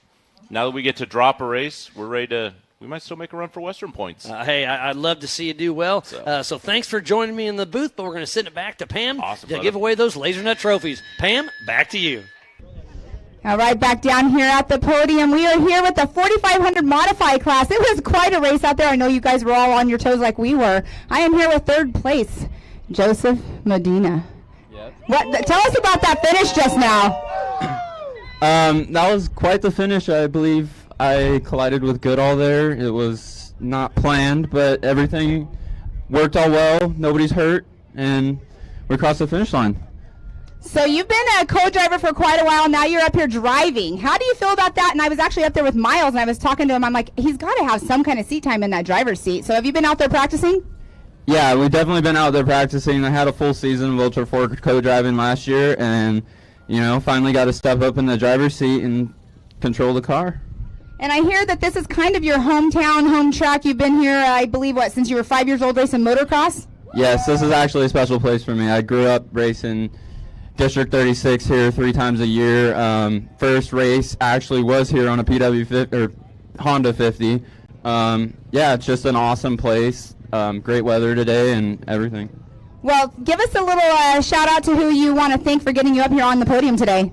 Well, number one guy is God, my family, and then Fly Off Road and everything. Everybody else out here to support, and can't do it without the support in the pits, and just maintenance on these cars is, you can see the carnage. I see people back there in the back raising their hands. Who's that? I got my cousins here. I got my aunt, uncles, best friend, mom, dad. A lot of people got to make it up since it is a local race. Awesome for them to see me race the first time. So, can't thank everybody enough. Awesome. Well, congratulations on this number 3 spot. You guys are going to stick around and watch 4400s, of course, right? Absolutely. Yep. Yeah, for sure. Well, good job, guys. All right, now over here into third place, Kenneth Goodall. I'm sorry, second place, Kenneth Goodall. You're up here without your car. I think we've done this before, haven't we? Yeah, in Moab, we had left the car out in the field, too. So give us a little rundown. I know everybody at home watching it, we're all like, oh my gosh, we can't believe that just happened at the very end. What was going on with your car, and why could you not go straight? Somewhere between that last rock or the first rock section, I started losing. Well, before that, started losing steering and didn't know why. But we got in that rock section, and I think that's when we broke an entire wheel. So it lost brakes, lost steering, and going into that last little rock section, I couldn't steer anywhere. But we weren't giving up. We were going to make it across forward or reverse. Are you going to be racing those one wheels now? We just saw one wheel go across this. Oh no, I don't got the balance for that. No, give us a shout out to who you want to thank for getting you up here today. All my family, my wife at home, she couldn't come. My daughter, because they had a horse tournament this weekend, so they couldn't make it out here too bad because they couldn't see this. And then all my pit crew, friends and family that always come out and help and get the car ready to go. Awesome. Well, congratulations on your number 2 spot. Your car is not up here like we just were talking about, but I guess it's going to be coming up here momentarily on the telehandler. But congratulations for getting number 2 for what you were having going on at the very end. Yeah, no problem. All our sponsors, Dirty Life Wheels, BFG Tires, Klein Engine, Fox, yeah. Don't forget Goodall. Got it, yeah. Here, you got the list. Dirty Life Wheels, Warren, EFI Live. Now I drew a blank in front of the camera. That we're forgetting, but yeah, and some of the others forgetting, but can never get here without the help of everybody. You know, especially the guys in the shop. It's hard work. So awesome. Perfect. Glad we can make it fun for the fans at the end there. It was fun for us. I think it was fun for the fans to watch, but I think everybody was going, oh my gosh, kind of thing. But congratulations again on that number 2 spot. And on to our number 1, rounding out the podium. We have Jimmy and Amy Jack. They're locals here. You guys know this course. I mean, it's changed up a lot. What was different about this race course than what you guys have when you race with NorCal Rock Racing? This course, they changed all the rocks. We got to use the finger. I know. That sounded bad, huh? Yeah, right. Do you guys know why? My stinger. It's a difference. So, do you guys know the reasoning behind why it's called the finger? I haven't asked that question. No. I guess somebody's going to have to tell us. Who do you have to thank for getting you up here on the podium today? First and foremost, my wife. Got to start there. King Shocks, Get Bent Fab Works, KMC Wheels, Warren Winches, Baja Design, Rugged Radios, Factor 55, B&W Drivelines, Josh there's Ken's car. Josh over at 208 Motorsports for building this old junkyard motor that keeps this rusty old car moving along. And Superior Equipment Repair, they get our motor home here and everything else. That's about it, I think. Awesome. Now, Amy, what do you have to say? How was that track out there today? Oh, man. It was a lot of fun. You know, the first heat, we started 8th, and we just said, you know, this is our home track. We can't let these Arizona guys come and take it away from us. So the funny part is that, you know, what's great about this community is that we are really, how do you say it, like frenemies, family, yeah. And the thing about it is, you know, Ken, first of all, let me say, Shannon, if you are watching, I am so sorry and I love you. That is Ken's wife, and they were at our wedding.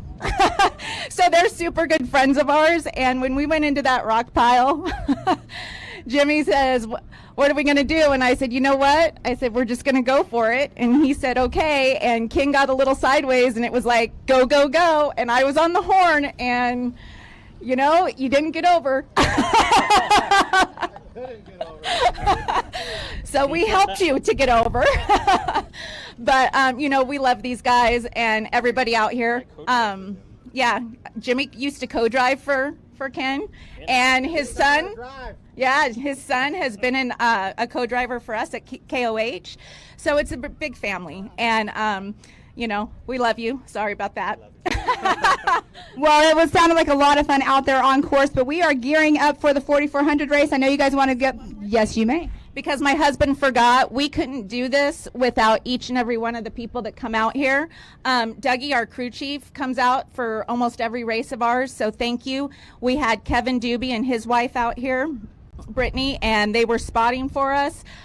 We have Bill Kessler out here who cooked for me because normally everybody thinks I'm going to do it. So thank you guys so much, and all of the fans, and especially you guys, for being out here and putting this on. And JT, welcome back, buddy.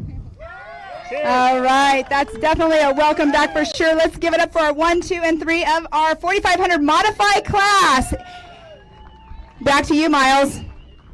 It's time for electric to turn into lightning. An electric truck that can haul on both ends. that can help build your house. And if need be, power that house. That feels like a bullet train and works like a freight train. The fully electric F-150 Lightning.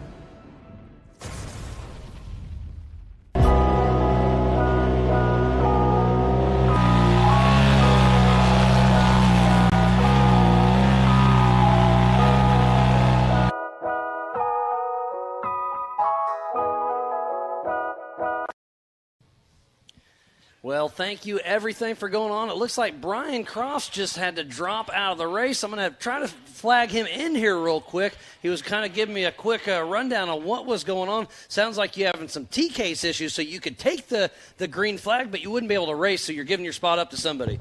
So what's going on there? Yeah, so went out first heat, blew T-case up, replaced it, got back out, and wanted to go race LCQ. Finished fourth. Ended up blowing the T-case in the last corner again. So 2 T-cases today. 2 T-cases. That's pretty rough. But, yeah, I'm going to drop out. Car runs, drives, just doesn't have rear drive. I don't feel like it's fair for me to go take the green flag. Yeah, you could go out and drive circles, but let somebody else that came here and actually race. Correct. So class act, good on you for that, but a tough break. But at least you get to root on your fiancée Bailey out there and your father-in-law and everybody else, Waylon, brother-in-law. Shannon did not make it. Oh, he didn't make it. No, so that's who I'm looking for right now is I'm looking for car number 424. 24? 424? 424. I believe is Bailey Cole's old car. Oh, okay, Shell. Tracy Shell? Let's see. Tyson Shell, yep. Yeah, so Tyson Shell, so they're trying to find him. I'm looking for him. Okay. If I can find him, he's in. So, yeah. And Shannon just barely missed a cut. Yeah, you are right. I forgot about that. But Waylon's still in there. Bailey's in there, so it's going to be fun. A pretty stacked field. So I guess you're wanting to get out there and go look for him? Yeah, I mean, okay. I want another racer out there racing. Yep. Okay, well, Brian, I appreciate it. Thanks for keeping us updated, and thanks for being a class act. Yeah, no, thank you guys. Absolutely. Bye. So what a wonderful day of racing it has been for the 2022 Nitto Tires Stampede here at the Prairie City SVRA just outside of Folsom, California. It's been a wonderful day of racing. I am Miles Hasquist. Alongside me, my buddy Pam Hall will be joining us here in just a minute. We've had a lot of fun. I hope you guys and gals have had just as much as we've had. It's been a great day of racing and can't wait to finish off with the 4400 Unlimited class. We're just 20 miles east of downtown Sacramento. We're in the Sierra Nevada foothills here. It is a beautiful part of the country. You can see the flags over here wiggling away. It's just shy of 90 degrees. The wind's blowing. It is absolutely beautiful out today. So thanks for everybody to come here. The grandstands are a little light now, but I'll bet you here in the next 15, 20 minutes they'll fill up for the 4400 main event. It's going to be wild. These are the Swiss Army knives of off-road. We race King of the Hammers. We race Crandon all over the East Coast, MAO, Sturgis. We go up the mountains, through the desert, the mud, trees. These cars can do it all and do it all well. It's going to be a lot of fun, so make sure you grab your beverages, grab your snacks, and this is going to be an 8-lap main event. So this will be the last and final race.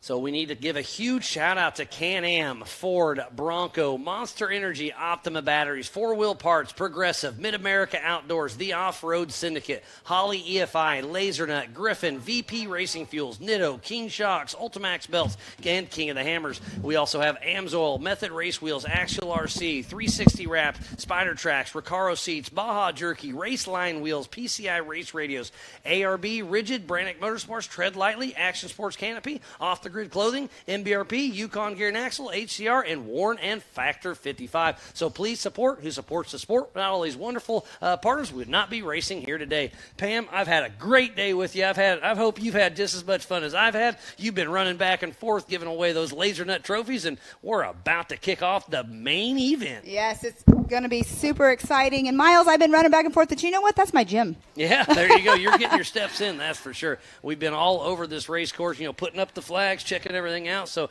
I definitely get my steps in here at the races also. For sure. And Kenneth Goodall just came through, as we all saw his car, came through without his car doing the podium just like he did in Moab. Yeah, so yep, the forklift it's becoming of his shame, normal. What an amazing finish it was. That was pretty awesome. Pretty awesome for sure. You just had, I believe, Brian Crofts up here. I wasn't up here, but is that who you just had as a guest? We had him. So he's having transfer case issues. Okay. So he said he could go take the green flag and race, but he doesn't have rear-wheel drive, so he's front-wheel drive only. So he's like, I could race, but I'm not competitive. Right, so he's going to drop out, and he's trying to find another driver to take his spot. I know Mark Nicholson's coming in, and maybe even Tyson Schnell. Yeah, it's definitely going to be a good race. Have they been in contact with them? So now maybe they are getting ready to go out on race course. Yeah, I'm hoping so. He left a little early trying to go find him. We'll see how it shakes out. Yeah, but we are definitely still going to have a stacked field no matter what out there for sure. That was a great interview. I know you were listening, but great interview out there with Jimmy Jack and Kenneth Goodall and Joseph Moderna. So Moderna. Wait.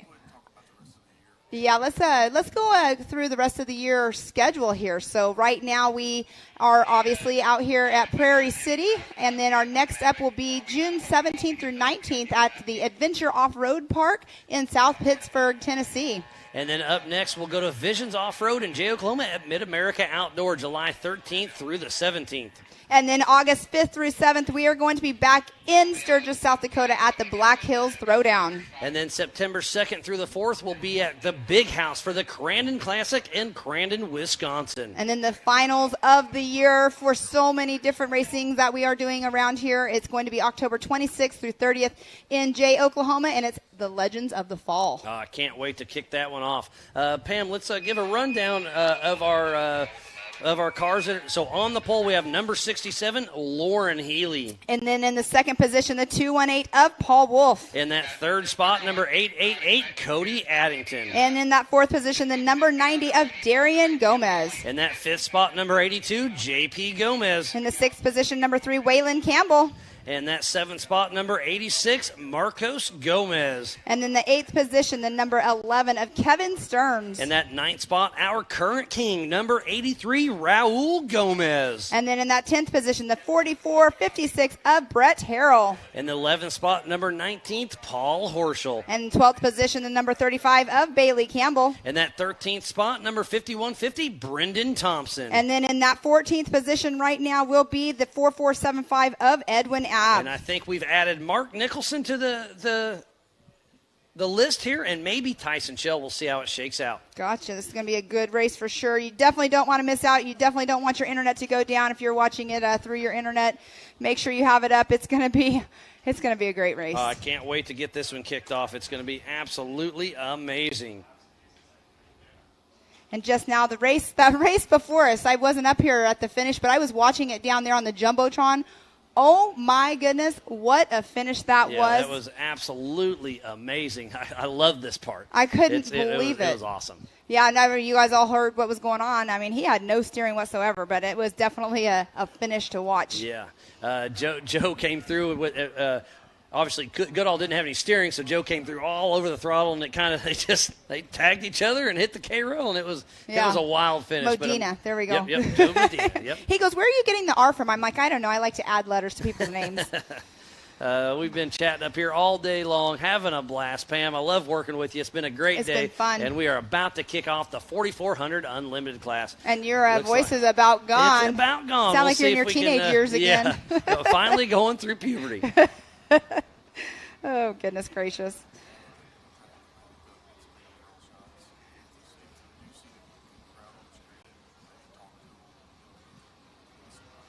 So we are here for the 2022 Nitto Tires Stampede here at the Prairie City SVRA in Folsom, California.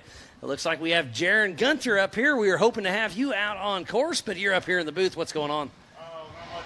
It was a blast day. Had a great time. The competition out here is incredible. I mean, you're talking about some of the fastest guys in Ultra 4 came to show up to this race. It was intense. Just the start, there's cars going everywhere, every which way, and it was a lot of fun. You took a pretty wild ride earlier. What happened? You got sideways, bicycled, and hit the K-rail maybe, and then all of a sudden you landed it. The one down here, we hit the K-rail.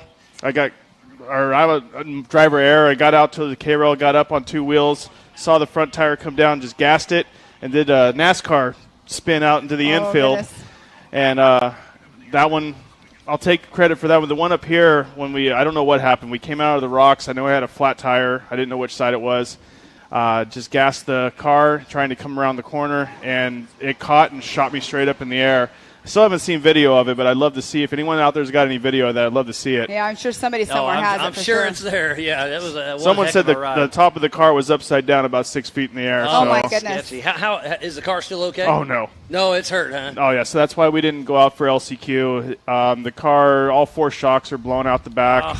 The back part of the car got broken tubes, and yeah, it was a little violent. I hate to hear that. So yeah, it's not good. Who's going to fix that one for you? Well, we'll see. It's either going to be Joe Thompson over at UFO, but he's got his wedding coming up, so I'm trying to get out to Sturgis. So Keith over at Get Bent's always helped me out a little bit to get the car ready to go when Joe can't, and we'll see who we can get the car together. I want to get out to Sturgis, and I think that looked like a fun race last year. It was a blast. I actually co-drove in that race last year on UTV. It was so much fun. Yeah, I'm looking forward to that bike week and everything. Yeah. I mean, the crowd out there's got to be incredible. So the vibe is amazing, and there's going to be a rodeo. We're going to have America Pro Rock. Wow, it's going to be an event to see for sure. So yeah. if you can get that car put back I together, think we have till August, right? August. Yep. August, yeah. It's the first weekend of August is when it is. August 5th through the 7th. So you had your little tiny. I keep calling them tiny tots because they're so cute. But Yeah. you had your little tiny tot out there. Jackson Racing, and he was up on the podium, got that number 3 position. He was pretty stoked about that. That was right after your tumble, though, so you're out there spotting for him right after your tumble. Yeah, and, right after his race, I went out to the medical tent because I was seeing blurry vision a little bit, so my wife made sure I went out there and to get checked out. They said I was fine, and then I got back. I missed his interview, but I did see it on video. Good. So, yeah, he's having fun. It's his second race. He's 6 years old.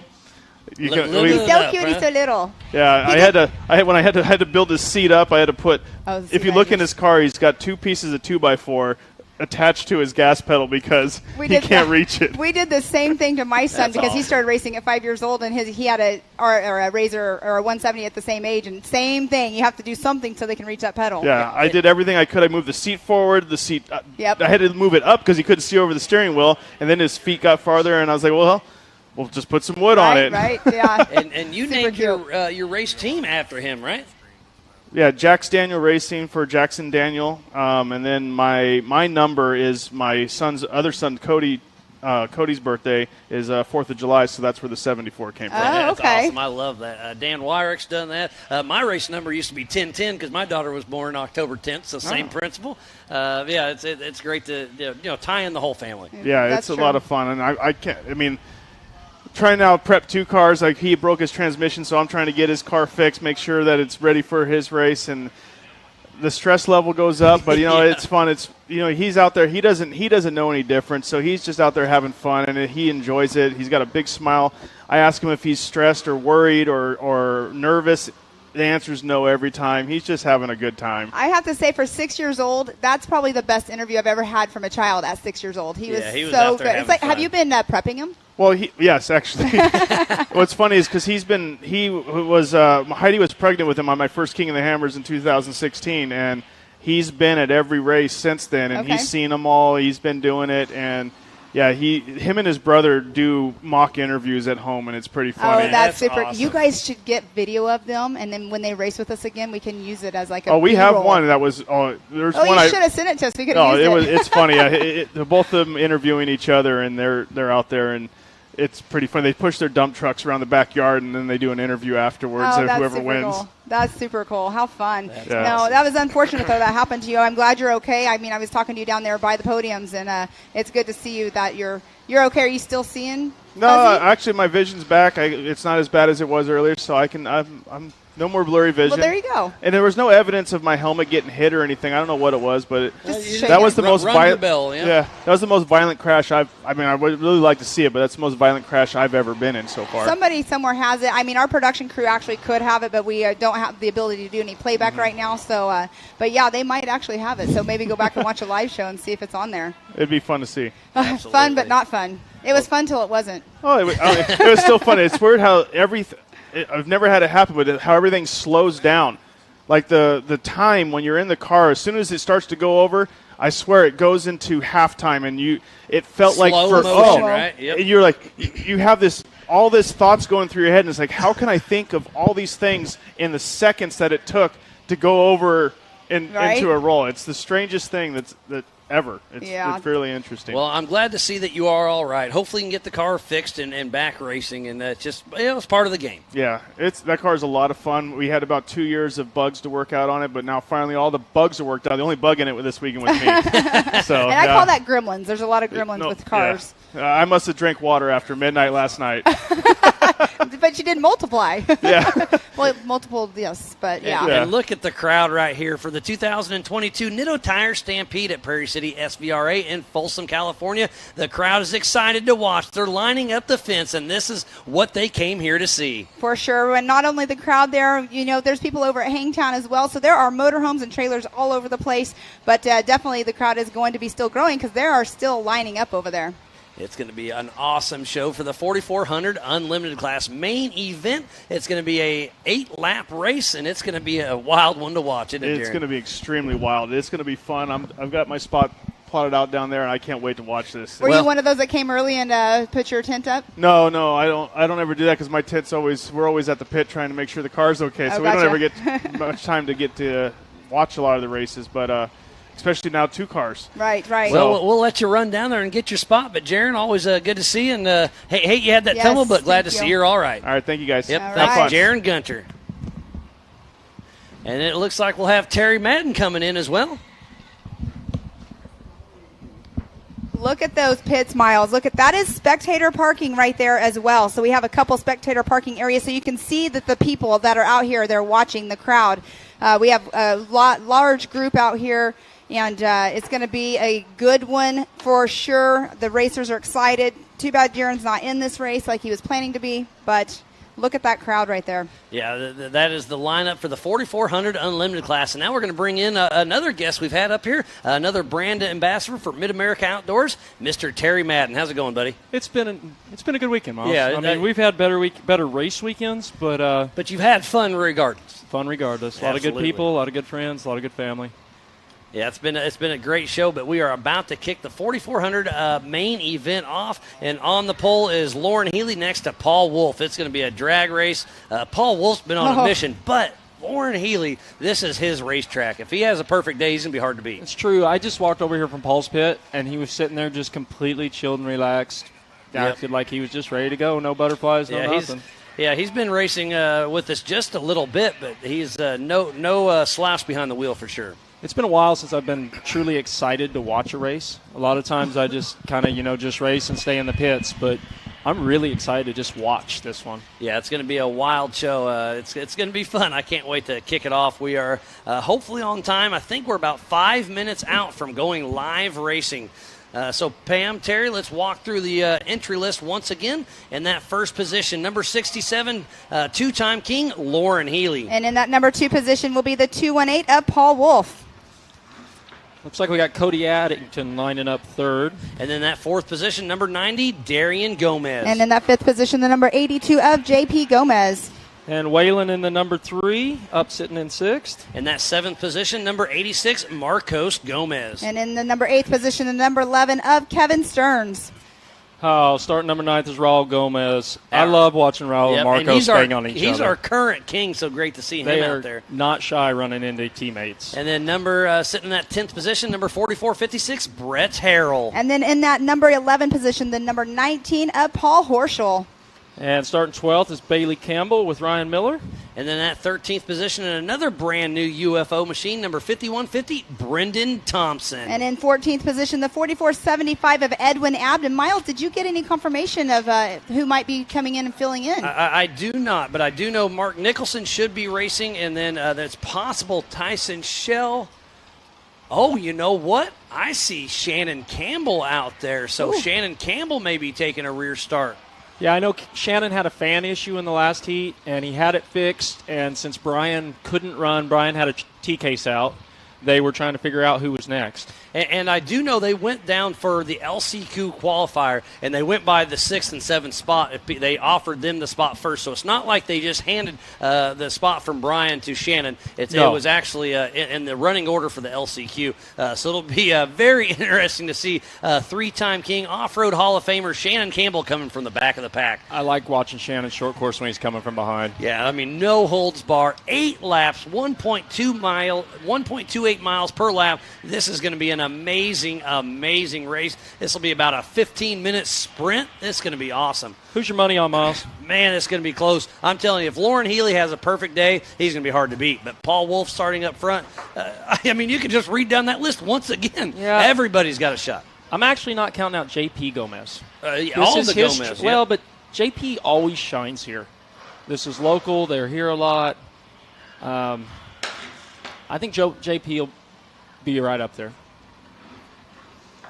Yeah, it's going to be a very interesting race for sure. I know people are making side bets out there. A lot of them have been doing. But Lauren Healy, he's going to start out front, and having no dust in front of him will definitely be an advantage. But he's got a drag race against Paul Wolf, so Yeah. we'll see. But Lauren Healy has that Ford Performance. He's got a ton of horsepower. He's running the, what is that, a 460 D3 Ford Performance with 780 horsepower pumping out of that Ford Bronco. So if Lauren Healy can win this race, he'll get $1,000 from Ford Contingency for running the Ford Bronco. He'll get another $1,000 for Ford Contingency for running Ford Performance horsepower. So he could take out home an extra $2,000. I don't think you're going to see Paul drag racing. He knows it's 8 laps. He was pretty relaxed. I think he's going to just run. You think he'll give it to him? I think I don't think he'll give it to him. But he's going to run his own race. There's no reason to run a stupid pace the first few laps and tear up a car when you can just hang in there. And we've seen tires become an issue. So we'll see what happens if they pull into the AMSOIL hot pits or not. Yeah, there was a lot of tires on the last race, Miles. Yeah, it was a pretty lot rough. Of tires.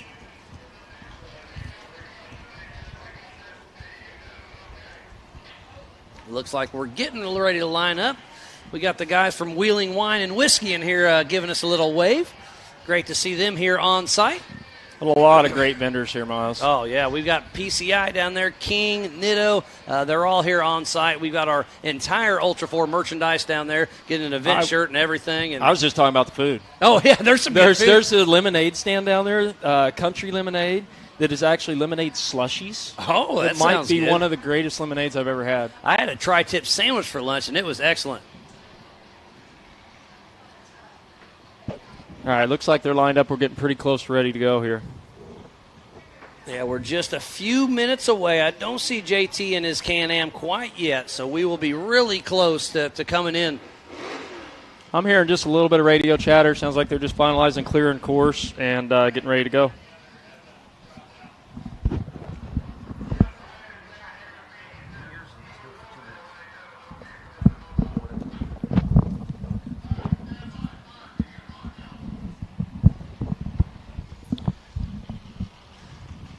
So again, if you are just tuning in, we want to thank each and every one of you for tuning in to the Nitto Tire Stampede at the Prairie City SVRA in Folsom, California. And the crowd is patiently awaiting. This is the main event, 8 laps. The 4,400 Unlimited class is going to be one heck of a show. And you can see the crowd right there. It is still growing. People are still walking over there. There's a lot of people over underneath the shade area. But there's the Nitto Tire setup there. There's lots of vendors still out there. Miles, that tri-tip sandwich. Oh, it was excellent, That was a great wasn't it? sandwich. Yeah. Great lunch today. I missed that one. I may have to go try it when Oh, we're look, done. they're all waving at the crowd. Give us a high five. give us some wave. love. Put your Let's hands do the up in wave air. out there. Oh, yeah, that'd be funny to start the wave. I think they're not Everybody's close enough. waving at the drone as it flies by. There's our spotters booth right there. They're directly behind us, so all our spotters have their headsets on. And there's the Nitto studio. We're there's in our the Ford top- Mustang right there. Yep. We've been having fun on that guy. And there's the beautiful American flag as we get ready to kick off the 4,400 Unlimited class.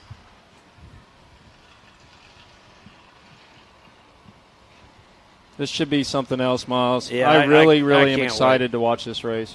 Again, I want to give a huge shout-out to the Robinette family, all the volunteers, the Ultra 4 and MAO crew, media, safety, USAC, Goodby, Bird, and the entire NorCal racing crew. They've helped us put on one heck of an event. It's crazy, Miles, because this is, our third event with this group? Yeah. And I walk over their tent, and it's like it's family that's been with us forever. Yeah, it's great. I mean, we've mended together awesome. It's been really, really good. Yep, it just instantly worked together.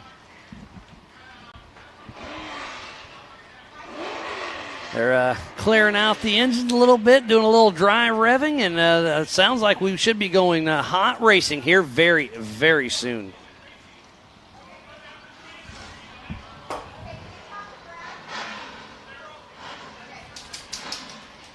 Yeah, JT's lined up in front of them, getting ready to pull out. And there takes off JT Taylor. So Lauren Healy and Paul Wolf will be following them. We've seen And some there serious carnage off the start in some of these heats. It's started to be real interesting. Yeah, it's going to be a drag race right out of the gate. Look at the lineup right there. Actually, it looks like it's a frozen shot, but great lineup there. They're moving out right now. What JT's been doing is pacing them around and getting them lined up just perfectly. Because it is a side-by-side rolling start. This is a physical finish. It's going to be one heck of a race, Terry and Pam. I can't wait. I miss short course. This is so much. These starts are the most fun. Yeah, and we've seen a lot of tire issues, so we'll see if that comes to play an effect or not. But it's definitely going to be exciting to see.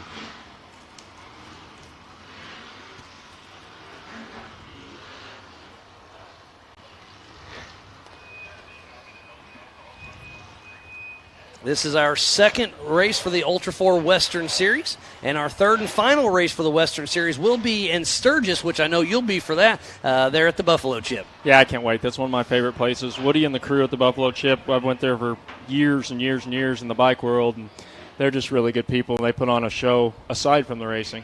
Yeah, it's going to be absolutely amazing. And it looks like the whole Rufus Racing crew is tuned in and watching. Sees Andy and Chip and the gang there. It's going to be fun. So glad to see them. They hate they're not here, but they're tuned in watching. They're always fun to be. So I hate to see you're not here racing, but glad to see you're tuned in. Yeah, they've been saying that a little too much lately. They need to actually show up. Well, they were at the 918 race, and they were 1 and 2 there, so that was a good one. Good one for them, even though it wasn't a points race for us. But, yeah, I think they'll be showing back up here fairly soon. Yep, and there's Dougie Fresh waving at us. Oh, Dougie Fresh. I have a air freshener of him wearing a bomber hat in my motorhome. Does it smell like bacon? I don't know what it smells like because I have no smell. But, he at Kentucky, my kid was with me, and I come back from announcing with you, Miles, and I walk into my motorhome. I'm like, what in the world is Dougie Fresh doing hanging in my motorhome? That's awesome. So, I'm sure that's Chip. Yeah, Chip happens. Chip came and wanted Hank to put it up, and Hank's like, nope, I'm not doing it. So he had him come in and put it up and said it can't go anywhere now. And this is going to be one heck of a showing. So if you're about to go anywhere, don't. We are about to kick off the 4,400 main event. Definitely going to be one to watch. Make sure you tune in. What I say earlier, make sure your internet is working because you do not want it to cut out. Absolutely.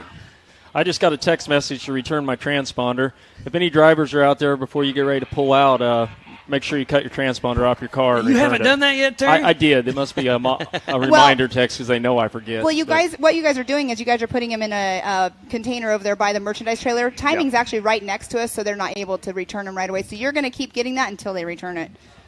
They're hard at work over here for sure, making sure that everything's right for lineups and for us up here in the booth. Oh, absolutely. They've been It's awesome. Been great. Yeah, you can go to live.ultra4racing.com and see where people are at, what lap they're on, how fast they're going.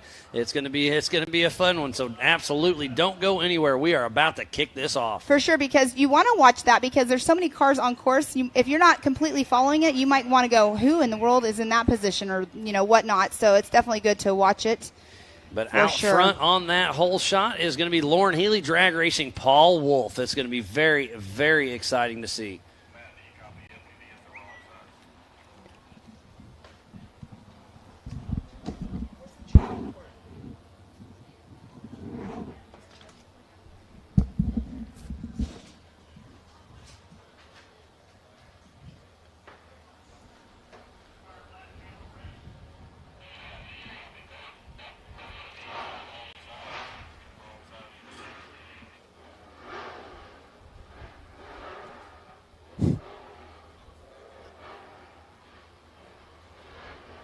Here we go, Miles. And we are lined up, locked and ready. It looks like it's going to be a great showing. Who's it going to be? Lauren Healy, Paul Wolf. It is a rolling start side by side.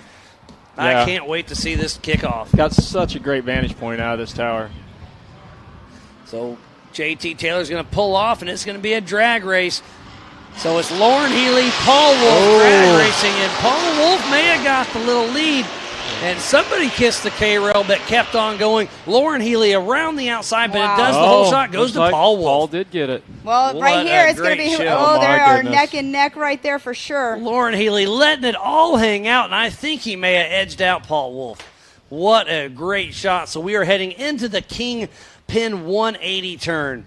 And it is Lauren Healy heading through the rigid rhythm section as we speak. Paul Wolf right behind him. There's Gomez. There's Campbell. Another Gomez. There's Cody Addington. What a great show as it hit the Gomez tree jump, heading right into the Yukon launch. That jump is so much fun. Wow. It lands so perfect. And look at Lauren completely clearing that uphill jump. And look at his drift stills going to work. It's nice to see that track up there has been well manicured today, because yesterday it was a blue groove, and today it looks like it's perfect. They did a lot of track work last night as we were all leaving. Bird's amazing. He's always been amazing. You know, Bird does a lot of our other tracks. He's always done the short course at Hammers. And he's just, always in a not machine. just here. Yeah, John Goodby has a great team put together. There's Paul Horschel. There's Bailey Campbell. Oh, and there's our race leader. Did you see that boulder he moved just now? Through the Bronco boulders is Lauren Healy, Paul around. Wolf, Darian Gomez, JP Gomez, Waylon Campbell, JP Cody might have just Addington, got Waylon there. Raul Gomez, Marcos Gomez, Kevin Stearns. So what a great showing, but it is Lauren Healy starting to pull away just a little bit around front. So Lauren Healy, if he can keep this race going, heading out for lap 2 of 8. So right now it is Paul Wolf and Darian Gomez. They're going to be battling it probably very soon for that number 2 spot. Darian's holding it. He's hanging it all out this race. So running through the timing loop is Lauren Healy, Paul Wolf, Darian Gomez, JP Gomez. They are really, really turning it on. Yeah, Darian's really stepped up his game, moving into his dad's old car, and he's somebody that's going to be fun to watch the next few years. So let's run down the top 10 once again. Lauren Healy, Paul Wolf, Darian Gomez, JP Gomez, Waylon Campbell, Cody Addington, Raul Gomez, Marcos Gomez, Kevin Stearns, Paul Horschel, Brett Harrell, Bailey Campbell, Brendan Thompson, Mark Nicholson, and Edwin Abd, all out there running strong. But Miles, take note of Lauren Healy's lap time. A 1:23, a new fast time of the day, if I'm not mistaken. Yeah, right? that's the fastest we have seen of the day. It was in qualifying, skipping the Bronco boulders. It was a 1:30, so they've shaved off 7 seconds, or Lauren Healy shaved off 7 seconds. That is absolutely incredible. Okay, yeah, that's crazy that he's going through the boulders right there as fast as he was coming up to them. A lot of people have been checking up a little more. They're finally starting, now that we're done, to pack in a little bit and get a little smoother. Well, you can see him moving around in there for sure as well. But Lauren Healy with that Ford Performance 4 Bronco putting those Nitto tires to work. Paul Wolf right behind him, but Darian Gomez trying to put a pass on Paul Wolf. You're going to see through the Darian Recaro Rock section. letting it all hang out here.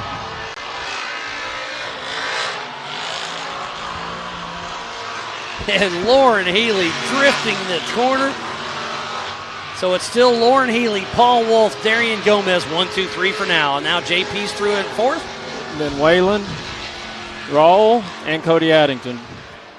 So and then another Gomez. Here's Marcos. We've got 4 Gomez's in the top 10. That is absolutely amazing. They are all here. This is a fully stacked crowd here for the 2022 Nitto Tire Stampede at the Prairie City SVRA just outside of Folsom, California, as Lauren Healy makes it through the rigid rhythm section and just absolutely sending it, getting ready to hit the Yukon launch.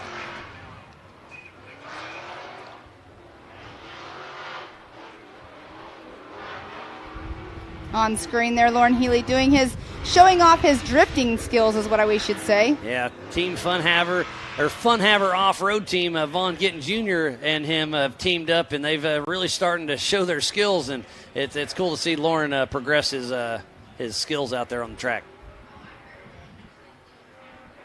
It's amazing how many of these cars are UFO cars, too. Yeah, there's a lot of UFOs. There's a few Jimmy's cars. Paul Horschel. Well, Paul Horschel's built this car that Lauren's driving, so he's got a couple cars out there. But, Joe Mez with Joe Thompson and UFO's done a great job. You and your name calling, that's so funny. Or nicknaming, I should say. That's from his brother, Brendan. So, Brendan is what he's called him that? Yeah, Brendan's the one that gave me the gotcha. idea. So the brothers having fun with each other. And Darian's still trying to hunt down Paul Wolf, but Paul Wolf's not going to give him an easy run. Yeah, but Paul Wolf is gaining on he's actually Lauren Healy just a little bit. closing that gap a little on Lauren.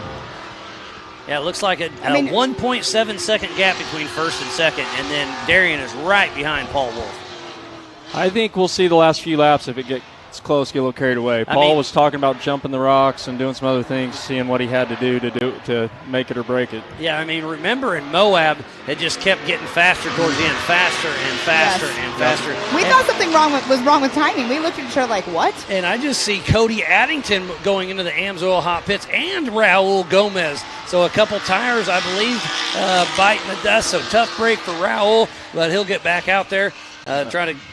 Raul was in and out quick. Yeah, that was a quick tire change. The Gomez crew has a great crew out there. They got an amazing pit crew. Yeah, you've rode with Raul in the T1 truck a few times. We've done some Silver State, Vegas Reno, a couple Hammers races. And, they got a legit team out there. Oh, and look at this. Lauren Healy's coming into some lap traffic, which that's going to give Paul Wolf some advantage to catch up a little bit. Or disadvantage. Yep, we'll see how that's going to be the equalizer. Well, I started the conversation when he was behind him, but he quickly passed to the lap traffic. Paul Wolf gets around him very quick. So does Darian. JP gets around him as well. Well, at that point, you really need to be a sportsman and know that's lap traffic and that you're messing with their day. And that's where it comes to a spotter. They need to tell their guy, hey, the leaders are coming around, pull over. Exactly. And he did. That was Mark Nichols, I believe. And Lauren Healy is putting that Ford Bronco, just giving it all he's got. And it was a 13-second lap slower than the last time when he went through with that 123. So he has let up just a little bit. And lap traffic is starting to play its toll. Exactly. And on screen, that looked like it was Paul Horschel. I'm not sure who he's battling it out with. But it's still Lauren Healy, Paul Wolf, Darian Gomez, and JP Gomez out front. So we'll see how it all shakes out. And there's Bailey Campbell. There was somebody stuck on the boulders. Who was that? I missed that one. There's somebody stuck on the boulders at the first, because you know how there's a little bit of a break between the boulder section? There's somebody on the first part of them coming down. Cody coming back out of the pits. And then it looks like somebody at the exit is pulled off to the side as well. On screen there is Lauren Healy going down the gunite section. So Paul Horschel in fifth. Sixth is Marcos Gomez. Seventh is Kevin Stearns. Eighth is Brendan Thompson. Then ninth, Bailey Campbell. And there's Paul Wolf on screen. They are running 8 laps. They are halfway through the race right now. It's going by very, very quickly. They are out on their 5th lap out of 8. What a great race. So we've just got 3 more laps, and Lauren's about to finish lap number 5. So 2 more laps to go for Lauren Healy. That's amazing how quick this race went. See right there, there's somebody stuck in the Bronco section, or the beginning of the Bronco boulders. Yep, you are right. That could be Mark Nicholson. I can't quite tell. Lauren's in traffic again here, and Paul's right on him. So Edwin Abb is... Oh, and there we go. That's the sportsman right there of Edwin Abb. You definitely don't want to hold up a fellow competitor if you're not in the competition for that position. So right now it is Lauren Healy out front and Paul Wolf in that second position. We got 3 to go, correct? 0.78 of a second. That is incredible. Yeah, they're out on lap 6. 3 more to go. 6, 7, and then 8. These last 2, you might see things get real interesting. We have Waylon Campbell going through the Recaro Rocks with Paul Horschel closely behind. Man, Paul Horschel's car sounds so good. Marcos Gomez just went through the Bronco Sports section, entering into the Recaro Rocks. As they blow through the Rigid Rhythm section and hit the Gomez tree jump, and look how much airtime he gets over the Yukon launch. Lauren Healy is sending it. Lauren, the way he's launching off these jumps, he has been the flattest car I've seen. As it takes off, it does not do any lifting. It just stays flat and straight. That car flies really well. They'd spend a lot of time working on it. I mean, I know he's got nothing but seat time. This is his job. He does everything, racing and everything with the fun havers. So lots of seat time for him for sure.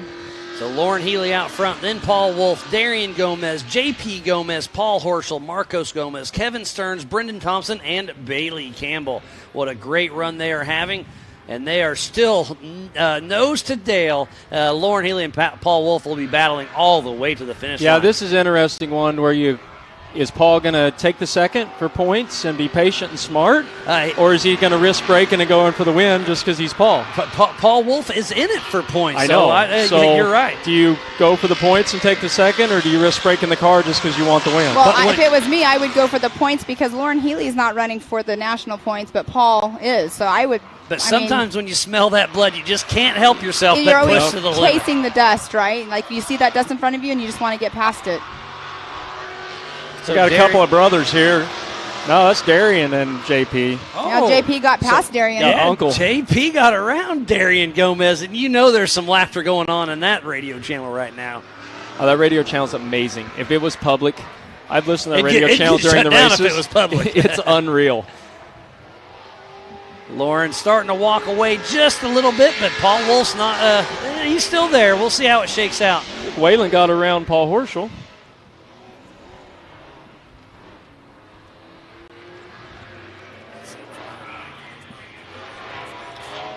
Yeah, seems like Paul Horschel just doesn't, Paul Wolf just doesn't quite have the horsepower as Lauren Healy with that Ford Performance Ford Bronco. Yeah, Paul was talking about that last night. He's got the little motor in there, and there's still a big motor for that car. Oh, that'll be interesting to see as our current king, Raul Gomez, comes through the Bronco boulders. Yeah, you can see him kind of catch them in the rocks, but lose them in the flats. Oh, man, what a race we have on our hands. Paul's losing him on after the start finish, though, and always close to him right here at the finish. So that's where he might be able to pull it off. It's going to be interesting, through those last little Recaro rock section. Yep. So this is it. This is last lap. So white flag is out for Lauren Healy and Paul Wolf. I would not be surprised. You need to watch Paul hit the rocks on this last lap. He may send it. I mean, why not, right? Just give it all it's got and see what happens. I would completely expect him. So, Pam, I think you're going to run down. It's been a pleasure. We'll let you do some awards. Pam, thanks for everything. You're the greatest. Awesome. Thanks. See you guys later.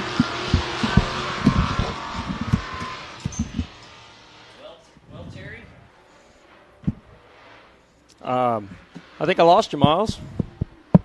Check. There we are. We got back. Lauren Healy out front. Paul Wolf trying to chase him down. We are in our 8th and a final lap as they hit the Yukon launch. Who's it going to be, Paul Wolf or Lauren Healy? It's been Lauren Healy's race, but Paul Wolf's not giving up yet. Lauren's just out horsepowering him on the flat, but Lauren probably got a little left for the rocks too, though. Oh, for sure. He's not going to be slouching up, but yeah, it's going to be exciting. I hope we can follow him around because, like Terry, like you said, is Paul going to send it through the Bronco boulders or not? It's going to be interesting. The smart moves take second and take the points, but we're not all that smart, right? Lap traffic could come into play here too. Paul Wolf going for the pass does not get it stuck, but yeah, lap traffic is going to be interesting. And Lauren Healy launches through the rock section. Lap traffic's going to make the difference. Lap traffic bites Paul Wolf just a little bit. That's a shame. That was going to be an epic finish. So winning the 2022 Nitto Tire Stampede, Mr. Lauren Healy grabs the checkered flag. What a great job. Those Nitto tires worked for Lauren Healy. The crowd's excited. Paul Wolf in that second position. He's looking good for the national points. Looks like I got JP coming in third and Darian for fourth. So we have 2 UFO cars in the top, second and third. And fourth. Second, third, and fourth. So a great showing for Joe Thompson and the UFO cars. But Lauren Healy in that first position. Looks like Campbell's going to come around to round out the top 5. What a great race. So on top of the box is going to be Lauren Healy, then Paul Wolf, then J.P. Gomez, and then Darian right behind him. I think Wayland may be a lap down there, Terry. I don't think so. Is he? On my timing, he is, but I'm not 100% sure. Horschel? Horschel gets that 5th position. Okay. What an amazing race it has been. This has been absolutely awesome. It's been an epic day of racing. We started at 7:30 a.m. this morning, and we've been racing all day long. And there's Marcos Gomez still pushing strong, tracing down his buddy Brendan Thompson. So Brendan Thompson locks down 6th position. Marcos locks down 7th position. Wow, Terry. It's a good day. Good racing. It's a great day. And clean. There was no major anything in that race. Nope. That was some of the best short course racing you could ask for here with Ultra 4.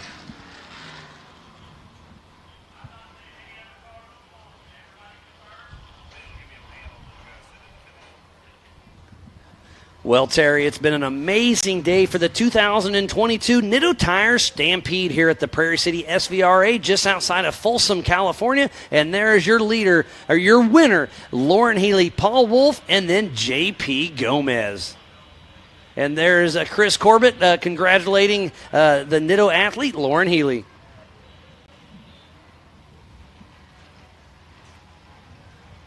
Good times, Miles. Yeah, absolutely. Terry, always a pleasure having you up here in the booth with me. Yep, I'm going to run, get packed up, and work on getting on the road. Well, Terry, always a pleasure. Great to see you, buddy. Good luck, and we'll see you around. Thank you. Thank Bye. you, Terry.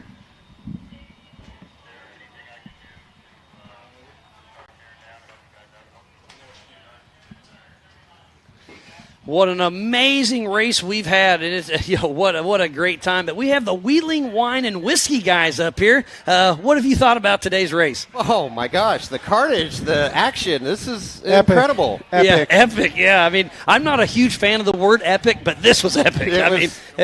It's a wonderful day. You guys do a great job putting on all your podcasts. Thoroughly appreciate listening to all of them, and you put on some great stuff. That's awesome. Hey, Thank you very much. Thank you, Miles. Yeah, hey, it's an honor to be up here. This has been right, like I say, right in our backyard, and all this action and the excitement this week has been incredible here.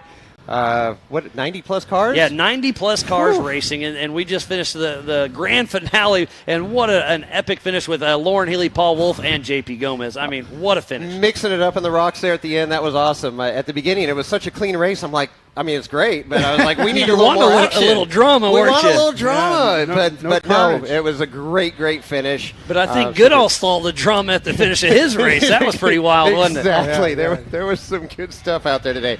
A lot of carnage this morning, and luckily everybody's safe, and it was a great week. But, yeah, we got a couple good interviews in. No, did you? Good. Yeah, we got. Hey, who'd you get? We got Woody Rose and nice. Maddie Moon. Cool. You know, the young up-and-comers, and then we kept with that theme and got an interview with Waylon. So, cool. So look for those coming up on the podcast. So yeah, awesome. And I know you've hit me up a few times. It's just one of these days, the Miles, timing hasn't quite worked out. One We'll of see these what days, happens. But I know. I'll come on. I'm definitely not blowing you off. I've race got day is busy time, man. I mean, come on. Sometimes we got to work, right? I've got your phone number, so you can run, but you can't hide. Hey, I'm all good with that. I definitely will come on one of these times. But again, you guys do a great job, promoting our sport and everything else you guys do. It's passion, right? We're not racing cars, but this gets us involved with the sport and tell stories of racers and people involved with Ultra 4 and just off-roading in general. So yeah, you guys cover a little bit of everything. We go across the board. Yeah, we're not just Wheeling Ultra 4 wine and whiskey. Yeah.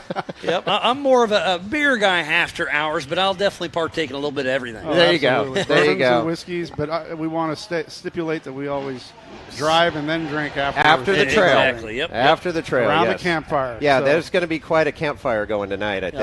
No campfire, but campfire talk here. Oh yeah. We're in California. We're not with no campfires. I saw some campfire rings. Yeah, they're no, little propane rings and stuff. But hey, it's warm out here, so I think no fires needed. Yeah, are there? We'll get the barbecue going here and a few cold barley pops and get into the evening. You know. Yeah, that's what I'm talking about. Yeah, it's been a great day. What was your favorite part of today? Favorite part of today? Well, I mean, it's hard to deny the 4400, but we had some friends racing. Jay Berry with the Wayland car, right? Unfortunately, he had a bad day. Yeah, he got wadded up early. Yeah. But he was still all smiles. Yeah, he was. And he has great attitude. Yeah, he really does. It amazes me. I mean, all the carnage and stuff out there, and these guys, it's racing. And it's a good attitude because that's right. You can't predict any of that stuff, right? You absolutely cannot. Try your best. You look at. We also had Justin Hall was out here. Yeah, he had that caught on fire. A little bit of a fire. Yeah. I would say, that was one of the highlights. I was definitely nervous for him, but watching him get out of that car so fast, and the safety crew was on it. Oh my God. Got it happening. Put the fire out fast enough. He was able to fix the car and race. Yeah. Well, we went up to the pits to watch or check in with him. Okay. And it was just we always talk about the camaraderie and people coming together to fix the cars and solve problems, and that was exactly a what prime played out example, up there. right? Yeah, perfect. He needed a new power steering pump. Yeah, walked away. He walked away. He's A got gearbox, right? I kid you not. Well, steering yeah, box he did a steering box first. Okay, both of them. In less than 2 minutes, he had a brand new pump, Wow. power steering pump, and I'm like, I mean, like I said, I promote it all the time that everybody's there to help it, but you're just proving my point that you actually saw it happen once again, time and time again. Real life got him back in the race. So, yeah. And you guys are fairly local here, right? Yeah. We're a couple hours away. Yep, nice, absolutely. Northern Bay California. Area. Mm-hmm. So you guys play up in Rubicon a fair amount, I assume? Oh, we love the Fordyce, Rubicon. yeah. That's coming up. We were actually out here last weekend playing. Okay, nice. So got a little preview. I actually ran around the track, about 30 miles an hour in the CJ5. So, so it was a little bit rough. Yeah, a little different. A lot different. But, yeah, we got Rubicon and Fordyce Creek Trail. Fordyce is my favorite trail. Both of those are on my bucket list. Haven't been able to make it up because obviously when we come up here, it's work, it's busy. But one of these times, I'm hoping to make it happen. You got to make it happen, man. And you hit those, and then there's another little hidden gem called Barrett Lake that's only open for a couple months 6 out of the weeks. Oh, really? season Okay. sometimes. Yeah, it's Has got to be dry. Totally dry. Okay. Yeah, but it's if you can do that trifecta. That would be a bucket list item. You would be, pretty stoked. And do you guys go in and do the overnight camping and all that, too? Oh, yeah. Oh, yeah. Absolutely. Yeah, we're not overlanders, we rock land sometimes with throw the big tent on the top of the buggy and head on in, or the Jeep. Yep. And a little bit of chow and whatnot. Yeah, we got a trip coming up here in the beginning of June that I look forward to. Spend a couple nights on the Rubicon. We go all the way to the Springs and spend a whole Saturday at the Springs. Oh, that sounds chilling great. in the water, and there's, some hiking and just hanging out. Yeah, that's what it's all about. I mean, we hang out before, after the races, but then you still find those same people doing the same thing. Like-minded people doing like-minded things. Exactly. Yeah. For sure. Yeah. So it's we're very fortunate in this area with all the variety that we it's have of trails. a beautiful part of the country. From mild to wild. Yep. Yeah. We have the beach and we have the mountains and Lake Tahoe. Oh yeah, I mean, Lake you can go Tahoe. skiing. You can Skiing. Let's go skiing.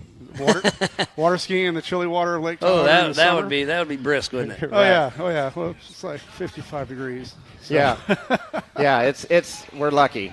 Yeah. So let's go back to your podcast a little bit. How many episodes do you guys have? Holy smokes! What did we just record? Well, we have 2 in the can that we're going to publish in the next 2 weeks. But currently, live that are available for listening is 155 episodes. Wow, that is pretty impressive. I'll be honest, I have not listened to all of them by no means, but I hit the highlights when I can. On a good road trip. Sure. I recently listened to JT's. Okay. That was a great one. We caught him. Yeah, we caught him. He was on his phone running around his house getting ready for a hot date, if I remember right. Hot date. So JT's alwajust on the move for sure. Oh, yeah, it's good, and that's the cool thing about it. We're not scripted, and then we go down these rabbit holes, and just stories come out, and you kind of have some bullet points you want to follow, but I love the rabbit holes you accidentally find yourself in. Exactly. Oh, yeah, absolutely. Exactly. I mean, it's sometimes it can get a little scary, but we always at some point bring it back to the main topic. Yep. Reel it in. Chris is the one that brings it back. He's always like waving me down. I completely understand. I catch myself doing that sometimes, bouncing back and forth with Pam and whatnot. Sure. But, like I said, we try to keep keep the flow going. Yeah, no doubt. The camaraderie has to be there, and we play off each other pretty good. So, and get the guests to open up a little bit. Well, we've known each other for 30 plus years. Oh, so awesome! We have a little bit of back and forth. So you were born together then? Yeah, right? yeah. Birthday next week. 32. I do look good, right? Yeah. Don't they say the TV adds a few pounds, Chris? More than a few. I got a face for radio. That's why we have faces for radio. We like the podcast side. I know the feeling, yeah. No, it's all good. So well, yeah. I mean, so we're going into our third year of podcast. Yeah, that's pretty impressive. I mean, there's a lot of podcasts out there, but most of them, they ramp up and kind of die off. But you guys have just slowly, steady, keep on rocking. So it's really cool. We're finding the content that people want to hear and Yep. telling these stories. The Ultra 4 is really a niche we've fallen into, and we love it. And I catch myself doing a lot of my own personal homework doing that. If I Right. see a racer, like I learn so much of, because you see them at the track, whatever, but then you don't get their childhood sometimes. What do they do for a living and all that? So when you guys dive into all that, it's really cool. Obviously, JT Taylor and myself have been friends for a long time, and I learn something new every time he does a podcast. Right, right. It's pretty great. That is cool. Yeah, so if there's any racers out there, anybody involved with Ultra 4 here that want to be on the podcast, hit us up. Yeah, how do they get a hold of you? So Wheelin' Wine and Whiskey, we're on Instagram there. Facebook. The IG, we're not on Facebook. No, okay. No, we I don't know. Just Wheeling Wine and Whiskey on the Instagram. And then you can, email us at Chris or Jason at wheelingwineandwhiskey.com. Okay, perfect. Or hit our website, so it's all Wheeling Wine and Awesome. Whiskey. So. Well, like I said, sorry I haven't made it there. I will That's do all it right. one of these times. We've got it on tape now. Yeah, perfect. And it sounds like Pam is about ready to give away those Perfect. LaserNet trophies. Sweet. Waiting for a confirmation. We'll send it down to her here very shortly. So it sounds like we're still just a little bit off, but we'll be. Yep. Okay. It sounds like she's ready. So Pam Hall, I'm going to go ahead and take it away. Pam, it's all yours. Thanks, Wheelin' Wine and Whiskey. Thank you. All right, we are down here with the top three from the 4,400 Unlimited race. Quite the race. You guys know how to put on a good show. And we are standing here right now with our third place, Mr. J.P. Gomez. You guys are up here heckling with each other. How was your race out there, and what were you doing trying to get back up here to catch up with these two guys? Well, I was trying to go about 180%. Through the rocks, I couldn't see anything. My eyes were bouncing back and forth in my head. So, but these guys, hats off to them. They're hauling ass. I mean, I started in third row. I wish I started a little closer, but it is what it is. My little nephew gave me a run for my money for sure, though. Yeah, he's definitely stepping up his game out here. He did that as well a month ago when you were out here at the NorCal race. What are you going to try to do to make sure he doesn't get past you? Probably go to driving school or something, but probably won't. Just getting out here and just, just keep practicing and training what we can, right? I mean, the cars, I wish we could drive them like every weekend, but we can't because all the prep and everything. But just got to get a little more motor, keep up with Healy, and then we'll go from there. Well, now you got this new guy over here in the works too, Mr. Paul Wolf. But so who do you want to thank for getting you up here on the podium today? Oh, first my family, my brothers, my wife and kids. They always cheer us on. My brothers, we run a company 24/7 pretty much to help support all this. And then obviously my GBR team, Chris, Jason, all the sponsors, King, ATO, Nitto, Method. I mean, they're the ones, best parts. I mean, obviously you can see the car made it across the finish line. So I want to thank everybody on that. Awesome. Well, congratulations on that number 3 spot. It definitely, you had to work for it, didn't you? Oh, yeah. It was me and my nephew, I think we battled the whole time, but I think his car died and I almost went over the top of him. That was exciting. But, yeah, it was a super fun race. Thanks, JT and John and the whole NorCal team. You guys kicked butt on the track and everything. Thanks. Awesome. Well, congratulations on that number 2 spot, or number 3 spot. Now over here with Mr. Paul Wolf. You've been out in the car a lot this weekend on the track racing in 2 different races. So tell us about trying to catch him on that last lap. Yeah, it takes a minute for this car to come in, so the first couple laps I knew I just needed to survive, let the tires and everything come in, let the track dry out, and that's kind of where this car shines. So I knew I just had to keep with him within distance of me so I could make a move, and it just ended up being on the last lap when I finally got up to him. And I was able to put a tire on his door. I'm going to try to get him to autograph that for me and give it to me, hang it on the wall. But we made a run on him there at the last lap, and I pretty much pushed him as hard as I could and almost got to him, almost got him, just not quite enough. But we ain't done. We'll come back and practice a little more and do a little faster next time. I got to send a shout-out to Jim at ATO, builds an awesome transmission. Dan, he's out here somewhere. Huge thanks to him and Jason. Them guys help me work on this car every time I come to the West Coast. And they definitely make it faster every time they're helping me. Also, a huge shout out to Joe. He builds an awesome car. And Raceline Wheels do a great job on this car. And then Off-Road Patriot, they're out here somewhere. They do an awesome job. I'm really happy to have a company like that to support us. And really, they take care of all our veterans. So that's awesome. It is for sure. And you're running the whole entire Ultra 4 series, correct? Every single race. Yeah, we're going to keep running all of them as long as we can get it back together and go to the next one. We're going to keep racing. Well, it's a lot of work. I know that you're racing in the 4400 and the 4900, so it's going to be a busy, busy year for you. But congratulations on getting in this number 2 spot. You guys put on one heck of a show today. It was awesome. And who else would you like to thank? I want to thank my wife out there and my daughter Lainey. They travel with me across the whole country doing this. And I want to thank all the fans out here. Everybody that comes out to watch us, we can't do this without all you guys. So huge thank you to everybody out here. Awesome. Well, congratulations, Mr. Paul Wolf, in that number 2 spot. And now here over to the man of the hour. You got out front, stayed out front. At the end, we were all questioning what was going to happen there. But it looks like you were trying to shed a little weight when you were coming in. What do you think about this track? I think Paul was trying to help me shed a little weight. I didn't have any intentions of that, but you know, I mean, I love racing up here at Prairie City. The fans out here are amazing here in Reno. This whole NorCal area, it's my favorite place to race. I love coming back here every year.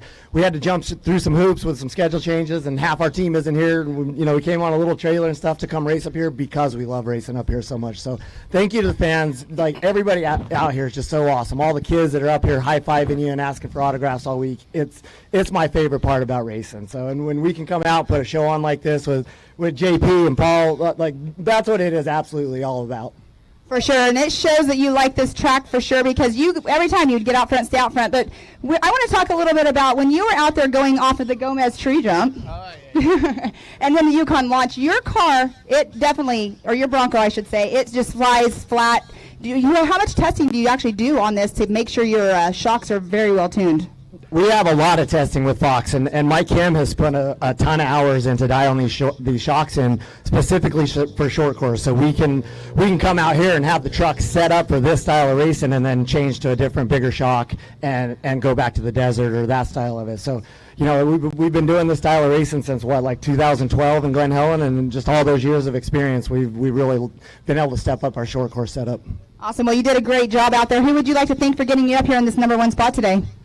A huge thanks to our team. I mean, my guys, our front ever crew, they're the best in the business. They give me a good car every time we come out and race, you know, and it's up to me to finish it off. Huge hi to my family. I love you guys. Hopefully you're watching. We're trying to move between houses right now, so they're back there moving into our new house while I'm up here playing in the race truck. So, and all our awesome partners, you know, Nitto Tires, obviously no flats all weekend, and that was the name of the game. If you kept tires on your truck, you were going to have a good chance at the win. MBRP exhaust, Optima, Showatella. This Ford motor was stinging all day long, as you heard. So stoked for everybody who supports us, and can't wait for the next one. I'm sure your teammate Von Gittin was back home cheering you on. You were playing crew chief to him at Rush. That was a little different for you. Have you done that before with him? I have, yeah. I mean, I've been guiding and coaching him through all the years, but no secret that I don't love racing in the trees in the mud. So I told him I'm going to come hang out and play tire changer out there for him if he needs help. So that's what I was kind of talking with, jumping through hoops to change schedules, and me coming here and Moab and him going to Kentucky to try to keep him in the championship battle. So it's, you know, we're so stoked about how everything is coming together, and this is so much the best thing for our sport, for everybody to come together and make it better instead of the division. So that we're doing everything we can to be at every race and come out here and battle the win. Awesome. Well, congratulations on your number 1 spot here. I know you've been here quite a few times, but let's give it up for our 1, 2, and 3, Mr. Lauren Healy, Paul Wolf, and JP Gomez. Back to you, Miles. Well, thank you, Pam, and what a wonderful day. Again, a huge shout-out. J.P. Gomez, Paul Wolf, top of the backs, goes to Lauren Healy. It's been an amazing day, and, thanks to everybody for tuning in. Ultra4Racing.com/live. Download that MAO app. Get on the MAO and Facebook Instagrams and Facebooks, hashtag it up, share all your memories from all weekend long. It's been an amazing journey we've had. What a picture-perfect weekend of racing. The crowd is starting to clear out, heading towards the pits. Everybody's going to be celebrating tonight. But again, I just want to say thanks to all the volunteers, the Robinette family, the Mid-American Ultra 4 crew, John Goodby, and the whole NorCal crew, Leo Donald 23, and USAC, JT Taylor, our race director, Gus Fisher, and the list goes on. I mean, we've got the merchandise. We got Angel and Carly and Tona and just everybody that helps put this on. Christina's here on site. Just thanks to everybody that helps us, helps me, helps the track. It's been just a phenomenal weekend of racing. So we'll probably put the schedule up once again to show you where we will be for the rest of the season, and then we'll kind of wrap this thing up. But it's just been one heck of a day. So thanks again to everybody for tuning in. It's been one great journey. So we are here in Prairie City right now, just wrapping up. Up next, we're going to head to the Adventure Off-Road Park in South Pittsburgh, Tennessee, June 17th through the 19th. And then we'll go to the Visions Off-Road in Jay, Oklahoma at Mid-America Outdoors, July 13th and 17th. That'll be a double points race and you have to make it. That place is absolutely phenomenal. And then August 5th through the 7th, we go to the Black Hills Throwdown at the Buffalo Chip during Bike Week in Sturgis, South Dakota. And September 2nd through the 4th, we go up to the Big House for the Crandon Classic in Crandon, Wisconsin. And then we're going to do one heck of a show for Legends of the Fall in Jay, Oklahoma at Mid-America Outdoors, October 26th through the 30th. We'll do our finals. We'll do the rock bouncing finals. We'll do the side-by-side championships series finals. It's going to be another double points race, so don't miss everything. It's been amazing. So, again, just thanks to all the fans, all the racers, all the family that has put this on. I am Miles Hasquist. You've seen me working side-by-side with my buddy Pam Hall all weekend long. We've had some amazing guests in here in the booth, out on the track. It's been great. The voice is about gone. I'm going to go grab a beverage, but thank you everybody for tuning in to the 2022 Nitto Tires Stampede at the Prairie City SVRA just outside of Folsom, California. We will see you at the next race.